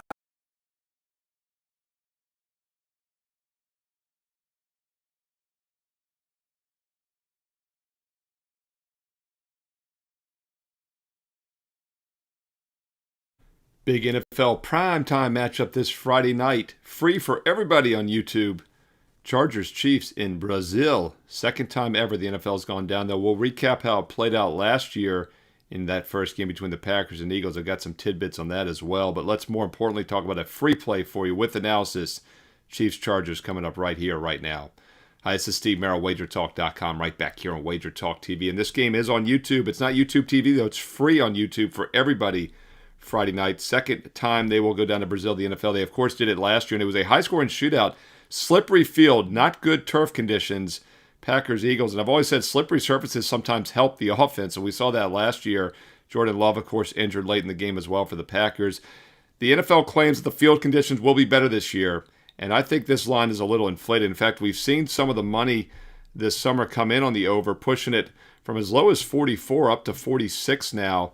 I like the under in this game between the Chargers and Chiefs. We'll talk a little bit about the side in a moment, but I think the best way to play this is the under. These two teams, division rivals, of course, played twice last year, and both games were extremely low scoring. And on the surface, you can make an argument there is some value with the Chargers at +3 or more, just due to the fact they were basically equal to the Chiefs. The 11-7 versus 17-3 records last year are a little misleading because statistically these teams were almost dead even. Chargers, 23 points for, 19 allowed. Chiefs, 23 points for, 19 allowed on the season. Chargers averaged 326 yards a game. The Chiefs, 324. Chiefs gave up 325 a game. Chargers gave up 341. Chargers a little bit weaker defensively, but these two teams were almost equal statistically last year. Yet they couldn't figure out a way to snap what is now a 7-game losing streak to the Kansas City Chiefs. So that's why I'm a little hesitant on the side here.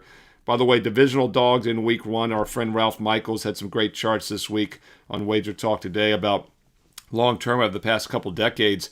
Just blindly playing divisional dogs in week 1 has been a winning point spread play, especially home dogs. Now, this is a neutral field, so I don't know if you can call the LA Chargers a home dog. But once again, the line is sitting at 3, a very key number, and it is juiced minus $1.15 in most spots towards Kansas City. So if you like the Chiefs, probably want to play it sooner than later. Grab the -3. If you do like the Chargers, I would wait until kickoff Friday night and try to get a +3.5, which is such a key number. And at 3.5 or more, does look like there's some value at that point on the Chargers. But they have struggled to get over the hump recently in the past few years and beat their arch rival Chiefs. But once again, the one thing that was consistent last year, both games were very low scoring. In fact, these teams played in week 4 at the end of September last year in LA.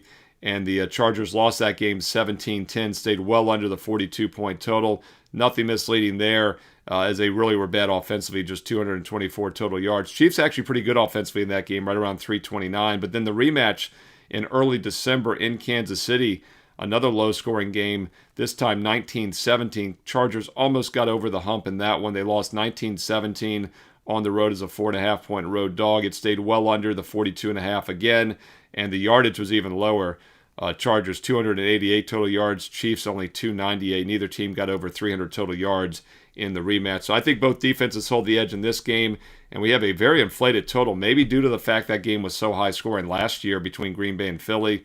I don't think we see a repeat this year. I like under 46 between the Chargers and Chiefs, 8 o'clock Eastern Friday night. Free for everybody around the world on YouTube.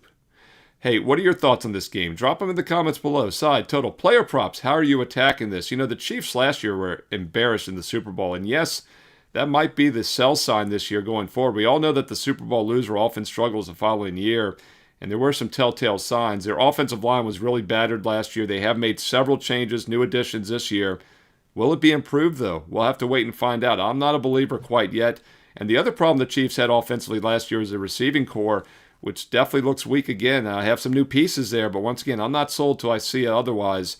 And Rashee Rice only played a handful of games last year before a season-ending injury in Week 4. He is now out the first 6 games, suspended after pleading felony guilty to a car crash from a year and a half ago. So it doesn't look like the receiving core has improved much. The O-line probably is, but once again, they were really bad in that Super Bowl. Yet another reason why I like the under 46 in this game on Friday night. Hey, before we get to some promo special offers, bonus free play information, let's look back on how these teams fared last year after coming back from Brazil. You know, on the surface, you could say it's a really difficult schedule spot in week 2 for the teams that play in this game, and that kind of was the case last year. The Packers lost a heartbreaker by 5, 34-29. They did bounce back and win their next 2, but keep in mind, Jordan Love was injured late in the Brazil game. Malik Willis played the next 2 weeks. They were a home dog against the Colts. They were actually a dog against Tennessee in week 3, believe it or not, last year. And the Packers won both those games straight up. But once again, we had that injury situation in which the team rallied behind Malik Willis. I don't think we can read much into that.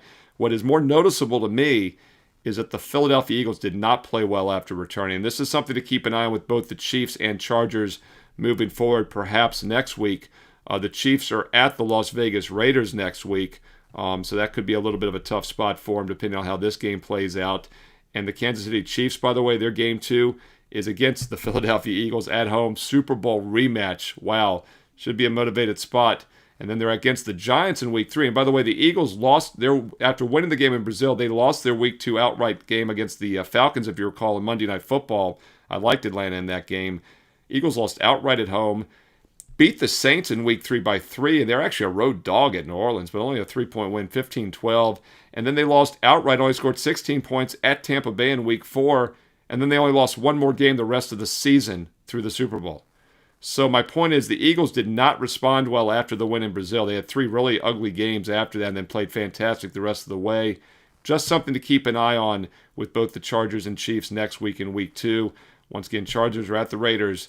Chiefs are at home, Super Bowl revenge against the Eagles, and we'll see how that O-line looks here in week 1 on Friday night. We'll learn a lot more after that game as well.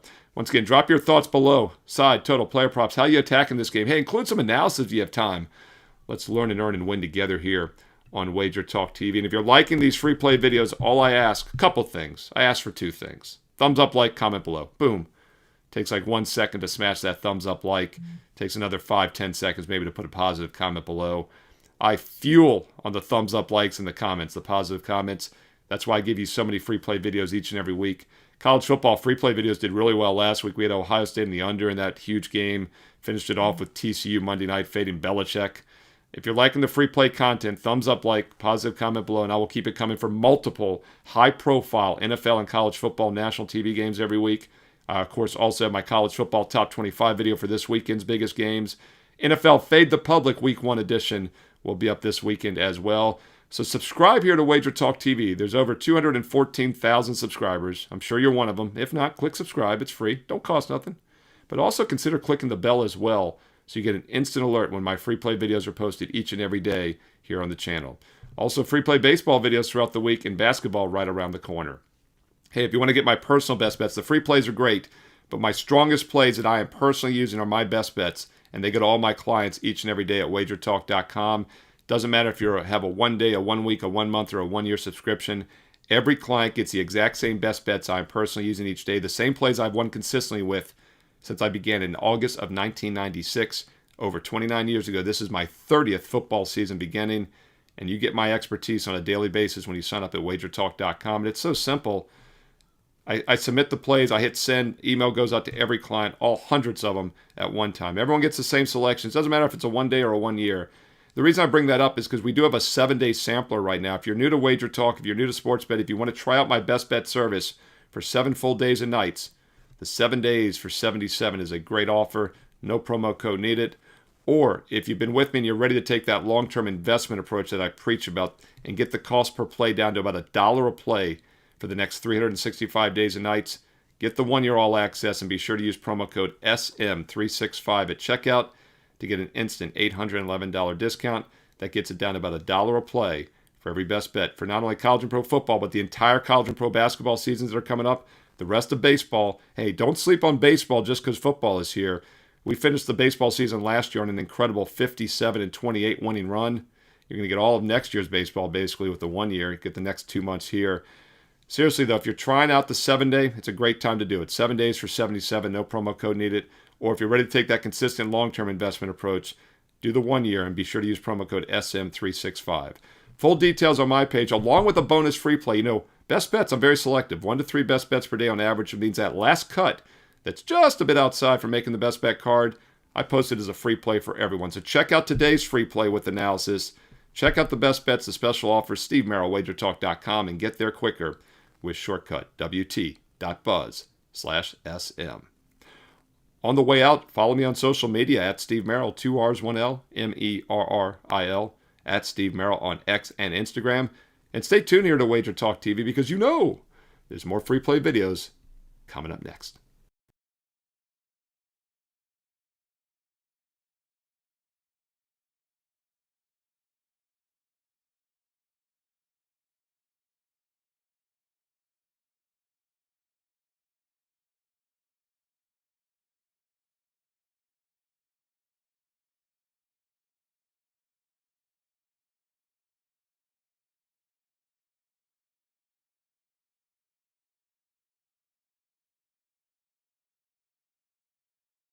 Fascinating game to talk about for so many reasons. Lots of angles here. I'm going to give you a free play in this Eagles-Cowboys Thursday night game, but also some big picture stuff with survivor pools and just ways, if you do want to play one side or the other, how I think you should attack it. So this is a great kickoff game to start the NFL regular season this Thursday night at 8:20 Eastern, Dallas at Philadelphia. And as our good friend Ralph Michaels will tell you, divisional dogs do well in week one in the NFL. And it makes a lot of sense for several reasons. I've always said that week one of the NFL is kind of week 5 of the preseason. I can't say that anymore because we only have 3 weeks of the preseason. But you can make an argument it's even more preseason-ish since there's only 3 preseason games and not 4.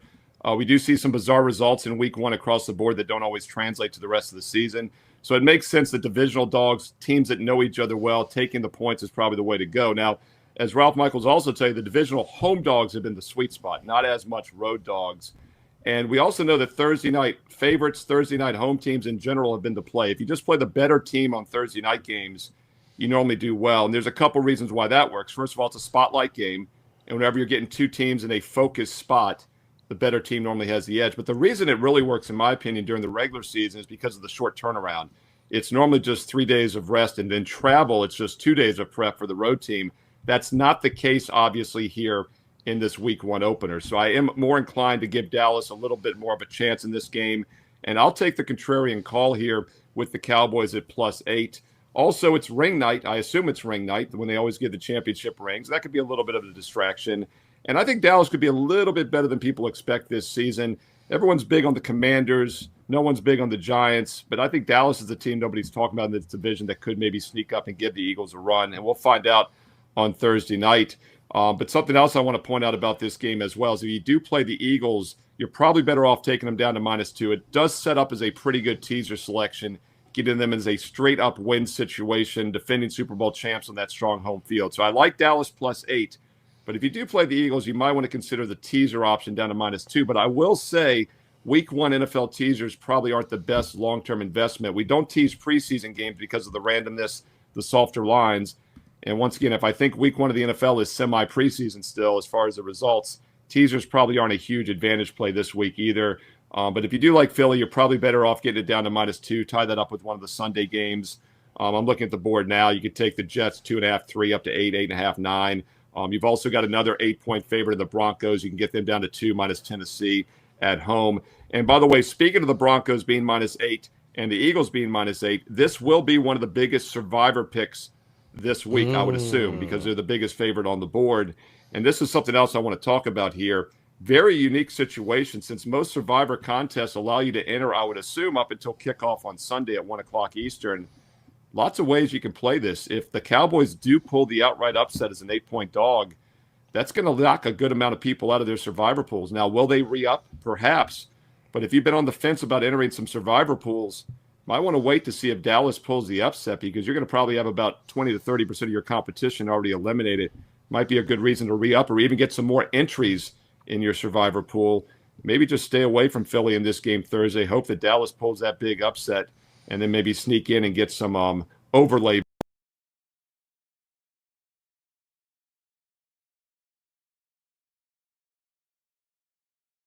Live. Welcome to the Blitz. College football picks for week 2 coming right up. Michigan versus Oklahoma, Iowa versus Iowa State, Oklahoma State versus Oregon, Ole Miss versus Kentucky, Kansas versus Missouri, and any other games you guys want to talk about. If you are watching us live, get in the chat right now. Start firing off those questions. Doesn't matter which game. We don't care. If you want our opinion, ask away. Joining me now, as he has each of the last 2 weeks on the program, is Ralph Michaels, and making his Blitz debut, fresh off a 4-0 week in college football, is Sean Alvarez. Guys, welcome. Ralph, you being the veteran of the show that you are, I'm going to go to you first.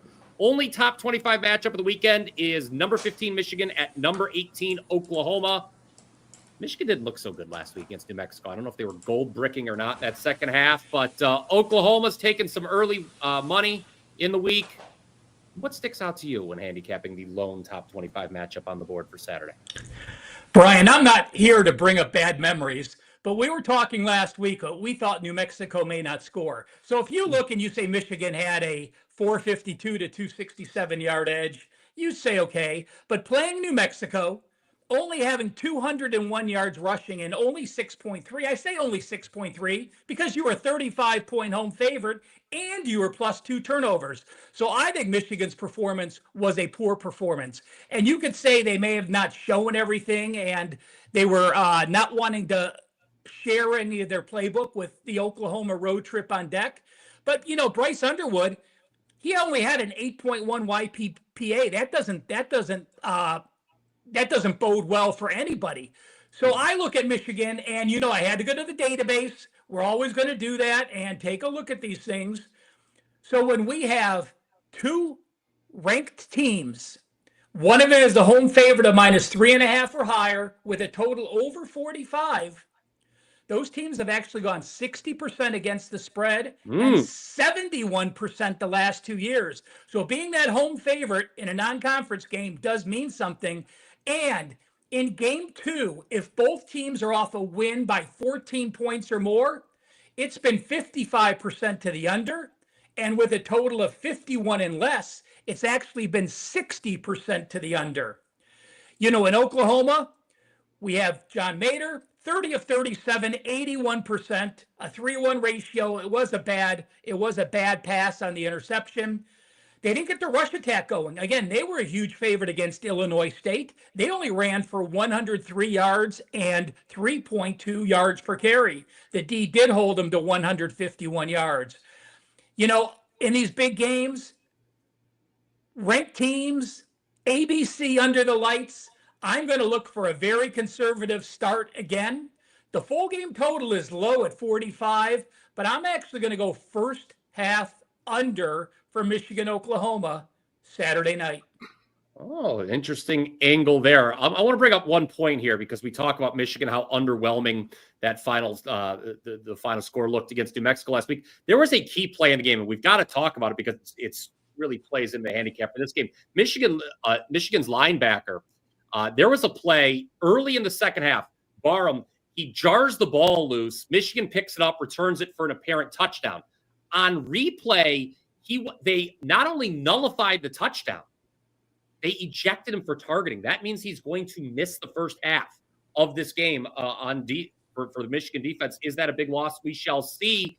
Sean, I want to bring you in here, obviously, to talk about this game. With Oklahoma now, you know, we all think they're going to be better this year. Michigan, we don't know what we think after last week.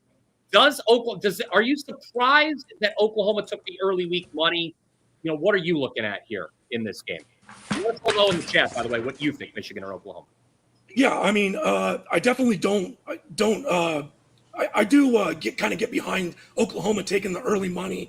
You know, after what you and Ralph kind of mentioned with Michigan just kind of looking, you know, not as good, and we saw John Mateer throw for 392 yards, completing 30 of 37 passes last week, albeit against, you know, obviously a weaker competition than he's going to see at Michigan. But, you know, when you look at the box schedule and you look at what he put up, there's a lot more question marks about, you know, the quarterback of Bryce Underwood at Michigan compared to what John Mateer did, not only at Oklahoma, but what we saw him do at Washington State previously.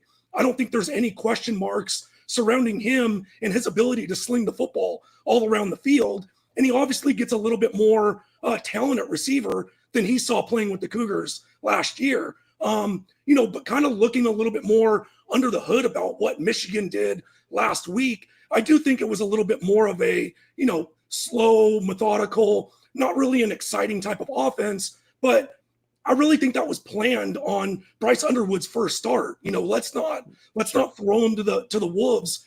Kind of like we saw with CJ Carr at Notre Dame last week as well, making his first start. He, running around the pocket, obviously made some I wouldn't say outlandish, but I would say a little bit of a, lucky plays downfield late in the game. But, we saw him a little flustered as well. And I don't think that, the Michigan coaching staff really wanted to deal with that, especially, getting an easy win in week 1 and then having to travel to Oklahoma to face a much better defense in the Sooners. Bryce Underwood definitely has help at running back. I think Justice Haynes was impressive last week, ripping off a 9.9 yards per carry average. Ralph alluded to it. It's what we looked for him to do against a weaker team. But this is the type of running back that can break it from, any point of the field, whether it be a draw or a toss outside. So I like the fact that Bryce has a running back, that's a little bit more of a safety net. And then as far as the play calling goes, Bryce can absolutely run with his legs. There was no, planned or play called runs. He wasn't really running around after the pocket. If Oklahoma plays a lot of man-to-man defense and he gets a decent, protection up front, he can run for 20, 30 yards before any of these, defensive backs turn around. So I do think that they're going to open up the playbook a little bit more on the Michigan side. And, as far as Oklahoma goes, they did struggle to run the ball a little bit, and they're going to be a little banged up going into this week. Freshman Torrey Blaylock had a little bit of an arm injury, came back in a sling, never returned from the game. They have a transfer in Ott coming from Cal that they had big expectations of, but he got, a little bit banged up going into this. So there's definitely question marks there, but they are deep there as well. So I do think that this is going to be a tough defensive game. I do kind of lean towards the under, but I'm not going to give out a play here. As far as a side goes, I do have one up for a premium play for subscribers over at WagerTalk. Okay, there we go. I will say one thing with Underwood. We did see young quarterbacks on the road last week. You would think for 18, 19-year-olds, they did struggle a little bit. So we shall see the lone top 25 matchup, Michigan and Oklahoma. Guys, let us know in the chat what you think of that game. We've already got some questions coming in. Jacob Hefner is in. He wants to know the bigger lock. First of all, there's no such thing as a lock. That's going to be my first response to your question. That such a thing does not exist. But he wants to know about the Pitt Panthers minus 21.5. They're playing Central Michigan. The Chips. What a performance that was there. Going across country to beat San Jose State or LSU, Louisiana Tech over 51. I think Pitt's a sharp side, Ralph. I don't know. Between those two, that's what I'm looking at out of those two games. Pitt may make my card. My 5% last week, opening week, was Central Michigan, San Jose State under. So it was nice to get an easy win to start. Congrats. But you look at that game, and the only reason Central Michigan pulled that upset was they were plus 3 turnovers. Yes. 85% of the teams win and cover if you're plus 3 turnovers. So, you have to remember, going from week 1 to week 2, be very careful, because I'm going to use the example of LSU Clemson. We don't know if Clemson was bad, or we don't know if LSU was very, very good. So while we don't know much in week 1, we still don't know much going into week 2, because we don't know which side was positive, which side was negative. So make sure you don't overreact to week 1 results. You have to take it in the entire body of work. If you watched the game or read the coach's quotes, that's a little bit of a different scenario. But to me, Pitt may get on my card this week, fading Central Michigan, making that long trip to San Jose, playing at night, now traveling to Pittsburgh, and they got a road game at Michigan on deck, playing Big Brother. So it's not quite a sandwich because you're playing a Power 4 school, but after that win, teams that win as a dog only cover 35% in week number 2. Yeah, I'll tell you what, as a MAC guy, resident MAC graduate here, I'm going to tell you that Central Michigan, I think they're live to make the MAC championship game. Obviously, it's a big step up in class when you're talking about facing MAC teams versus, G5 opponents, San Jose State last week, and then now a Power 4 opponent this week. I talked about sharp money. I'm looking at the odds screen here, guys. DraftKings kind of lagging behind. So I always find this interesting. They're at 21.5 on Pitt. Circa's already up to 22.5. That always kind of piques my interest when I see that discrepancy. Sean, I see you nodding your head. I don't know if you had any take on either of those matchups. Ralph and I seem to be on the same page with Pitt. I don't know if you had anything on that or the LSU Louisiana Tech over that we had a question on. Yeah, I mean, I was just kind of agreeing with you. I'm even seeing South Point here in Vegas at minus 23 for Pitt. So definitely more of the sharper side there, where the LSU Louisiana Tech is still holding pretty strong at 51, juice to 51.5 under. So I would agree with you guys. I don't have as much of a lean here. One of my, actually my only free play loss in a video breakdown was the Central Michigan San Jose State game. So maybe not, don't have my finger on the pulse as much as you guys do in that action.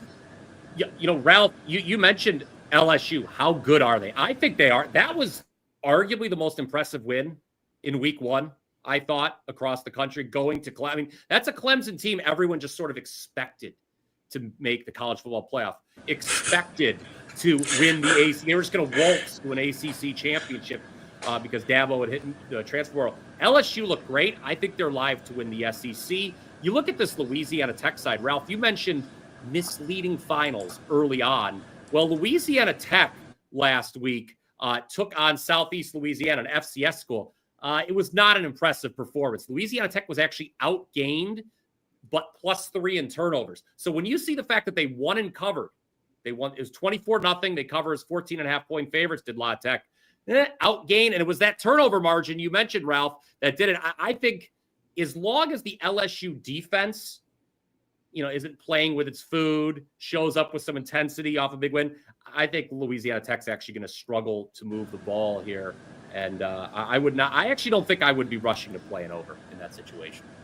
I totally agree with you, Brian. I mean, you look at Kukuk. He was 14-19 for 130 yards, a 6.8 YPA at home against Southeast Louisiana. Now, again, you're taking the road start. And maybe even more concerning is only averaging 4.0 yards per carry. I would say this, LSU, let me look real quick. What's the total on this? 51, guys? Yes. And LSU's a 37.5-point favorite. Mm-hmm. So that means 37. We're left at 15. La Tech's team total is going to be about 7.5. LSU team total is going to be 45. So, you can also look at those if you have a preference one way or the other. All right. Titan CT, one of our favorites in the chat. I see he's in there. Great to see you as always. Any thoughts on Kansas, Missouri, and Duke, Illinois? Kansas, Missouri was one of our highlighted games. We'll get to that in a little bit. I was surprised that some people were surprised how short they thought the line was short in this Illinois Duke game. I mean, Illinois is still, I know people like this Illinois team. They have a lot of returning talent guys, but I'm going to be playing against Illinois when Big Ten season starts. I don't know if Duke is the team I want to take, just getting 3 here against Illinois. I don't know if either of you have thoughts here. That was a stay away game for me. So I unfortunately don't have very strong opinions on the Illinois Duke matchup. Well, I'll go. It's you look at it and you look at Illinois, and I do like Illinois too. But again, we don't know what they did. Bielema is in his 5th year. You have Altmaier, so you have a quarterback who last year completed 61%, a great 22-6 ratio. The year before, he had a 13-10 ratio. So it's rare to have a 3rd-year starting quarterback, and that's part of the reason I do like him here. One thing that does concern me is their O-line. I mean, yes, they rushed for 200 yards, but they were sacked 3 times. I mean, you look at Altmaier's numbers, that's a poor offensive line performance. On the Duke side, beating Elon, they did what they had to do. A 548 to 275 yard edge. My power ratings have this at Illinois -4. What I do like about Illinois, and if I had to use a opinion on this game, it's clearly going to be a lean. Last year, remember this Illinois team only lost 3 games. They went to Nebraska, they win by 7. They go to Penn State, They only lose 21-7. Not a bad performance. They got outgained by 155 yards. They go to Oregon. They put up 300 yards, get outgained by 200. You go to Rutgers, you win. You go to Northwestern, you win. You beat South Carolina in the bowl. As a starting quarterback in your second year, and you could go on the road and get quality road wins, now you're coming back for a third season. That's the type of team I want to back early in the season. Versus Menza is a new starting quarterback. Last year they had Murphy. Murphy passed for almost 3,000 yards, a 26-12 ratio. Better defense, better team overall, much better quarterback. Clearly has me the edge, even if they're on the road, because he proved to me last year he can get the job done. Sean, I'm going to give you an option here. If you think that this line is too short as well on Illinois Duke, or we also have a question in the chat here. I believe it was G. Hurt said, can anyone explain why UNC is under a 2-touchdown favorite this week? Look, I know Charlotte was absolutely atrocious against App State. Did you watch North Carolina Monday night? Like, I don't think a lot of people are running to the window to bet fighting Bill Belichick's. It was a great first drive, and then the rest of the game, they sucked really bad. So, Sean, what do you think here? Well, what line should Illinois surprise you more? Illinois being short favorite at Duke, or North Carolina under 2 touchdowns at Charlotte? I would say at first glance, when looking at, the games, trying to figure out what's going to make my card and what's not, at first glance, the Illinois Duke being low was kind of my first surprise. But, looking under the hood and looking at how these teams played previously, I agree with everything that Ralph says. They have a much better quarterback. I think they have a better defense as well. So I do think that it's a little bit tight for my liking. It didn't make my card. But if I was going to lay anything on that game, I would lay the 3 or even the 3.5 on Illinois. And I think you're spot on. I actually wasn't surprised at all looking at the minus 13.5 with the Charlotte, North Carolina. They just, outside of that first possession from North Carolina, they just looked abysmal the entire game on both sides of the ball. There's not a lot other than it's Bill Belichick and what he did with the Patriots as far as are they going to bounce back, even though it's a weak team. They'll probably get the win, but are they going to cover 2 touchdowns? They made a lot of mistakes last week, and I don't see them ironing them out, even with Belichick as coach. Yeah, obviously a short week doesn't help either. Ralph, you have some thoughts here on this Tar Heel State battle. I do. I'm just going to say this. I mentioned this last week on the show, Brian. I don't use my power ratings to at least week 3. I still update them every week to get an idea. Just so you know, I have North Carolina as a 20-point favorite in this game. Now, I'm not going to get to them. It's my biggest discrepancy so far. Perhaps I just completely overrated them at the beginning of the season. That's why I let 2 to 3 weeks play out, but I have it. But just so you know, I've seen a lot of teams bounce back after an ugly performance and take their pressures out on a weak foe. So I'm not going to bet Charlotte at all. I think them being at Charlotte actually helps North Carolina. When you have that poor of a game and then you have to go to class all week and then you have to, walk to the stadium when you're home, getting away, I think, is a big advantage for me, which wouldn't have me leaning with North Carolina. If they were playing at home as a huge favorite, I would be looking to fade them. So a big difference to me on the schedule. Yeah, Charlotte took a lot of money last week against App State on game day. I mean, you would have been better just setting a couple $100 on fire because that they were the wrong side. But that game they should have lost even worse than they did. All right, let's get back into some of the big matchups. We will. I see the question about Rice, who is a very interesting team. We'll be talking about them just a little bit, but let's get to some of the big games because we had a question on Kansas, Missouri earlier. We'll be getting to that one, but let's go to the Cyhawk game. Iowa State. I believe it's 6 straight times Iowa has walked into Ames and gotten the win, Sean. Iowa State has been very impressive the first 2 weeks. They obviously won in Dublin against Kansas State. And then, Ralph, we talked about this one last week. It was kind of to channel our inner Marco D'Angelo, it was a classic sandwich spot, right? They're coming home off the game against Dublin. They've got this on deck. They're playing an FCS team. Well, Iowa State handled their business. They killed South Dakota last week. So it's a short number. Iowa State is laying it home here, Sean. They're 0-6, last 6 times hosting their in-state rival. What sticks out to you about this one? I think one of the bigger things that sticks out to me is, I thought the game in Ireland against Kansas State was, played sloppy on both sides of the ball, whether it was Kansas State on offense and defense, and Iowa State did the same thing, in my opinion. So what didn't help out was how poorly Kansas State played last week. Didn't necessarily help me in thinking Iowa State was, as good or as good as they needed to be to beat a team like Kansas State, at least in preseason type rankings for me. And I think the biggest question marks on both teams are, the quarterback play.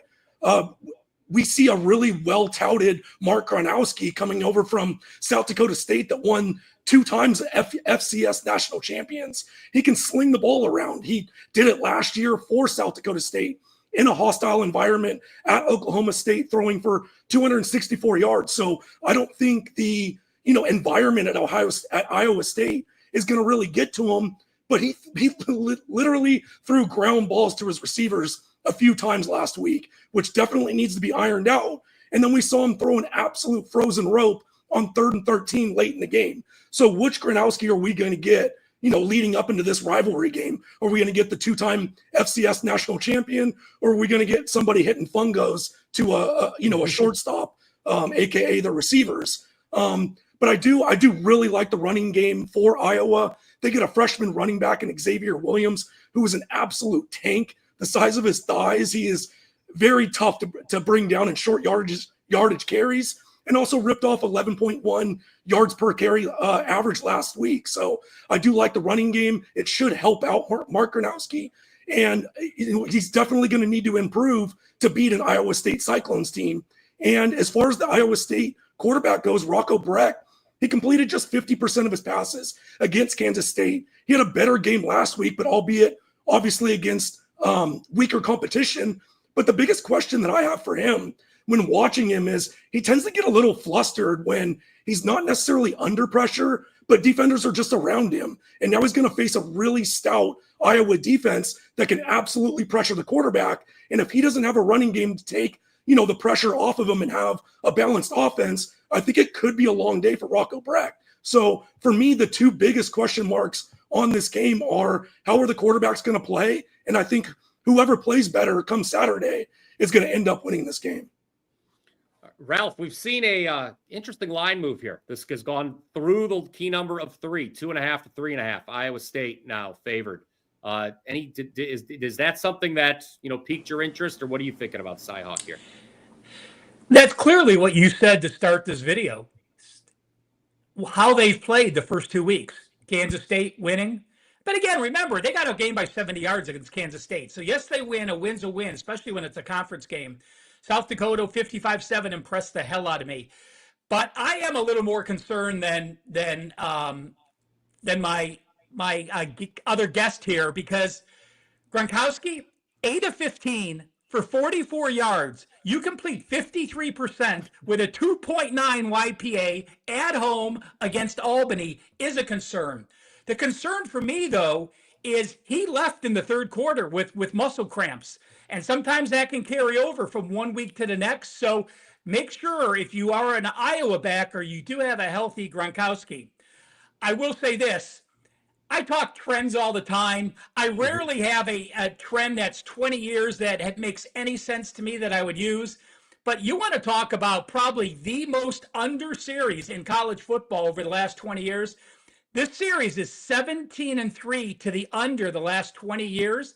Last year's game was the second in 12 years to go over the total. And they only scored 39 points. That was because the total was 36. You talked about Iowa coming in here 6 straight times and winning. I looked up a couple things I wanted to share, Brian, with our viewers. We looked at in week 1, I talked about how people always think having a game under your belt or a team playing the second game playing the first an advantage, and it's not. So I wanted to look at how a team playing a 3rd game against a team playing their 2nd game. Again, this is only if you played week 0. It's the only possible scenario. If both teams are FBS teams, the team playing game number 2, 58-41, 59%. So don't fall into the trap that Iowa State has more experience. They played 2 games. Iowa's only played 1 game. They haven't quite figured their out.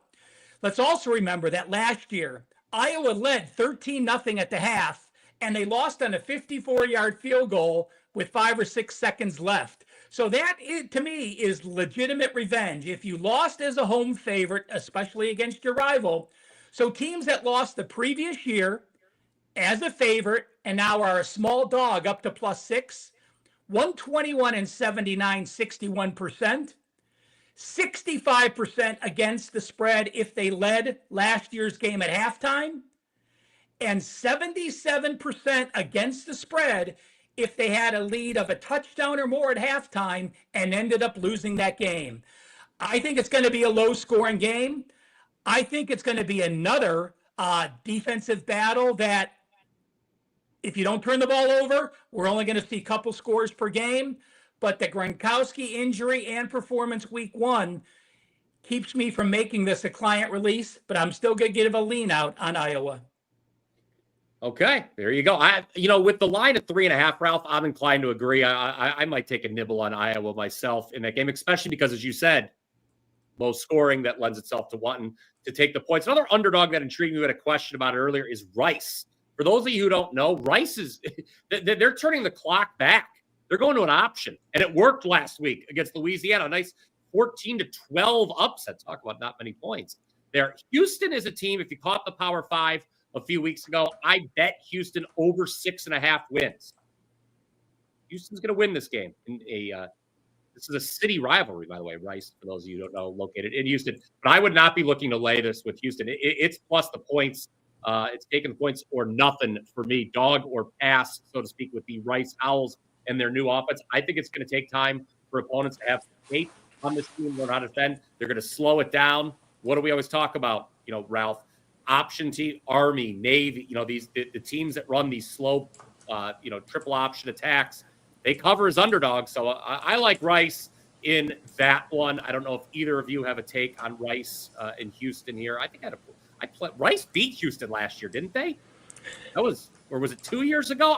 I remember having a play on Rice against Houston. I'll look that up in just a No, Houston won 33-7 last year. Oh, and okay, Rice won 43-41 in 2003. It was okay, game that's number the one I was 2 thinking. of Okay, the season. Yeah, that's what it was 2 years ago. They upset. I knew it was somewhat recently. Okay. You talked about option teams and slowing it down. This is off subject, Brian, but I just put a tweet out. In what bizarro world do you have San Diego State, Army, and Utah all in the top 10 in plays run last week? Is that crazy? Army ran 82 plays last week.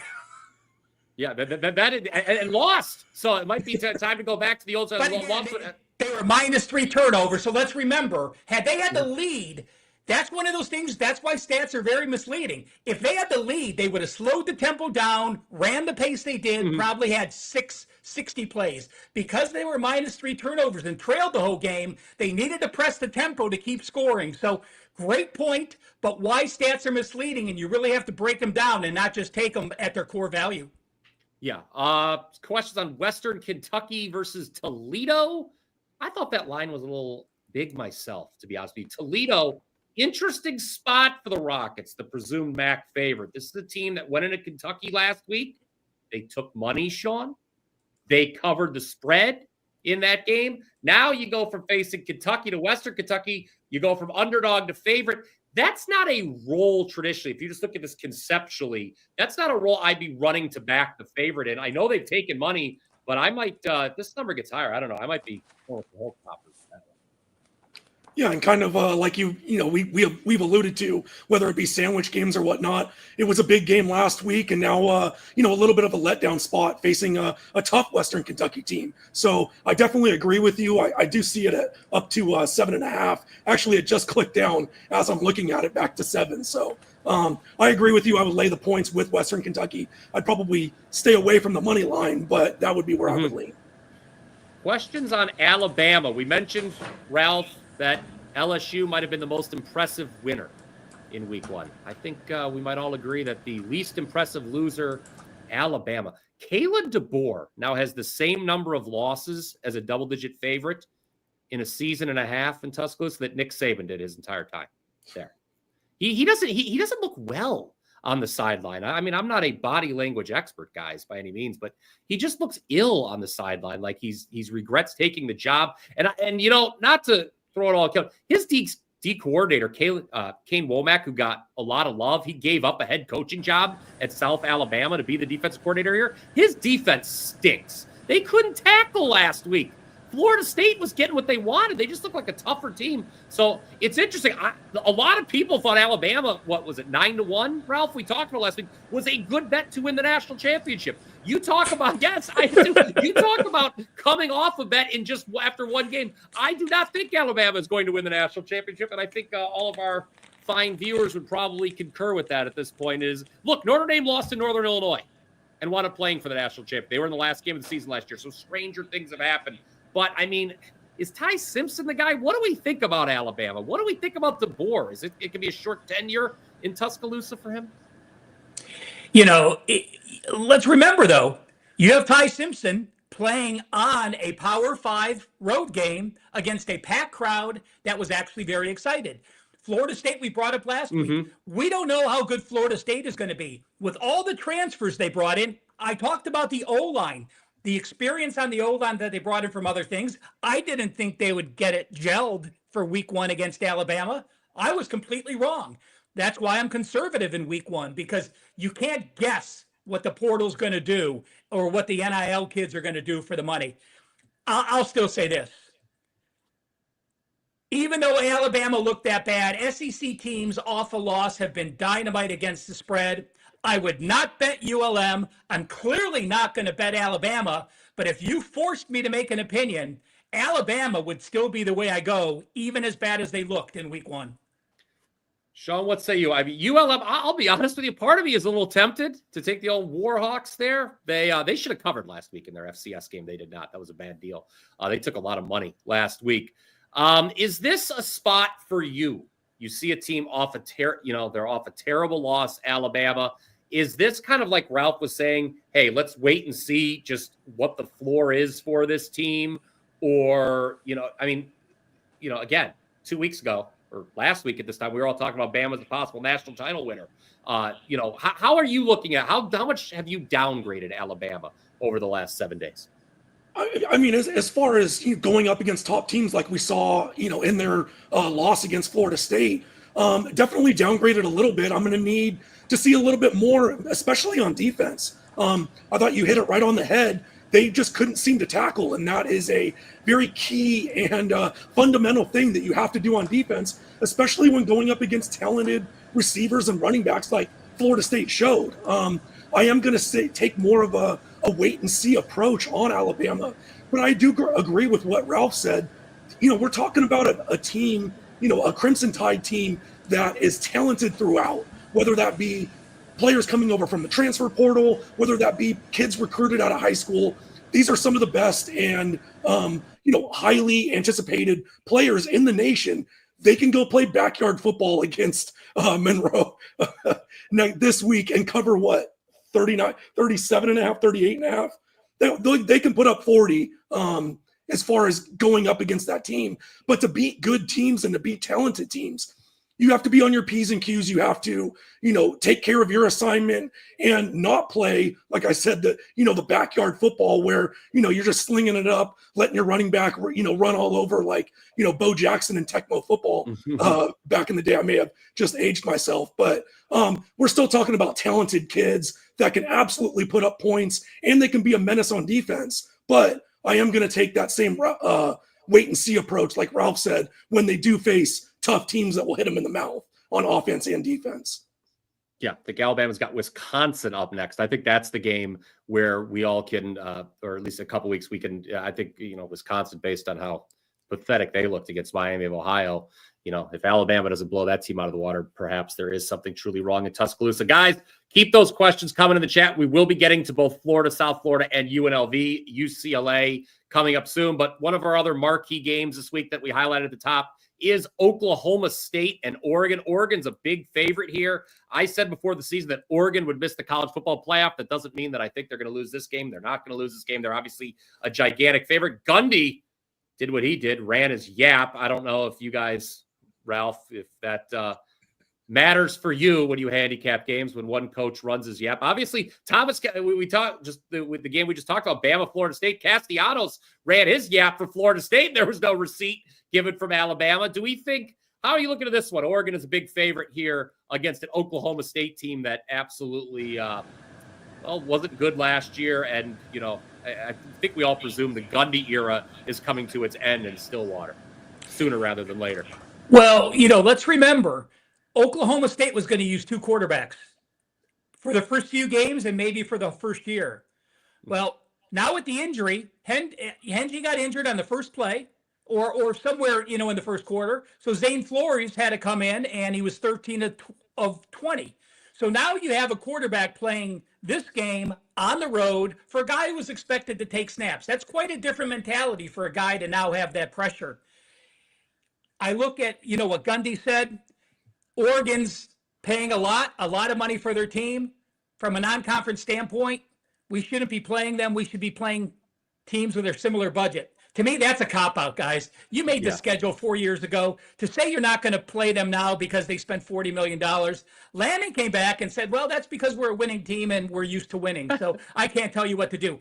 I actually think that it will motivate them a little bit. I think Oregon's going to prove that they're a legitimate team. Teams, by the way, guys, that scored 50-plus points in the opener are 29-22, so 57% against the spread. But if teams scored 50 points or more, like Oregon did, they put a 59 against Montana State, and they're a favorite of 28 or more, they have gone 69% since 2018. So you get that offense clicking early, you're a big favorite again, you keep that offense going. I am going to say this.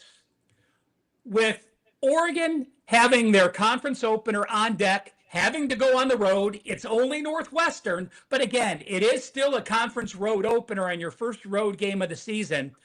I'm going to say Oregon has free reign early. I'm going to lay the 17.5 for the first half here. Ooh. Because when you get to the second half, he may start resting those players if he gets up by 30 with the conference road opener on deck. So I'll go what I feel is the right play. This actually has a shot to make it as a client release today. So clearly a true best bet for me. Oregon first half, minus 17 and a hook. I like that angle. Oregon's the only side I could look at here. Oklahoma State gaining just 5.1 yards per play last week. Sean, is it as simple as Ralph and I are making it out to be? Oklahoma State even bother showing up in this game? Nothing in sports betting is that simple, but I really hope that this game proves to be with Ralph, hit it on the head with Zane Flores not getting the start, but being looked at and leaned on in his first start. He's a true freshman that's now going to travel to Oregon in a very hostile environment, and obviously a much better defense than University of Tennessee Martin that he played against last week. And the biggest issue is, obviously a weak opponent that they faced last week. Caleb Hicks only had 2.7 yards per carry on average, and the team only amounted to 3 yards per carry on average. That's a very telling stat line on the issues that Zane Flores might face going up against this Oregon team. If they continue to run the ball like that and really struggle getting the running game going, he's going to constantly be playing behind the sticks, letting the defensive line pin their ears back. And it will be a long day if that were to happen. And I really like what Dante Moore, Dylan Gabriel's backup last season, got a little bit of learning the Oregon scheme, and we saw that last week, throwing for 213 yards with 3 touchdowns and zero pass deflections. Obviously, it's going to be a little bit of a bump in talent that he goes up against, but I love that 0 pass deflections stat that Dante Moore put up.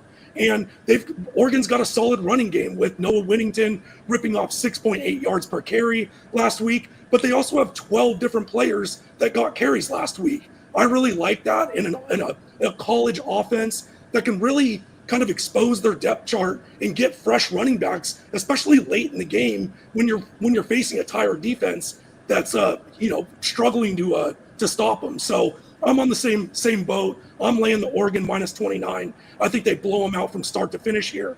And if they get ahead early, I do like the depth of Oregon, even compared to the Oklahoma State starters in this game.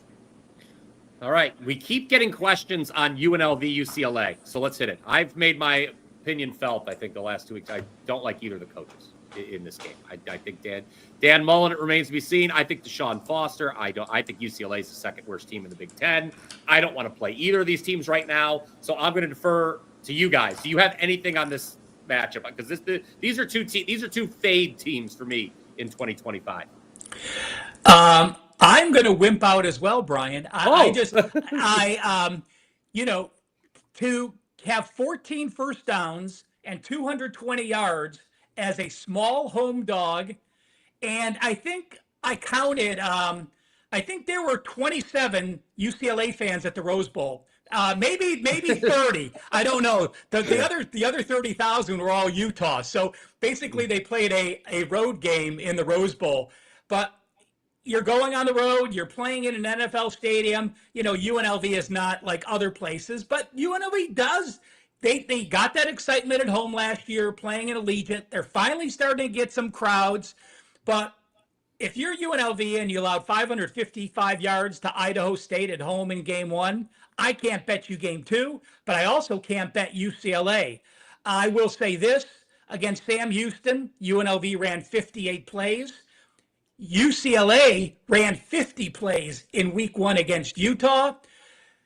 UNLV has run the ball 79 times and passed 47. UCLA's run-pass ratio 28-22. Under would be the only opinion I could give you here. Okay, there you go. Under. Sean, do you have anything on this one? Otherwise, we'll go to Ole Miss, Kentucky in the SEC. Not much on this one. This was real close to making my card. I kind of have a rule of thumb when I have plays that I'm putting on my card. If I can't put my thoughts onto a paper and write up an analysis, it is no longer a play. So I kept kind of going back and forth with UNLV and UCLA here. I do think we get a better performance out of Nico at quarterback from UCLA, but I'm not confident to lay that with any plays or bets of my own. Ole Miss, Kentucky. Let's bring this one up here. It was on our, it's one of the bigger games. Ole Miss, guys. The computers seem to love Ole Miss. They had I don't know if you guys pay attention how much, what power rankings you guys look at during the game at all, but I do. Ole Miss is a team that really jumped up on the heels of blowing out. They went on a 38-0 run in the second half last week. It was a huge surprise. Ole Miss is really interesting to me this year, and a team that I want to keep an eye on because last year they had the best yards per play differential in the entire country. And with all that talent, it was a real indictment on the coaching of Lane Kiffin that they did not make the college football playoff. And why did they not make the college football playoff? Well, because they lost to Kentucky last year, and now they go to Lexington for a little bit of revenge. I'm going to be honest, my power ratings say this number is short. Ralph, you talked about, hey, power ratings first couple weeks of the year. Be careful. Sometimes they can be misleading. What do you think here? Ole Miss, obviously they're going to be a big favorite because everyone is expecting them, I guess, to beat up on Kentucky in a revenge spot. Kentucky, as we mentioned earlier, money came in against them last week against Toledo, and they didn't cover. So Ole Miss, to me, it would actually be favored. I'm not somebody who likes road favorites very much, but this is one road favorite that I think interests me in the week 2 card. Well, I'm going to give a 30-second rant. Okay. And the most overused word in sports betting is revenge. If you lose as an underdog, you do not have revenge, guys. You are not supposed to win. So quit saying revenge just because you lost. But as you said, if you lost at home as a 15-point favorite and the loss cost you an appearance in the championship, that is revenge.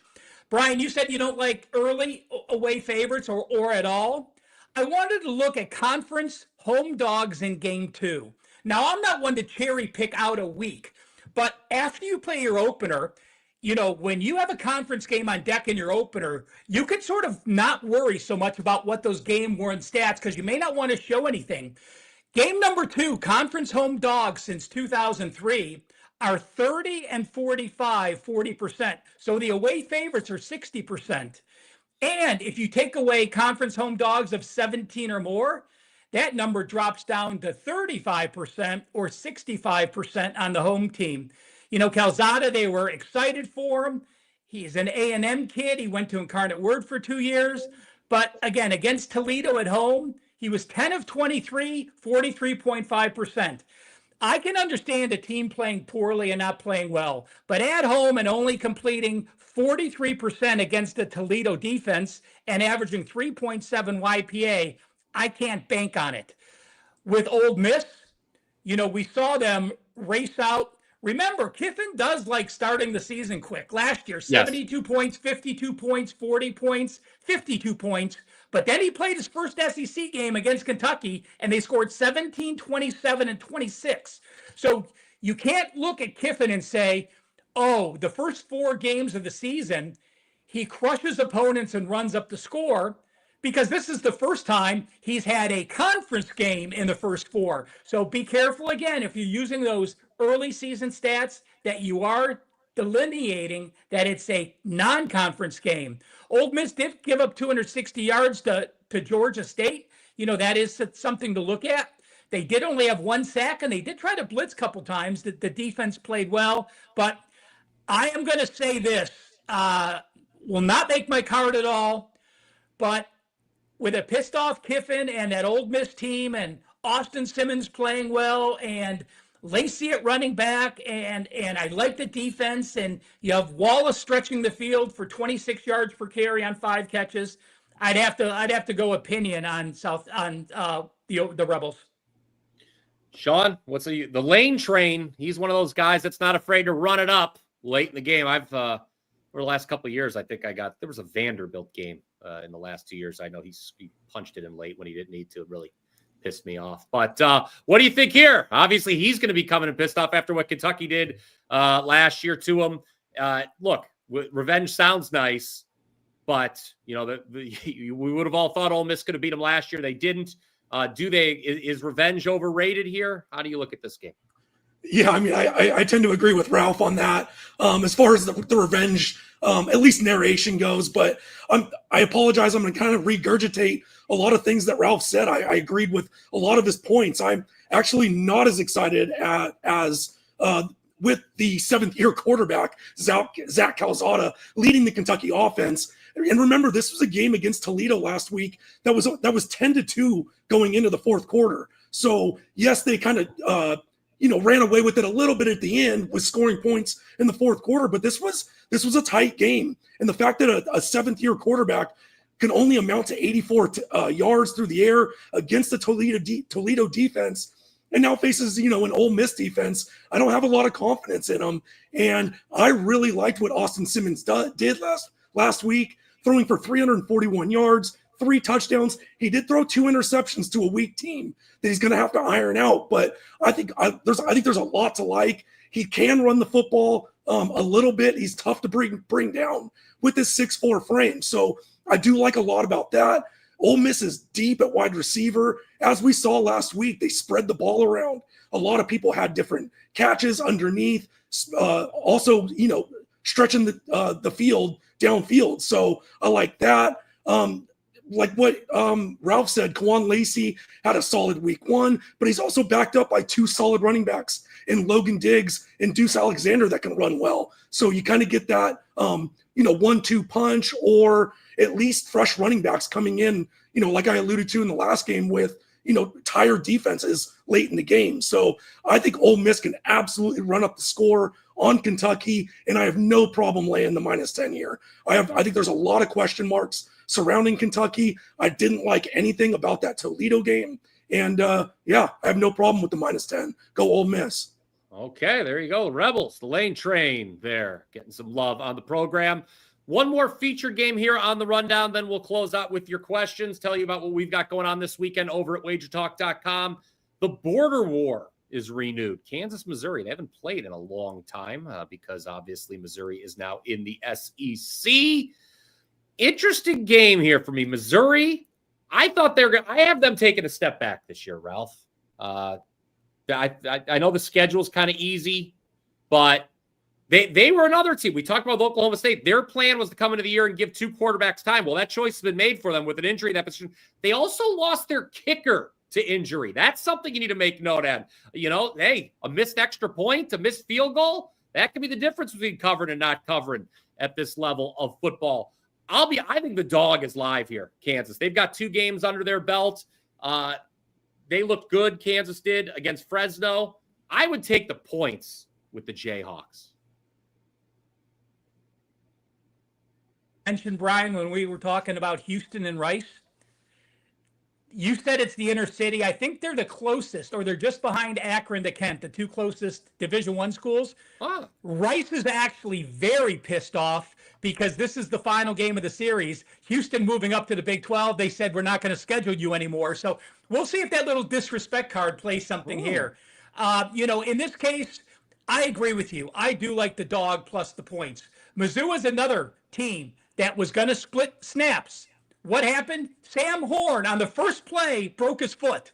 So Bayu Priblu threw for 28 passes, but now he's making his first start. Not again. He played almost the entire game. But looking at what he did on one side, I wasn't a huge Jalen Daniels fan, but watching him a little bit against Fresno State, I did not see the Wagner game at all. You know, granted, you were huge favorites in both, but if you're still completing 80%, you got a 10.1 YPA, you know, you do what you have to do. And sometimes people say, oh, they didn't beat anybody. But we've talked about some teams that played shitty teams and still didn't beat anyone by they won. So you have to remember that it's still a positive for that team to get out and do what they did. You know, Lance Leopold, again, a coach that I respect. You know, he had a team last year. What really impressed me, remember they started off last year beating Lindenwood, and then they lost like 5 or 6 straight games. And what he did to turn it around, beating Iowa State, BYU, and Colorado, and then they did lose to Baylor in the final. That, to me, gives them a lot of confidence here to be able to do that. Jalen Daniels last year, though, on the road, his only road win was at BYU. He did throw for 295 yards. They ran the ball for over almost 250 yards in that game. But I'm with you. I do believe that Kansas, to me, I make this line 3. So to be getting this many points with the better quarterback, yes, he's making a first road game, but it's so much different the first road game of the year with an experienced QB and with an offensive line that did impress me for the parts I watched it. You know, they brought in some new pieces, but they seem to have melded very well.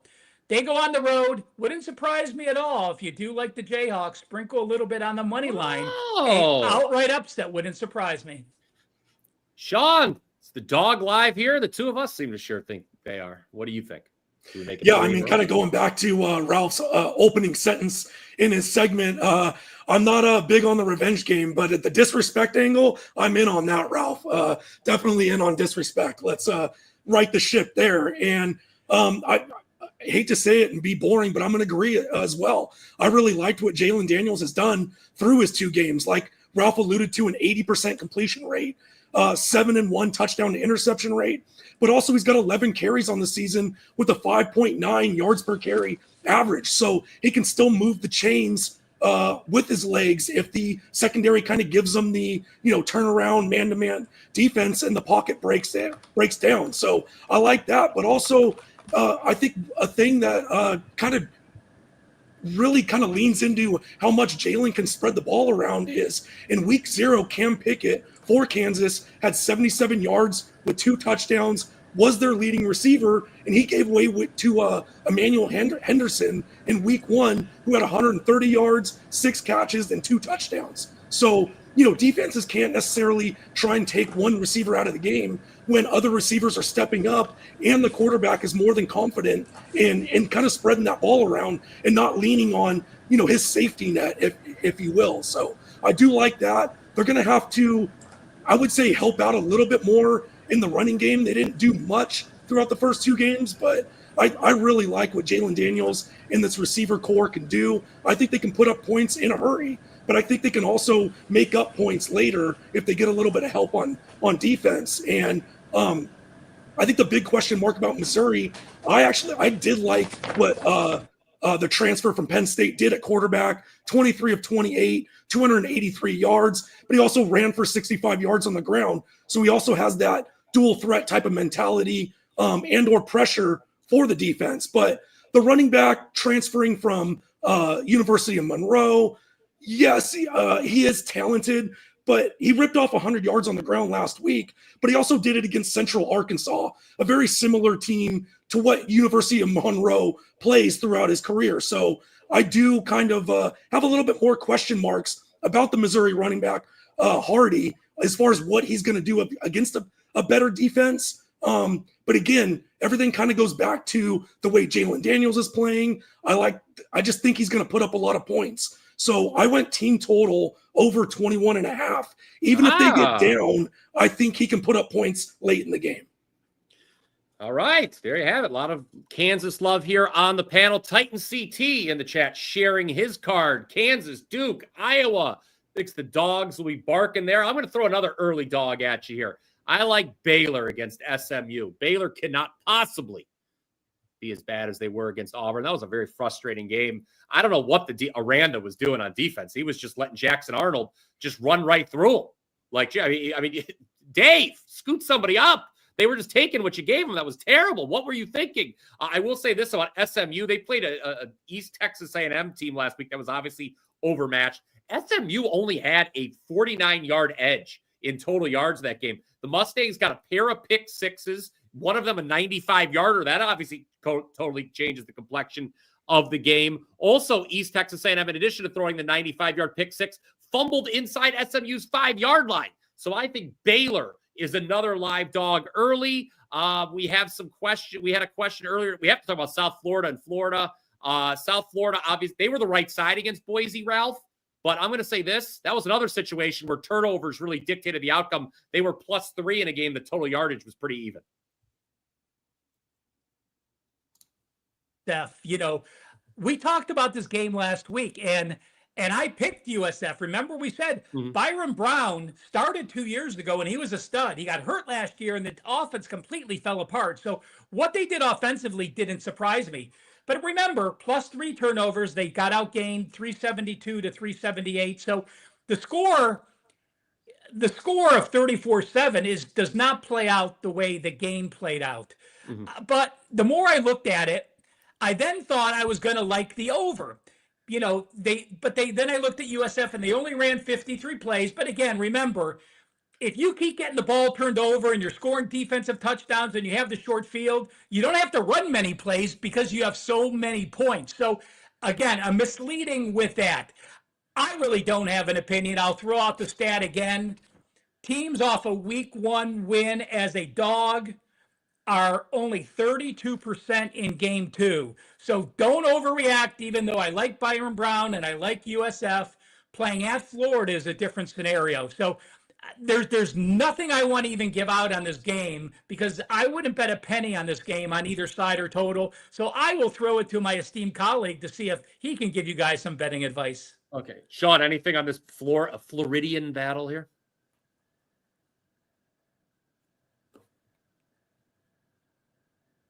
You're muted, Sean. You see, you've never sound better. You've honestly never sounded better. You guys get all that? Everything good, right? I can't believe you called that. You called for that play. That's amazing. I called from Jerry Jones's box. So I run a small model just to kind of give myself a starting point when handicapping these games as far as the huge amount of slate of games that we go with each week, and it gave out take the points with USF South Florida, but just like Ralph said, this is a tough environment to go to Florida, coming off a game where I wouldn't say it was handed to them. They still had to win the game, but they had a lot of breaks go their way, like you had alluded to. Obviously didn't make my card. If I were going to make a play, I would take the points with South Florida and kind of hold my nose, hope that it's close late. But going to Florida, going to play the Gators at home after playing Boise State with just kind of, like I said, not given to them, but kind of at least assisted by the Boise State football team in that win last week for the Bulls. Boise State also asleep at the wheel on that fake punt as well. How they did not recognize that was the backup quarterback in is coaching malpractice. I'll just take UConn Syracuse real quick. Let me jump in 1 point, Brian. Sorry. You guys, if you follow USF, if Byron Brown has any type of injury, make sure it's probably your biggest downgrade of any player in college football. 24 passes and 14 runs last week. The rest of the team combined for 14 runs. 2 years ago when he played full-time, 427 passes, and he was the leading rusher with 203 carries. The running back had 108 carries. So keep that in mind moving forward for USF. Excellent point on USF. I know we all monitored his status, Brown's status, going to that bowl game last year on Christmas Eve. He wound up not playing, and we all thought it was over. And then what a wild finish that was. I remember convulsing in my bed on Christmas Eve like any good father would.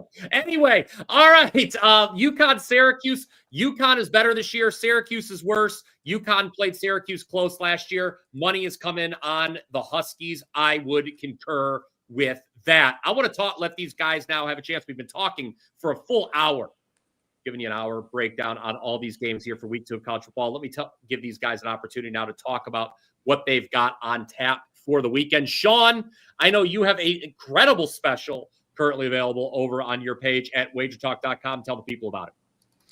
Yeah, so I started off the college football season going 5-0, so going to try and keep that going. But if you want my full season of college football that goes all the way throughout the playoffs, you're also going to get all of my horse racing as far as full card selections. That it's going to include the Breeders' Cup, the Claiming Cup races at Churchill. This is going to be Keeneland, Woodbine, Del Mar, Santa Anita. So you don't have to worry about it. Get my college football. You're going to get emailed all of my weekly, daily, full card selections for tracks all across the country, including Canada up in Woodbine. So go take advantage of that. Like I said, I got off to a 5-0 start. I'm going to try and keep that momentum going as long as I can, and then get a little bit of side action on horse racing. Big 2 days coming up with the Breeders' Cup. Okay, there you have it. College football and horse racing. Incredible combination. John Alvarez, good man there. Ralph, and I know Handy here, and you're ready for a big weekend of college football. Not just college football, but of course, guys, I don't know if you know this, the NFL kicks off tonight. So we've got the NFL going as well. We've got this great 7-day special, $77. You can get a week from your favorite handicapper there. $11 per day, every play. Ralph, what do you got? Did you have to use the calculator to figure out 77 divided by 7? Yeah, there we go. Yes. 3-1. So Sean kicked my ass last week. I did cash a 5% in college football. $199 for 30 days. Normal price for a 30-day all access is $299. Get 4 weeks for $199. College football, NFL, any Nerfy plays I release in baseball. The code 199Ralph. No space, 199 RALPH, 30 days, all sports, $199. A great way to try me out for the month of September. There you go, 199 Ralph. And then I am on a 16-7 all sports run right now, guys. 12-3 run in Major League Baseball. I will be locked and loaded. NFL, college, MLB, soccer on international break this week, so no soccer for you guys. But still, that 7 days for $77 is a great way to get on board. WT.buzz/BP is the place to go for me. Ave Cash, I am glad that we were able to make your hour go fast here. We are, of course, live every Thursday, 1 p.m. Eastern, breaking down the college football slate. We'll be back next week. We thank all of you for joining us in the chat. Do not forget, well, smash that like button and click that subscribe button down below. We appreciate your support here of the Blitz. Until next time.